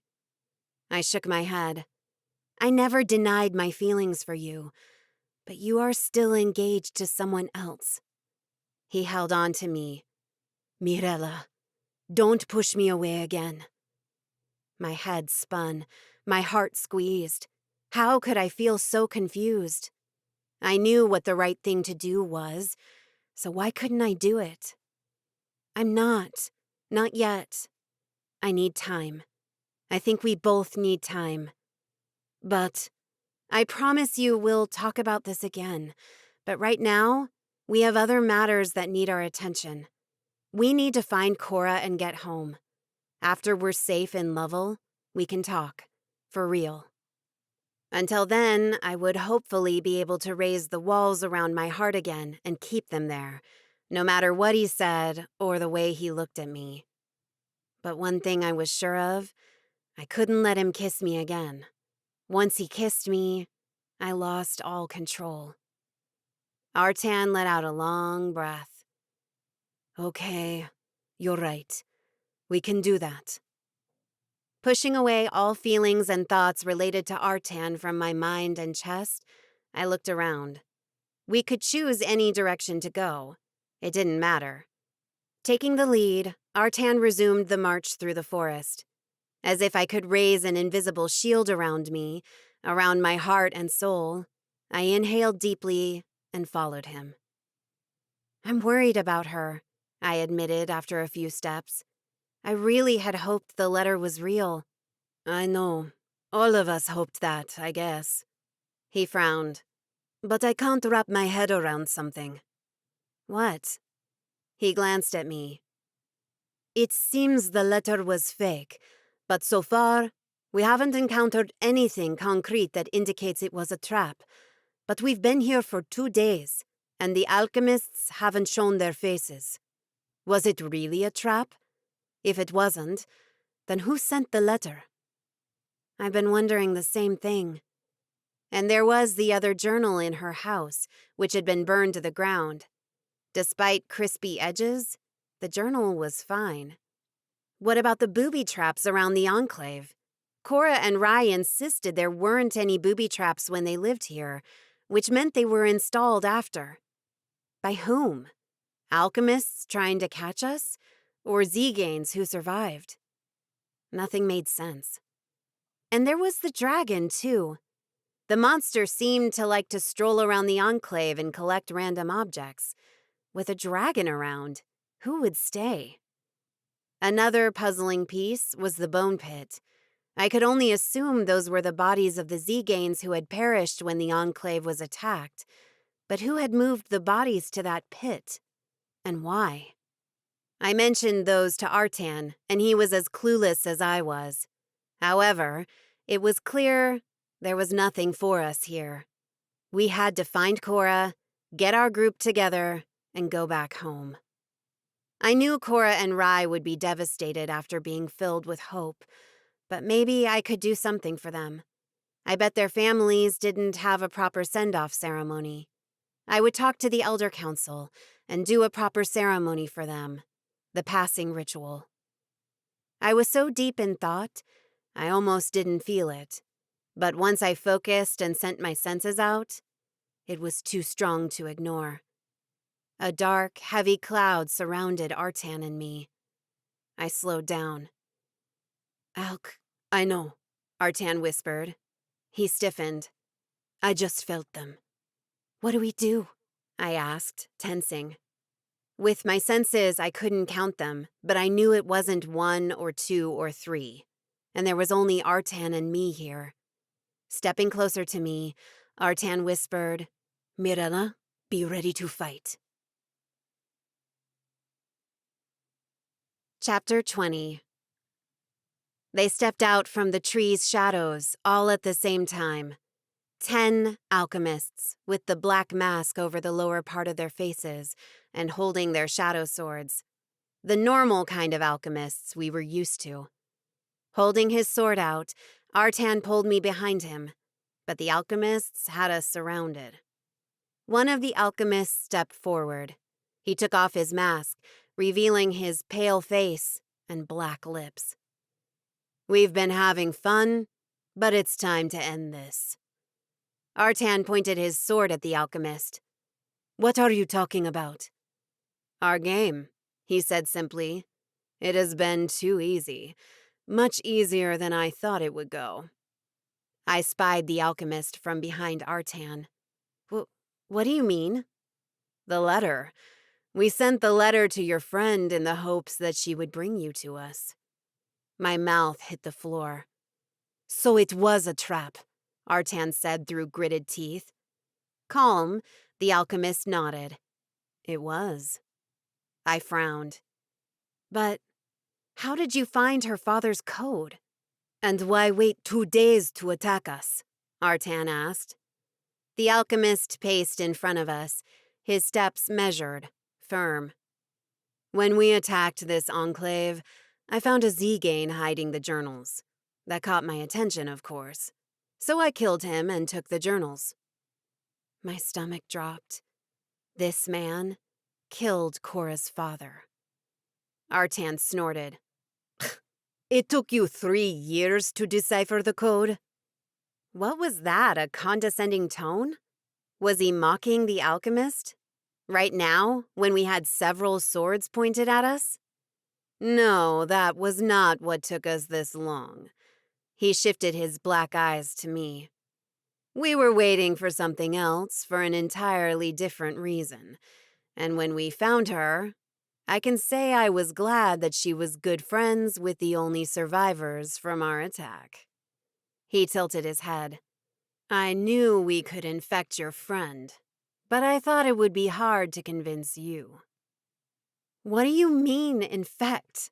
I asked, my voice catching. Isn't your friend acting strange lately? A little more agitated and eager and forward than usual? His black lips stretched into a sick grin.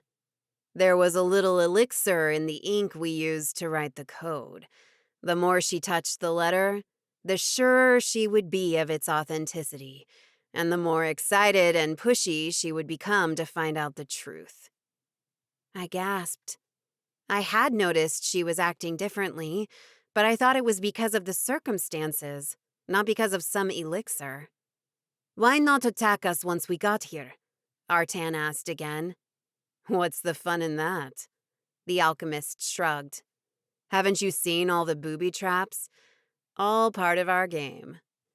You're sick, I spat. He ignored me and went on. We wanted to see you suffering as you went through an enclave we decimated. He took a step closer. Just like we're going to do with your enclave once we're done with you. The alchemists lunged at us. On instinct, I moved my hands up and a firewall appeared in front of us. But the shield wouldn't hold for long. We should run, I said. Artan shook his head. We won't get far before they are on us again. But what was the alternative? To fight them? There were too many for just the two of us. I didn't have an opportunity to come up with a plan as my shield broke into tiny flames that disappeared into the air. The alchemists advanced on us. Artan engaged in a sword fight with a few of them, while I used my magic to keep the rest back. But when the leader stepped forward holding a green stone, exactly like the one Ellie had been holding when she delivered me to the alchemists a few months ago, my magic flickered. Grunting, I called for it, but with the power of the green gem, I couldn't even hold on to it. I stepped back, realizing I wouldn't be able to fight them if they took away my magic. Desperate, I turned around to grab Artan and run, but ended up face to face with another alchemist. The masked man pulled his arm back, aiming the shadow sword right at me. I froze, knowing that even if I moved, I wouldn't be fast enough. Not this time. The blade came at me. Artan jumped in front of me. The blade went deep into his stomach. No! I cried. Panic took over my senses, and my magic faded from my veins. Groaning, Artan pressed a hand to his stomach and knelt on the ground. I crouched beside him. He smiled at me. I'm sorry. I couldn't protect you. I cupped his face. No, no, no. Stay with me. You'll be fine. I pressed a hand over his wound, but blood seeped between our fingers. Stay with me. A sob racked through my body. Hands closed around my shoulders and pulled me back. "No," Artan rasped. I jerked and screamed as the alchemists carried me away from Artan, their grips like steel.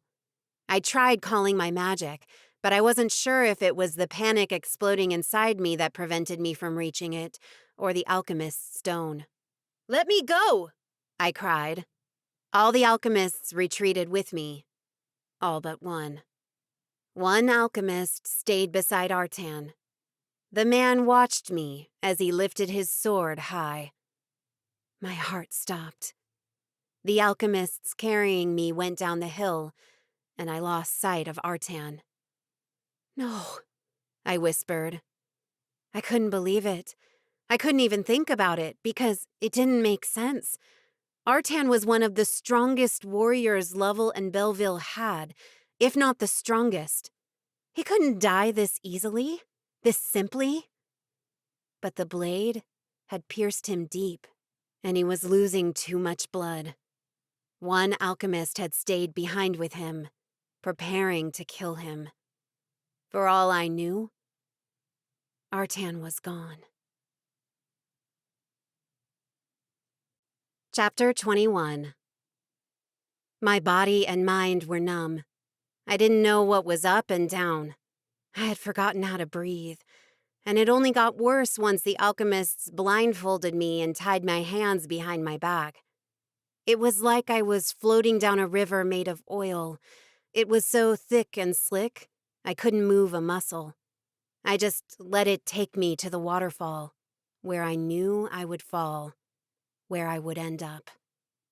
I didn't know how long the alchemists carried me through the forest. I had also lost all sense of time. But my heartbeat picked up when a new sense pushed against me. Who was... "Get them!" an alchemist cried. At first, the alchemists carrying me sped off, trying to get away from whoever was attacking. But soon they put me down to fight. Blindfolded, I only heard the grunts, the stomps, and the sounds of metal slicing flesh. As long as it wasn't any more of my friends getting hurt, I could stomach it.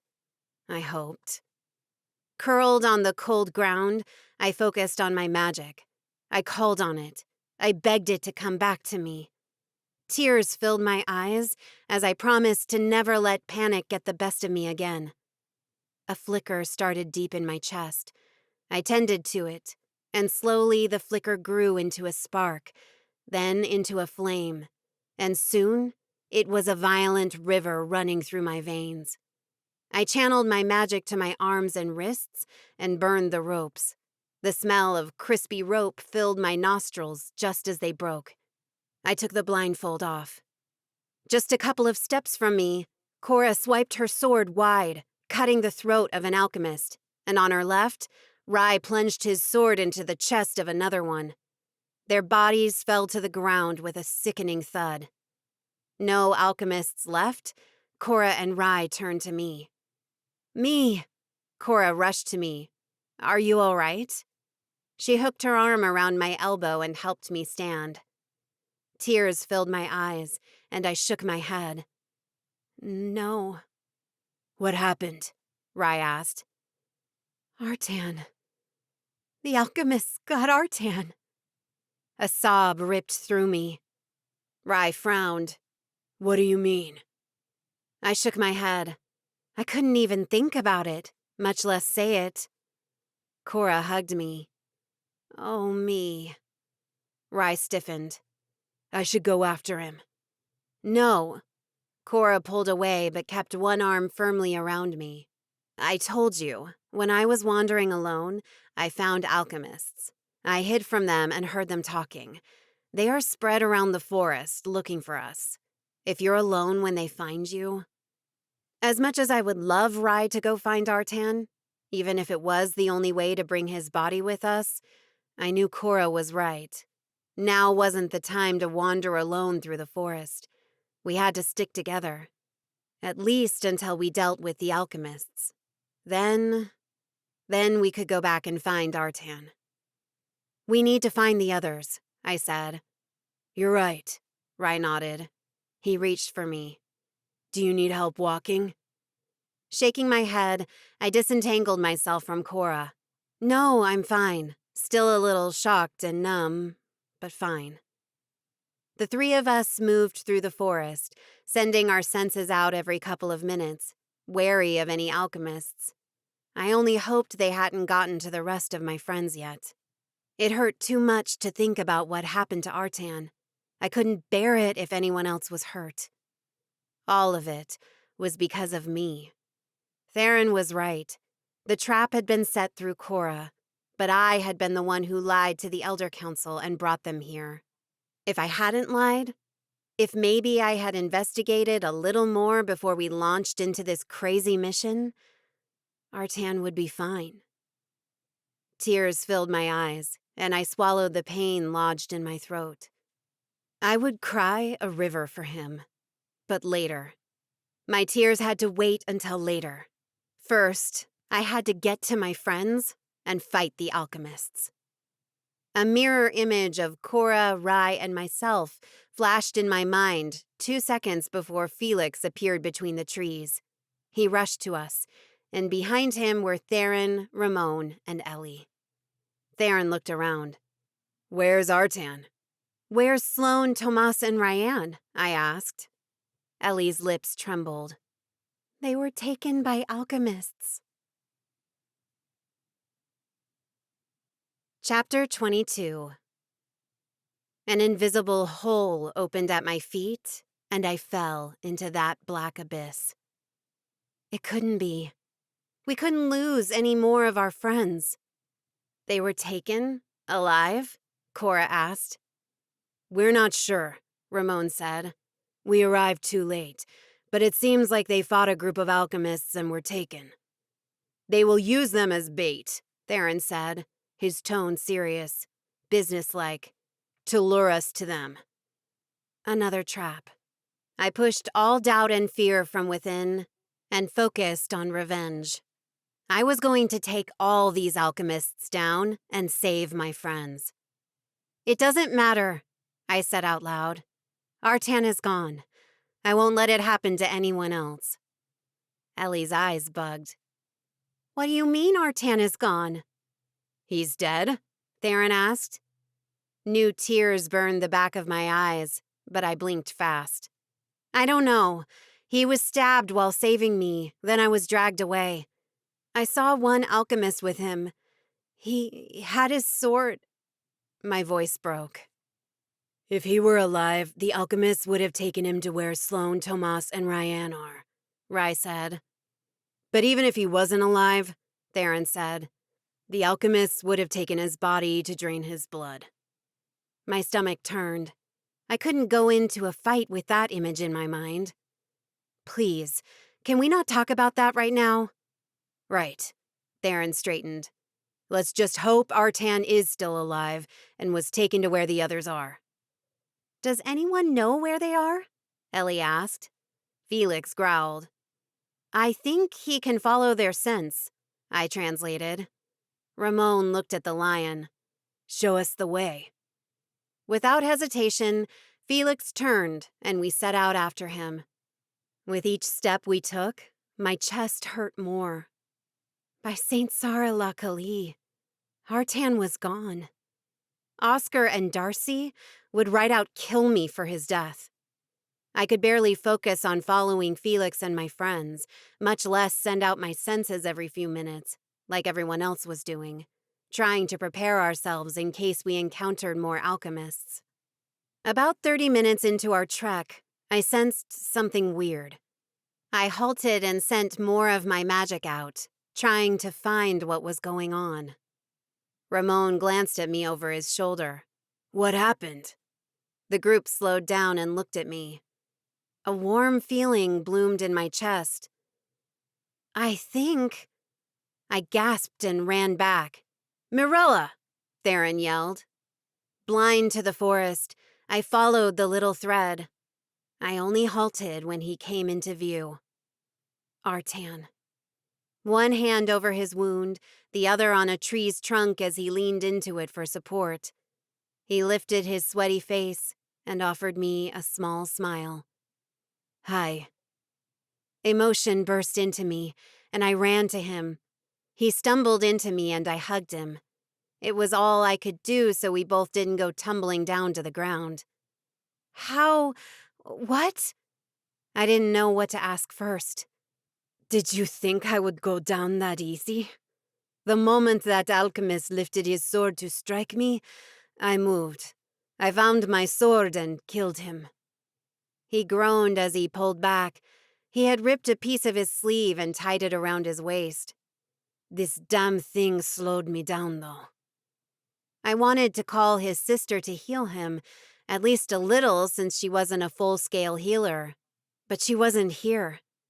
By Saint Sarah Lacali, I had to tell him that his sister, his future brother-in-law, and his cousin had been taken. But first, we had to do something about his wound. If he kept bleeding like this, he would go into shock. And when we found Ryan and Tomas and Sloane and had to fight, he wouldn't last a minute. I placed my hand over his wound and called my magic. I wasn't a healer and couldn't do much. But so far, I had found out my magic could do things I didn't expect it to. I poured every ounce of my feelings and hopes and desires into my magic. Please, heal him, I begged. Artan hissed, and I pulled my hand away. He grabbed my hand and put it in place. Keep going. I think it's working. I wasn't sure what he meant, but I kept going. He hissed more and more, until he stopped. It's done. He unwrapped the cloth from around his waist and lifted his torn armor. The wound was cauterized, as if my fire had done that. It didn't look pretty, with an ugly red scar. I'm sorry, that is all I could do. Are you kidding me? You might have just saved me, he said with a soft smile. But now you'll have a scar. Don't worry about it. I'm sure my puridage can lessen it a little. And if she can't? He shrugged. Tokens of battle. Trophies of a soldier. What happened? Theron asked from behind us. Finally, the rest of the group had found us. I hadn't even noticed I had run so fast to make them lose my trail. Sorry I took off like that. I gestured to Artan. But I found something. Artan, Cora breathed. You're all right? He nodded. I am now. Ramon pressed the group. If you're well, then we should get going. Artan's brows curled down. Going where? Where's Ryan, Tomas, and Sloane? Theron and Ellie looked away. Ramon's and Rye's faces fell. Cora's eyes filled with tears. Felix let out a sorrowful growl. I inhaled deeply before saying, The alchemists took them. Artan's entire body tensed. What? We're going after them now, Theron said. Then let's go, Artan urged. He gritted his teeth and pushed through any residual pain. Felix assumed the front of the group again, and he led us through the forest. To me, it all looked the same. If we were going in circles and nobody told me, I would never know. But I was sure Felix knew exactly where to go. It didn't take long for Felix to take us through a hidden path around a small hill. On the other side, the hill was rocky, and down below, there was a hidden clearing. From the middle of the path, we couldn't see the clearing well yet, but from the images Felix projected in my mind, I knew that was where we were going. We approached the clearing, hiding behind tree trunks and watching for alchemists. My heart squeezed at the sight we found. By Saint Sarah Lacali, Cora whispered from my side, echoing my shock. Alchemists littered the clearing, going to and from a long table set up in the center, where vials and pots were spread out. On the corner of the table, a dark red liquid bubbled inside a big black pot, resembling an archaic cauldron. On the other side of the table, there were 3 chairs. Ryan, Tomas, and Sloane were tied to the chairs. This time, there were no IVs sticking in their arms. No. The alchemists here had been crueler. They made several cuts on their arms and let their blood seep out and into bowls set on the ground underneath their hands. An alchemist approached Ryan. He ran a finger on one of her cuts. Then, he licked her blood from his fingertip. My stomach turned. Beside me, Artan groaned. Ugh, I can't just watch. And just like that, he drew his sword from the scabbard at his waist and marched into the clearing. Artan, no, Theron rasped. The alchemists saw the moment Artan stepped from behind the trees and approached them. Half of them turned back to whatever they were doing, as if Artan wasn't much more than a fly they could swat away. The other half extended their arms, and the shadow swords appeared in their hands. Shit, Ramon cursed. Channeling my magic, I glanced at my friends. Let's do this. Chapter 23. Facing off with the alchemists, my friends and I stood a few steps behind Artan. A low hiss echoed through the alchemists, as if they were wild animals that had gotten excited upon seeing their next meal. The alchemists parted, and an unmasked one stepped forward. It was the same alchemist who had gotten Artan and me earlier. He narrowed his dark eyes at Artan. Didn't we kill you? You tried, Artan said with a bite. Now, let them go before I do to you what I did to the poor alchemist you left behind to finish me off. Such anger. I like that. The alchemist's black lips spread into a nasty grin. But don't worry, all the anger and desire for revenge won't help today. I joined Artan and faced the alchemist. What is it that you want? He opened his arms to the side. What every alchemist wants, tzigane blood. I bet there is at least one other enclave much closer than ours. You could have gone to them without luring us here. You're smart, he said. We'll always want tzigane blood, but we need something else. What is it? Artan asked. That's a long story, the alchemist said. The coldness in his voice, the detached grin on his face, the depthless eyes, it all sent a shiver down my spine. We don't have time for a long story, Artan said. Make it short. You're no fun, the alchemist tisked. Long story short, we were the ones who attacked the enclave 3 years ago. He pointed to our right, the general direction of the enclave.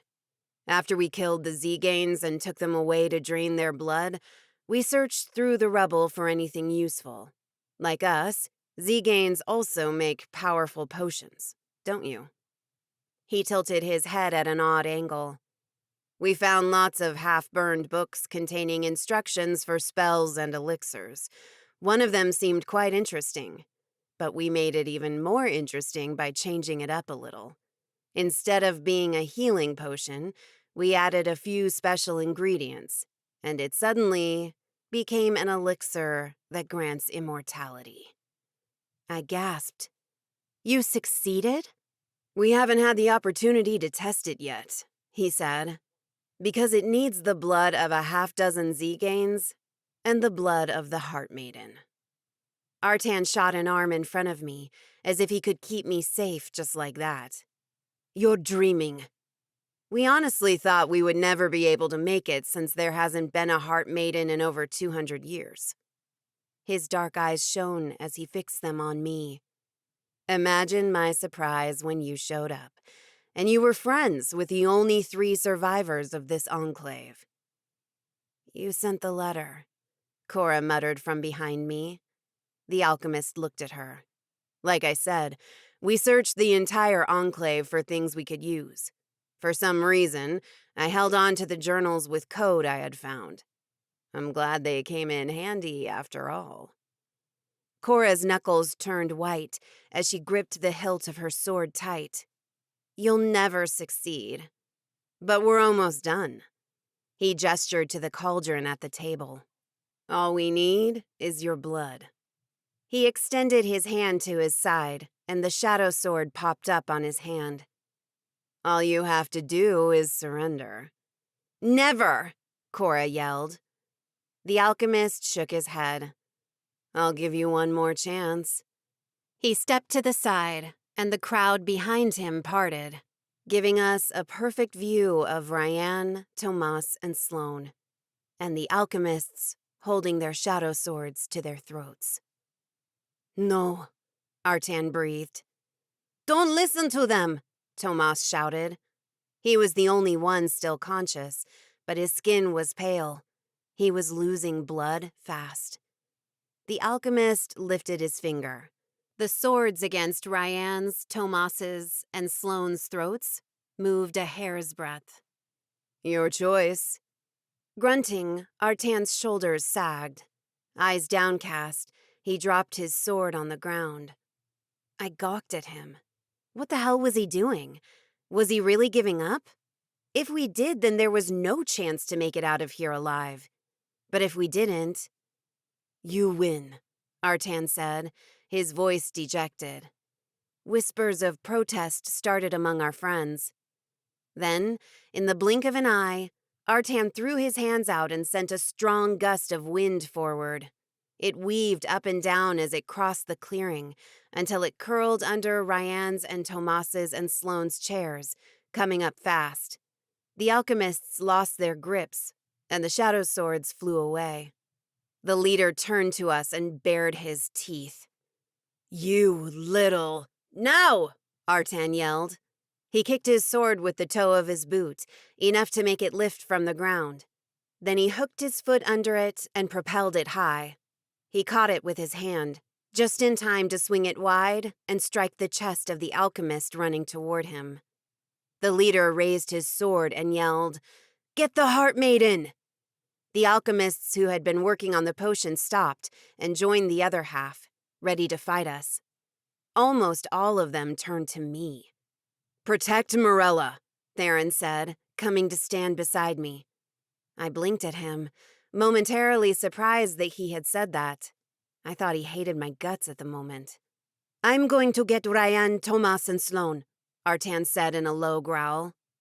"I'll help you," Ramon said, before taking off his shirt and wolfing out. The two of them rushed through the alchemists, while Theron, Cora, Rye, and Felix stayed by my side and fought off the alchemists who advanced on us. Meanwhile, Ellie ducked behind us, shaking with fear. I really needed to take her to fighting lessons with me.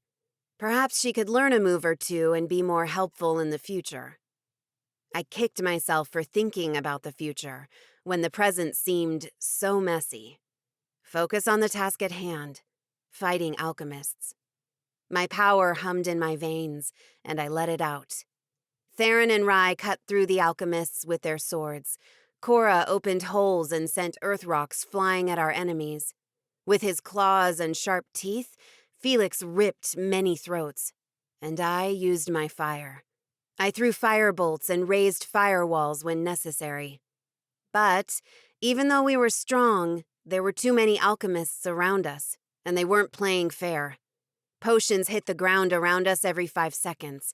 From dizziness smoke to convulsing spells and numbing potions, the alchemists were trying everything to stop us without hurting us too much. After all, they needed our blood. If we bled out before the fighting ended, then it was all in vain. I conjured a snake of fire and sent it to the alchemist rushing at me. The snake found his legs and coiled around his body. It tightened and burned. The alchemist cried as the fire spread over his body and burned him alive. I turned my face, hating the sight. I did it only because it was them or us, and I would fight for us until my last breath. Another alchemist swung his sword at me. I ducked, then whirled back, gaining some distance from him. I conjured another snake of fire, and the alchemist sidestepped, allowing another one to come forward. He threw a vial at me. It broke against my legs, spreading black liquid on my uniform. Looking down, I stepped back. What the hell? I was about to send my fire snake at him when I felt it, the potion on my legs working. My skin underneath the uniform prickled, my insides curled, my muscles contracted. I fell on my knees as little tremors ran down my body. The magic flickered and faded. The alchemist laughed. "Not so tough now, are you?" "What is this?" I asked, my voice a thin shrill. "A debilitating spell," he said. "It'll make you dizzy and weak, and you won't be able to use your magic."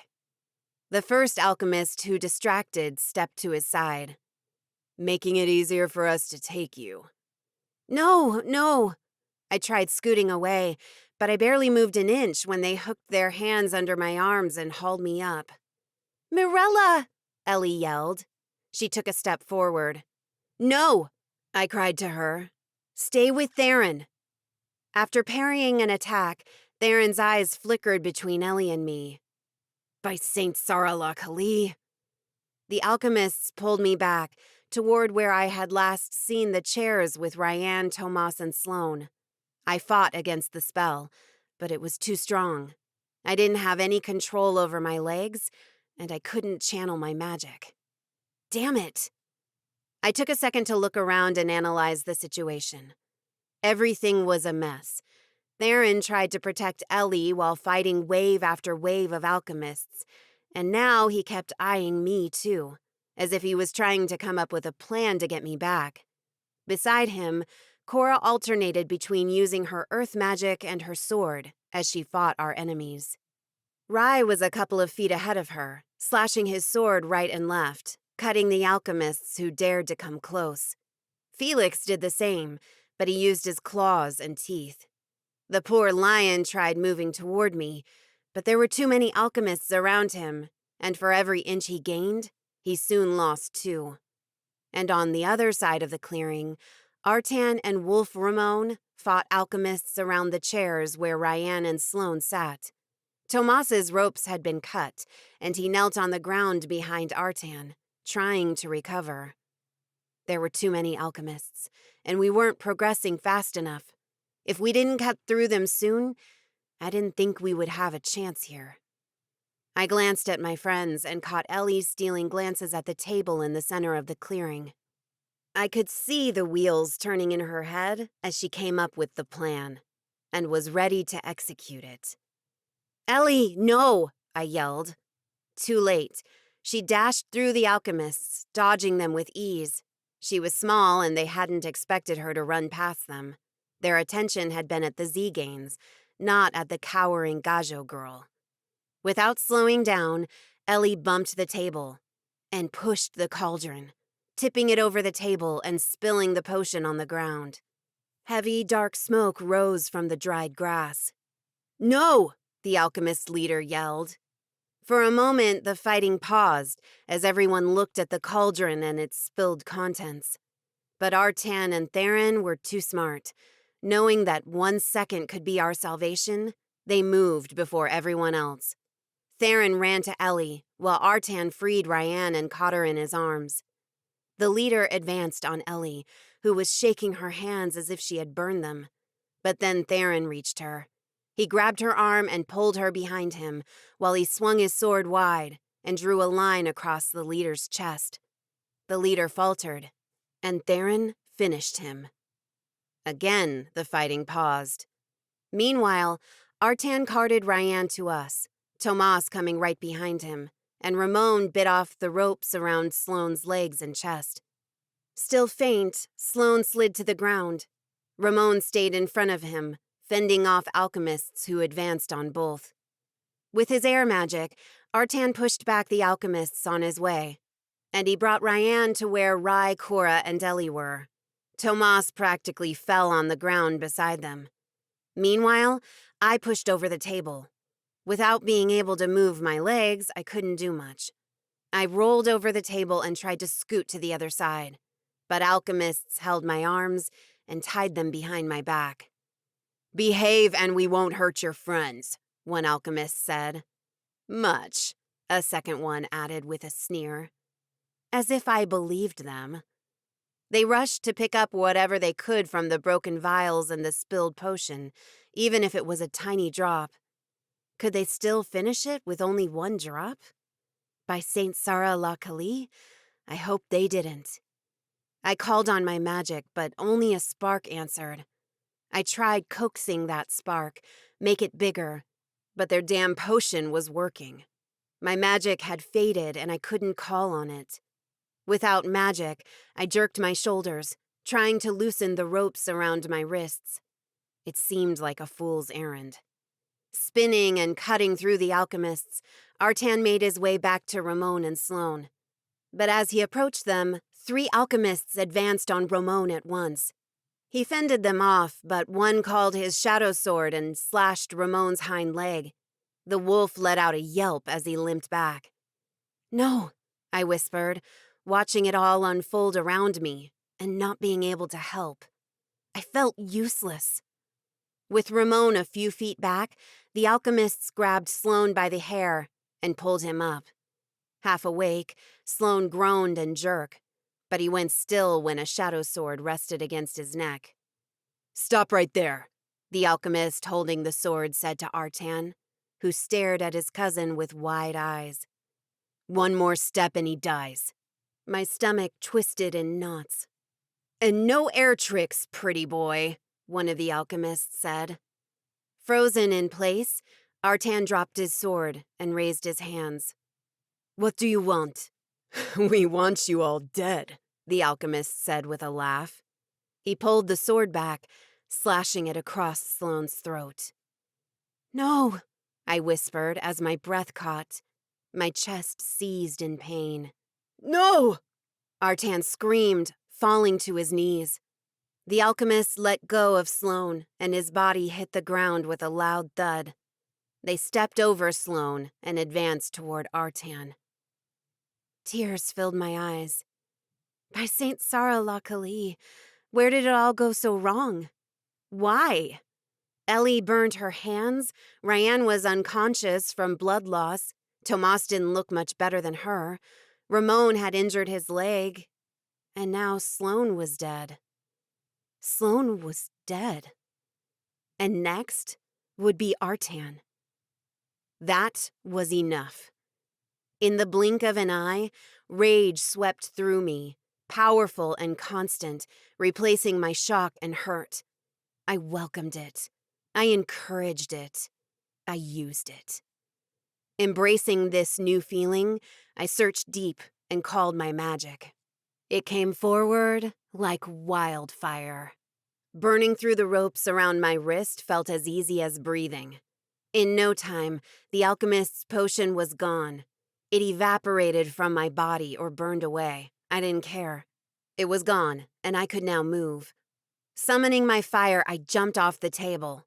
My feet touched the ground, and fire spread. It spread through me, from me. The alchemists jumped back, wary of the fire. I walked to the center of the crowd, each of my steps leaving a dark mark on the ground. Once more, the fighting stopped, and this time, all eyes were on me. The fire took over my legs, my chest, my arms.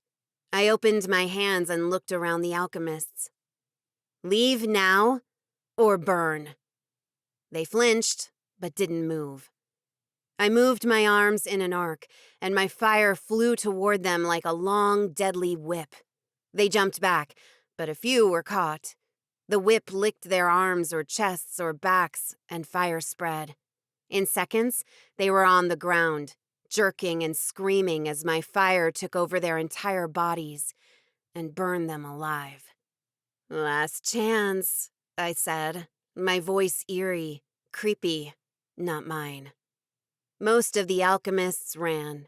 A handful stayed and stood their ground. I sent my fire whip to them.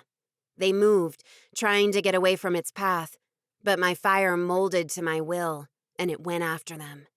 The tip of the whip hit most of the alchemists, and they burned in a matter of seconds. Only 3 alchemists were left standing. I smirked at them. "You asked for it." Twirling my arm, I sent out the fire whip again. The 3 of them scurried away like scared rats. All of the alchemists were gone. They were either dead or running away.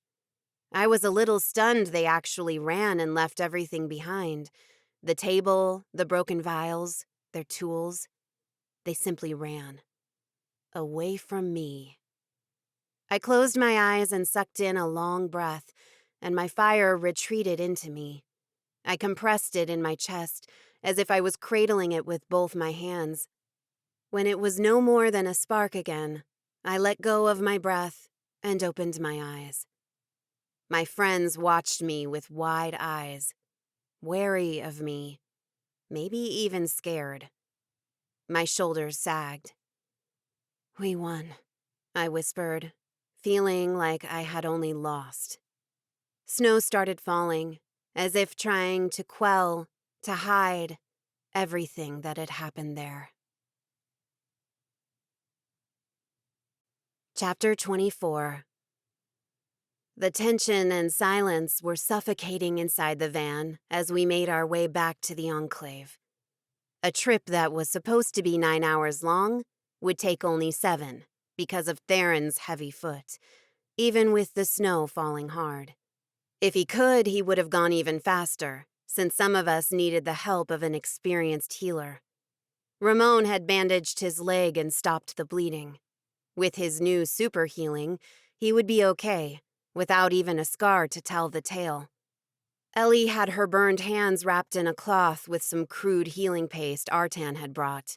It wouldn't heal the burn, but it would make it bearable until we got back to level.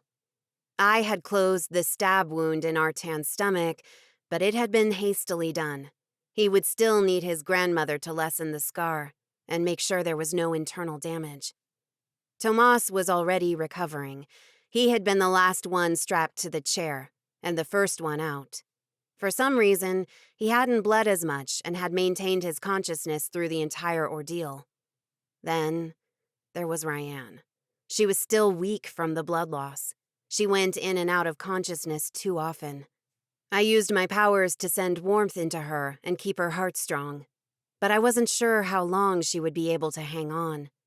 The others had a few scratches and sore muscles and pure exhaustion, but they would survive. Unlike Sloane. Each time I thought about Sloane, my throat closed and my eyes filled with tears. I wished I could go back in time and do something. If I had had one more second, maybe I could have been able to see it coming and stop it before it happened. I could have saved him. But I couldn't save him. Nobody could. Sloane was gone. I glanced back to the last row. Sloane's body was there now, wrapped in our blankets. Artan watched over him, as if he could stare life back into his cousin. Since I had shooed the alchemists away, or killed them, my stomach revolved with nausea just thinking about all the lives I had taken. Artan hadn't even looked my way. Seeing his despair over Sloane and worry about Ryan, I knew he now blamed me too. Everyone did. After all, I had been the one to make this trip possible. It might not be the best excuse, but it was the only thing they could grab, the only thing that made sense right now. They were feeling angry and lost and confused. And I was an easy target to blame. Especially because I didn't protest when Artan jerked away from my touch when I tried to hug him, to comfort him about Sloane and Ryan. Or when Theron yelled at me because of Ellie's injuries. Never mind that she had been the one to act and tip over the cauldron and get burned in the process. I had told her to stay away. But did they remember that? No, of course not. I didn't protest as they glared at me while we hopped in the van and got ready to go back. I wouldn't protest. I would take it all. I would accept it all, because I felt guilty. There was someone else feeling guilty in this van. On the seat in front of me, Cora kept her head low the entire trip. From time to time, I could hear a couple of sniffs, which eased out when Rye put his arm around her shoulders and tugged her against his side. A pang of jealousy cut through my heart. I didn't have a single friend on my side right now. Relief coursed through me once we arrived at level in the middle of the night. Theron took the van through the gates and over the snow-covered roads. But once we hopped out and found the Elder Council waiting for us, my relief was gone. Tears brimmed in my eyes when Sloane's mother and his fiancé saw his body and started crying. His mother screamed, and his fiancé looked ready to die. I shrank into myself, afraid they would turn to me. Darcy and Oscar fretted over Ryan. After a glare toward me, Darcy took Ryan to the infirmary with the help of another council member. Tomas went along to get checked. Theron followed them with Ellie. Oscar stood tall and faced our group. "I expect all of you in the council room in 20 minutes. Then, he spun on his heels and stomped away. Ramon grabbed my bag from the van and handed it to me. Frowning, I took it. Wasn't he going to yell at me too? I looked down at the improvised bandage around his thigh. "You should go to the infirmary too." Shrugging, he untied the bandage from around his leg. "It's all healed now." He picked up his bag and slung it across his shoulders. He gestured to the snow-covered path leading to the main square. "Shall we?" I stared at him. "Are you sure you want to walk with me?" One corner of his lips curled up. Like this, I could see how alike he and Theron really were. "I am." We started our way to the main building where the council room was located, and I tried my best not to notice the agitation spreading through the enclave. Everyone should be sleeping, since it was past 3 a.m, but with the news of our return, Sloane's death, and Ryan's injuries, the enclave was as alive as during the day. Soon, rumors about how it all went would spread faster than wildfire. It would get distorted and mixed up, and instead of being only blamed for what happened to them, I would be blamed for actually doing it. Who knew? I might have had the sword in my hand. A shudder rolled down my spine. "Don't let it all affect you," Ramon said, his voice low. Easier said than done. "They will come around." He opened the door of the main building to me. "They are just hurt by all that happened. They need to find someone to blame. And I'm right here." I nodded as I walked inside the building. I know, I thought about that already. But it still hurts. He placed a heavy hand on my shoulder. "You did your best. Remember, you're the one who saved us in the end. If you hadn't done that superfire magic, it's possible we would all be dead now." His words brought new tears to my eyes and a new emotion to my heart. This was my brother, telling me I did well. I had never thought something like this could happen. We were the first to arrive at the council meeting room, aside from the elders already seated on the other side of their semi-oval table. Only Darcy and Oscar were missing, probably because they were tending to Ryan. Soon after, Cora, Rye, and Artan arrived. Artan stayed in the back, away from all of us. Then, with only a minute to spare, Theron and Ellie entered the room. Ellie had a real bandage around her hands now, and I could bet there was plenty of decent healing paste smeared across her skin. At the 20-minute mark, Oscar came into the room through a back door. He stopped by his seat and said, "We'll wait on my Daj. She should be here soon." I tried relaxing while we waited, but I felt the prick of the glares from the council members and from my friends on my skin. Finally, almost 15 minutes later, Darcy rushed into the room. She looked tired and nervous, as if she had used too much magic and needed some rest. We all needed rest. Besides fighting for our lives, we hadn't slept in almost 20 hours, and we hadn't eaten in almost as long. "I will get directly to the point," Darcy said.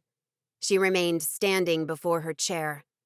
"The Elder Council is disappointed by all the lies associated with this mission. Because of those lies, my Purishé, Ryan, is in a critical state, and my Purishini, Sloane, is gone." Her lower lip trembled, and I felt bad for the old hag. I hated her, but I never wished loss on anyone. And a tzigane became a roof. Her gaze fell on Ramon. He held his head high, not afraid of her. I don't know what this will mean for you or for us. We need to investigate how your transformation will affect your tzigane blood. Just know that the enclave is our priority. If you turning into a roof puts any tzigane in danger, we'll have to act. Ramon nodded. I understand. I gaped at him. He did? She was telling him he would be kicked out or killed, and he was okay with that? But before I could protest, Darcy went on. I haven't had time to discuss matters with the council yet, but know that all of you will be punished for this stupid act. She turned her glare to Ellie. I know your punishment. You're forbidden to set foot inside this enclave again. After this meeting, someone will drive you back to Broken Hill, and I expect to never see you here again. Ellie's face paled. But, and you, Darcy cut me off. Whatever protest I was about to blurt out was lost in my throat. I expected more of you, Mirella. After all, you are our heart maiden. You shouldn't make up lies about connections to Damara and fake heart flowers and put your life at risk like that. You know how important you are to our enclave. To all enclaves.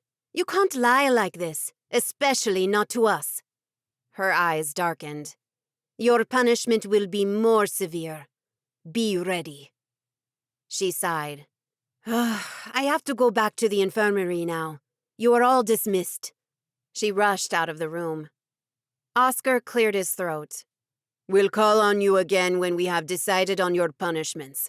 Now go. Without another word, Oscar followed his mother out of the meeting room, and the other elder council members rose and started leaving. I frowned, wondering if Artan had told them everything.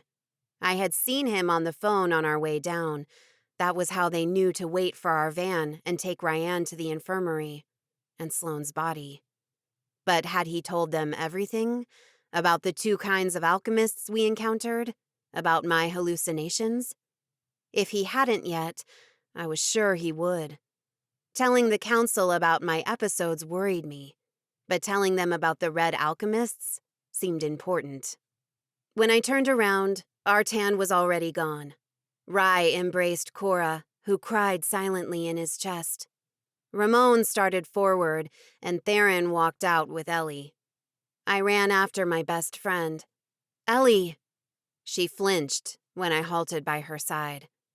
Theron put an arm over her shoulder and pulled her closer to him. What do you want? My brows curled down. What? Did they expect me to hurt them? What the hell? I just want to know how you are feeling, I said, trying to ignore Theron's hateful gaze. Does it still hurt? I'm okay, Ellie said, her voice barely a whisper. How is... Theron cut me off. I need to take her home before Darcy decides to lock her in our prison instead. He tugged her forward. Naituk.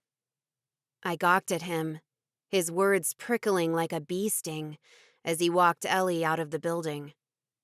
It took me a moment to be able to swallow the pain his words had dug in my chest and move. When I left the building, the main square was almost deserted. Hopefully, everyone went back to bed since there was nothing anyone could do right now, other than fret and cry. As I dragged my feet across the square, I realized something. Maybe it was better this way. Even if my friends weren't angry with me, even if they were just quiet and throwing glares my way because the entire situation sucked and we could all punch a wall and cry buckets, I was still a danger to them. I had proved that one too many times. I made rash decisions, lied thinking I was helping, but only ended up making matters worse, and trusted too easily. This was all my fault. They were all suffering and hurting because of me. It wasn't safe for them to be around me anymore. And I could use this quietness and temporary anger to distance myself from them, to make them safe. I was so lost in this new realization, I barely noticed someone was standing outside my house, waiting for me. Dolan. My father. I almost tripped when I saw him, but I pushed past the shock and continued my walk home. Since I was hurt that my friends were giving me the cold shoulder, I decided to not do that to him. After all, he wasn't the one to blame here. He didn't know about me, and when he found out, he wanted to tell me. My mother was the one who stopped him. I glanced at him as I reached for the front door. Good night. Mirella, wait. My hand paused on the knob, but I didn't turn to look at him. Ramon just told me that he told you the truth. He let out a loud sigh. I'm sorry I didn't tell you before. I know. I turned and faced him. For the first time, I analyzed his face, his features. A long, sharp nose, round eyes, high cheekbones. How hadn't I noticed before we shared some of the same features? I know you wanted to tell me, and my mother wouldn't allow you to. Don't worry. I'm sure she and I will argue about that soon enough. Don't be too mad at her, he said. Try to understand her. I pressed my lips together, not sure I could do that. You're a good man. He looked me from head to toe. Are you okay? Were you hurt? The worry in his eyes made my heart squeeze with longing. No, I'm fine. Just tired. Right. Of course. He took a large step back. I'll let you rest then, and talk to your mother after that. But later, I would like to talk to you. I nodded, fighting against the tears threatening to spill at any moment. We can do that. Go in. He waved me off. Emotion filled my chest. I thought it would burst. But I was able to keep that and the tears in and entered my house. Seated at the bottom of the staircase on the foyer, my mother was waiting for me. Her eyes widened, and she jumped to her feet once she saw me. Taking in a deep, calming breath, I closed the door and faced her. I'm so glad you're finally home. She wrapped her arms around me. I didn't hug her back. I was so worried. Noticing I was standing there like a wax figure, she pulled back. What happened? Let's see. Alchemists attacked us on the way there. Ramon became a werewolf. Booby traps almost killed me. We fought a dragon. And then alchemists killed Sloane, and Ryan is in a critical state. She gasped. By Saint Sarah Lachali. But that's not all. I paused, waiting to deliver the blow. Ramon also told me something very interesting. Her eyes widened. Rage coursed through me, and I wanted to scream at her. Why did you let me believe my father was a gajo? Why did you let me spend so much time in Belleville without telling me the truth? Why do you always lie and hide things from me? My voice rose with each question. Why? Her face went white, and her lower lip trembled. I saw it coming before she uttered any words. More lies. If she said anything, it would only be more lies. The rage faded from my veins, and sadness replaced it. I was sad for us, for our relationship. When I thought we were finally getting along well and developing a great bond, I found out about more lies. My chest sank. You know what? Don't bother. I'm tired of asking for the truth, all of the truth, and being lied to every time. I'm done. I stomped past her. She spun with me, her eyes wide. What are you going to do? I didn't look at her as I went up the stairs and said, First thing tomorrow morning, I'm asking the council for my own house. I heard her gasp, but I didn't feel anything. From this moment on, my heart would be shielded from her. Chapter 25. Even though every muscle in my body hurt, I couldn't fall asleep. I tossed and turned in bed for hours until I gave up. Mumbling some nonsense about needing to rest, I shot up from bed and put on a heavy jacket over my pajamas, beanie, gloves, and boots with fleece interior. I walked out to the porch and 2 warriors stepped out from the shadows, Leander and Lash. I sighed, wishing they stayed out of my sight so I could pretend I was alone and free. Doing my best to ignore them, I stepped out onto the street, thankful most of the paths had been shoveled, and now there were only little mounds of snow accumulated against the walls. However, there was nothing to be done about the cold. I tightened my jacket, cursing myself for needing to get out of that stuffy house. It was all my mother's fault. If she hadn't been a terrible mother, if she hadn't lied to me so much and pushed me away, I would be fine with sinking into the couch and watching TV until I fell asleep. But as it was, I couldn't stay in there with her. I didn't want to hate her, but I couldn't control my feelings right now. I stopped by the edge of the forest, where I usually like to take my time and clear my mind. But the chilly wind was strong here. It bit my face, and I had to pull the collar of my jacket up to protect myself. I tried enduring it, but after 3 minutes, I gave up and resumed my slow walk around the enclave. I was crossing the main square when Artan stepped out of the infirmary. His amber eyes found mine, and the sadness and indifference in them made my heart sink. He glanced around, as if considering to bolt. Thankfully, he latched on to his honor and didn't turn away when I approached him. "How's Ryan?" I asked, my voice low. "She's better." His voice was hard, cold.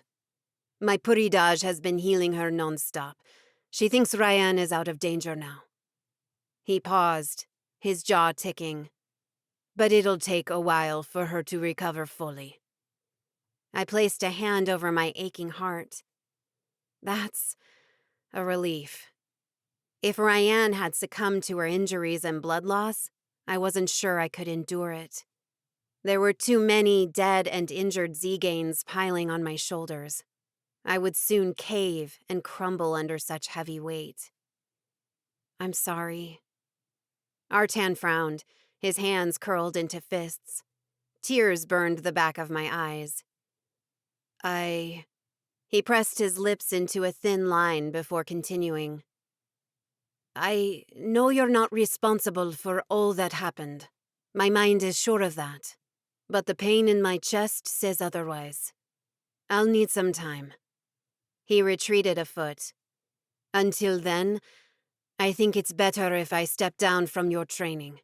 I'm sure Theron will be happy to train you." Those words hurt more than he would ever know. "I understand," I whispered. Without another word, Artan nodded and marched away. My heart broke into tiny pieces as I watched him leave. Leaving me for good. I had been trying to push him away for weeks, but I think that deep down I hoped we would find a way to work it all out and be together in the end. Maybe Kizzy would fall in love with someone else. Maybe I would be able to convince the council of letting the Heart Maiden have a partner. I didn't know exactly how, but now as I watched him walking away, I knew I had hoped so much for a miracle to happen. But now, it was really over. After all that had happened in the past few days, I knew it was all over.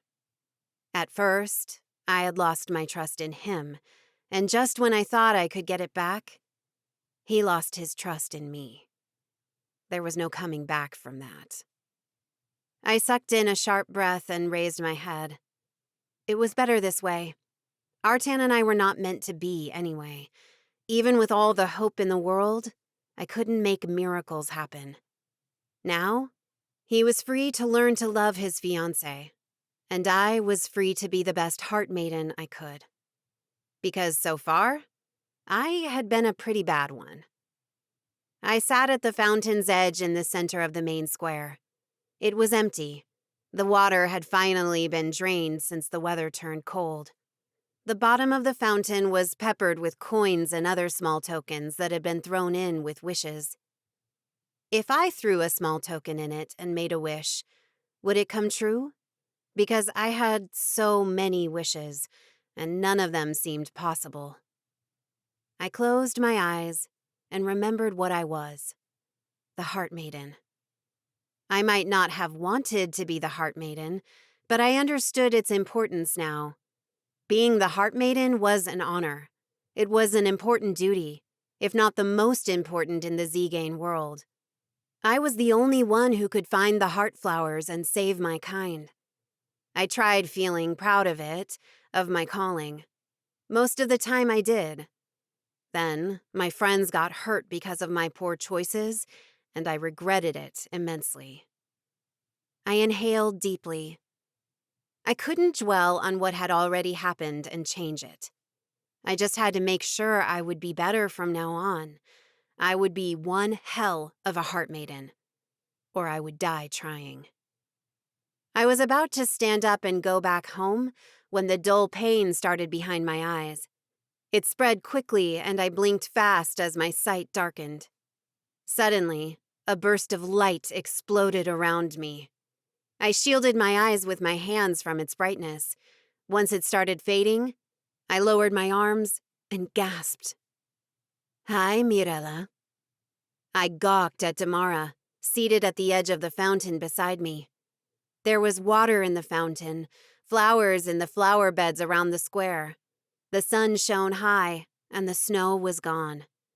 I glanced around and didn't see one living soul, not even Leander and Lash, who were supposed to follow my every step. "Is this another hallucination?" "No," she said, her voice calm. "It's a vision." "Go away, Damara." I closed my eyes. "I don't know if you're real or not, and I don't care. Just stop showing yourself to me." "I'm here to prove I'm real. I mean, I can visit your mind during the visions." I snapped my eyes open. "How?" "I'm going to tell you the truth. Then I'll let you know how to confirm it." I narrowed my eyes at her. "Truth about what?" "The truth behind your pain, your tremors, your visions, and your sleepless nights. The truth the Elder Council can't find out if you want to live." "What?" She offered me a sympathetic smile. "The Heart Maiden is a special and powerful tzigane. With every flower the Heart Maiden finds, the more powerful she gets. However, too much power makes for an unstable mind." Her smile turned wicked. "With so much power, the Heart Maiden goes crazy. Absolutely crazy. The symptoms you're presenting, the pain, the tremors, the visions, and the insomnia, they are the beginning of the craziness. With time, it'll only grow worse. You'll lose control. You won't know who is friend or foe, and the visions will assault you every few minutes. You won't know what's real and what's not." "So, what happens then?" "When the Heart Maiden starts losing control, the Elder Council prepares an accident. The Heart Maiden dies before she can hurt anyone." I gasped. "What do you mean by accident?" "The Elder Council kills the Heart Maiden, and they cover it up by making it look like the Heart Maiden was sick or in battle. Take your pick." I couldn't catch my breath. That can't be. The tziganes depend on the Heart Maiden. The Elder Council works with the Heart Maiden. Why would they kill her? Why would they kill me? "Because they can't control her." She paused. "I only learned about all this after I faked my own death. But by the time I ran away, I was already more advanced than you are. And the Elder Council knew. They kept an eye on me even closer than before. It was hard to sneeze without a warrior being all over me. They were waiting. Once my condition deteriorated more, they would have taken me out. I stood from the fountain's edge. You're lying. After I learned about this, I investigated. All the Heart Maidens before me were killed, and their records were moved into a secure place. She stood and faced me. I'll tell you where it is and how to get in, and you'll see for yourself. Why are you doing this? Once more, her smile sent a shiver down my spine. Call it a Heart Maiden bond. I shook my head. Heart Maiden bond? What was she trying to pull off here? I don't believe you. I said I can prove it to you. Then, she told me exactly where and how to find the records about the previous Heart Maidens. Go there and you'll see for yourself. Another burst of light flashed around me, and I closed my eyes against it. When I opened them again, Damara was gone. The square was back to normal. Fountain without water, almost no flowers in the flower beds except for evergreens.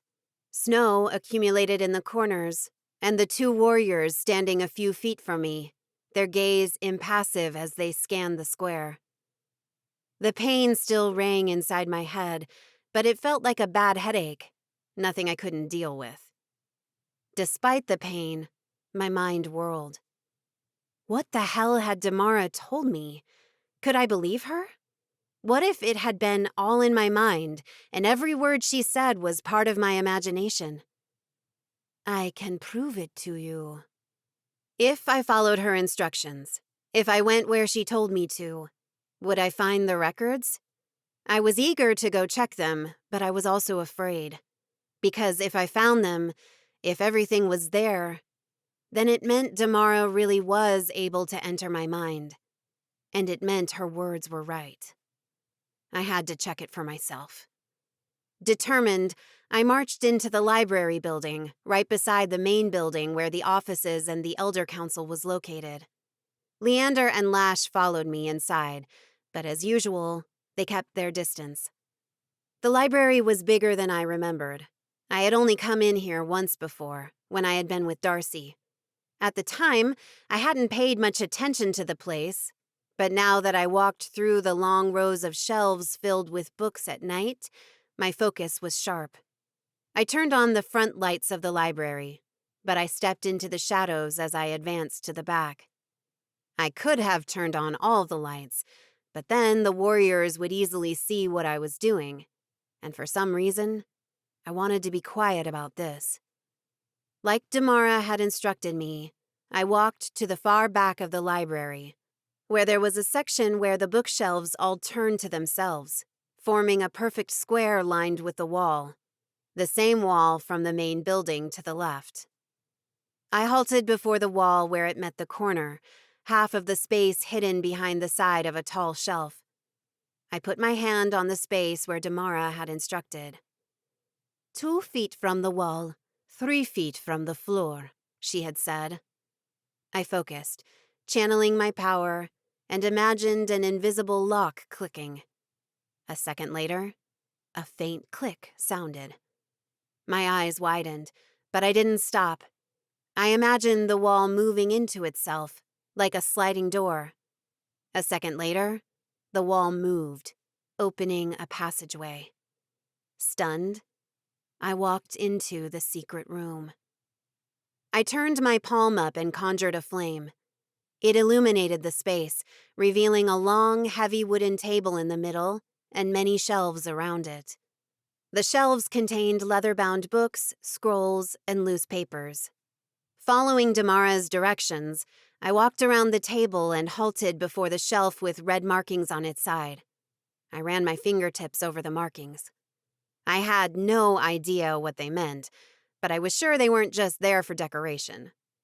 I checked the dates on the spine of the books on that shelf. I grabbed the first one Damara mentioned, from 1500s to 1800s. I flipped it open and scanned through the pages. My heart squeezed tight as I confirmed all she had said. Florence, the Heart Maiden before Damara. She had been 25 when she died by the hands of alchemists during a mission to retrieve a heart flower. Kezia, the heart maiden before Florence. She had been 23 when she died of pneumonia, followed by multiple organ failure. Charity, the heart maiden before Kezia. She had been 28 when she died from a spell the alchemists had cast upon her when trying to retrieve a heart flower. Hester, the heart maiden before Charity. She had been 21 when she died during a fight against revenants. They had attacked her camp when she went after the heart flower. The entries went on and on.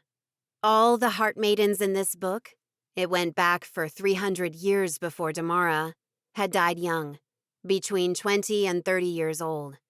As for the cause of death, I wasn't so sure. A heart maiden could die when attacked by revenants, or from a poison-like potion from the alchemists, or when fighting alchemists. But it didn't stop there. Damara had told me what to do next. Calling my magic, I rested my hand on the cover of the book and invoked the truth. A faint orange light shone from the book's closed pages. When I opened the book again, the cause of death of all heart maidens was different from before. But they were all the same thing. The Yog Ozinas, fire heart fever. I dropped the book as if it had burned me. It couldn't be. It just couldn't. Because if this was true, then it meant I was going crazy. It meant the fire heart fever was starting, and if the Elder Council found out about it, they would kill me. Slightly less aggravating, it also meant Damara and I really had a connection, and she could enter my mind at will. "Mirella?" Leander called. I picked up the book and put it back on the shelf. Then I scurried out of the secret room. The walls slid back into place, and grabbed a random book from the nearest shelf. "Here," I called out. 1 second later, Leander stepped into the square formed by the wall shelves. "There you are. I heard a loud thud. Are you okay?" "Yes, I'm fine." I waved the book I had in my hands. "I dropped the book. That must be the sound you heard." "That must be it." He narrowed his eyes and glanced around. "I don't think I've ever been to this corner before." He fixed his eyes on the book in my hands. "The hidden meaning of colors and emotions. Heat of embarrassment spread through my cheeks. As Heart Maiden, I'm trying to learn everything I can. "Of course." He stepped out, but I sensed his presence a couple of feet out of the square.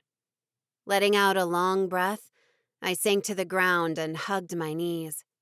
My body felt numb and heavy, and I couldn't breathe. So, it seemed I was going crazy, and the Elder Council would kill me. "Death is coming for you." The words of that Romani woman came back to haunt me. I thought it had been a mean joke, but I wasn't so sure now. Perhaps she had seen something. She had known about my future. Regardless, I now had to come up with a plan, how to trick the Elder Council so they wouldn't find out I was going crazy and kill me. I wouldn't feel this scared and lost if I had my mother and my friends to help me out, but I couldn't count on them anymore. My mother was a lying machine, and I was a danger to my friends. My heart hurt as I thought about my bleak future. Lost, alone, and about to die. This has been Sorrowbringer, The Fireheart Chronicles, Book 3. Written by Juliana Haygert. Narrated by Joanna Roddy. Copyright 2022 by Juliana Haygert. Production copyright by Juliana Haygert.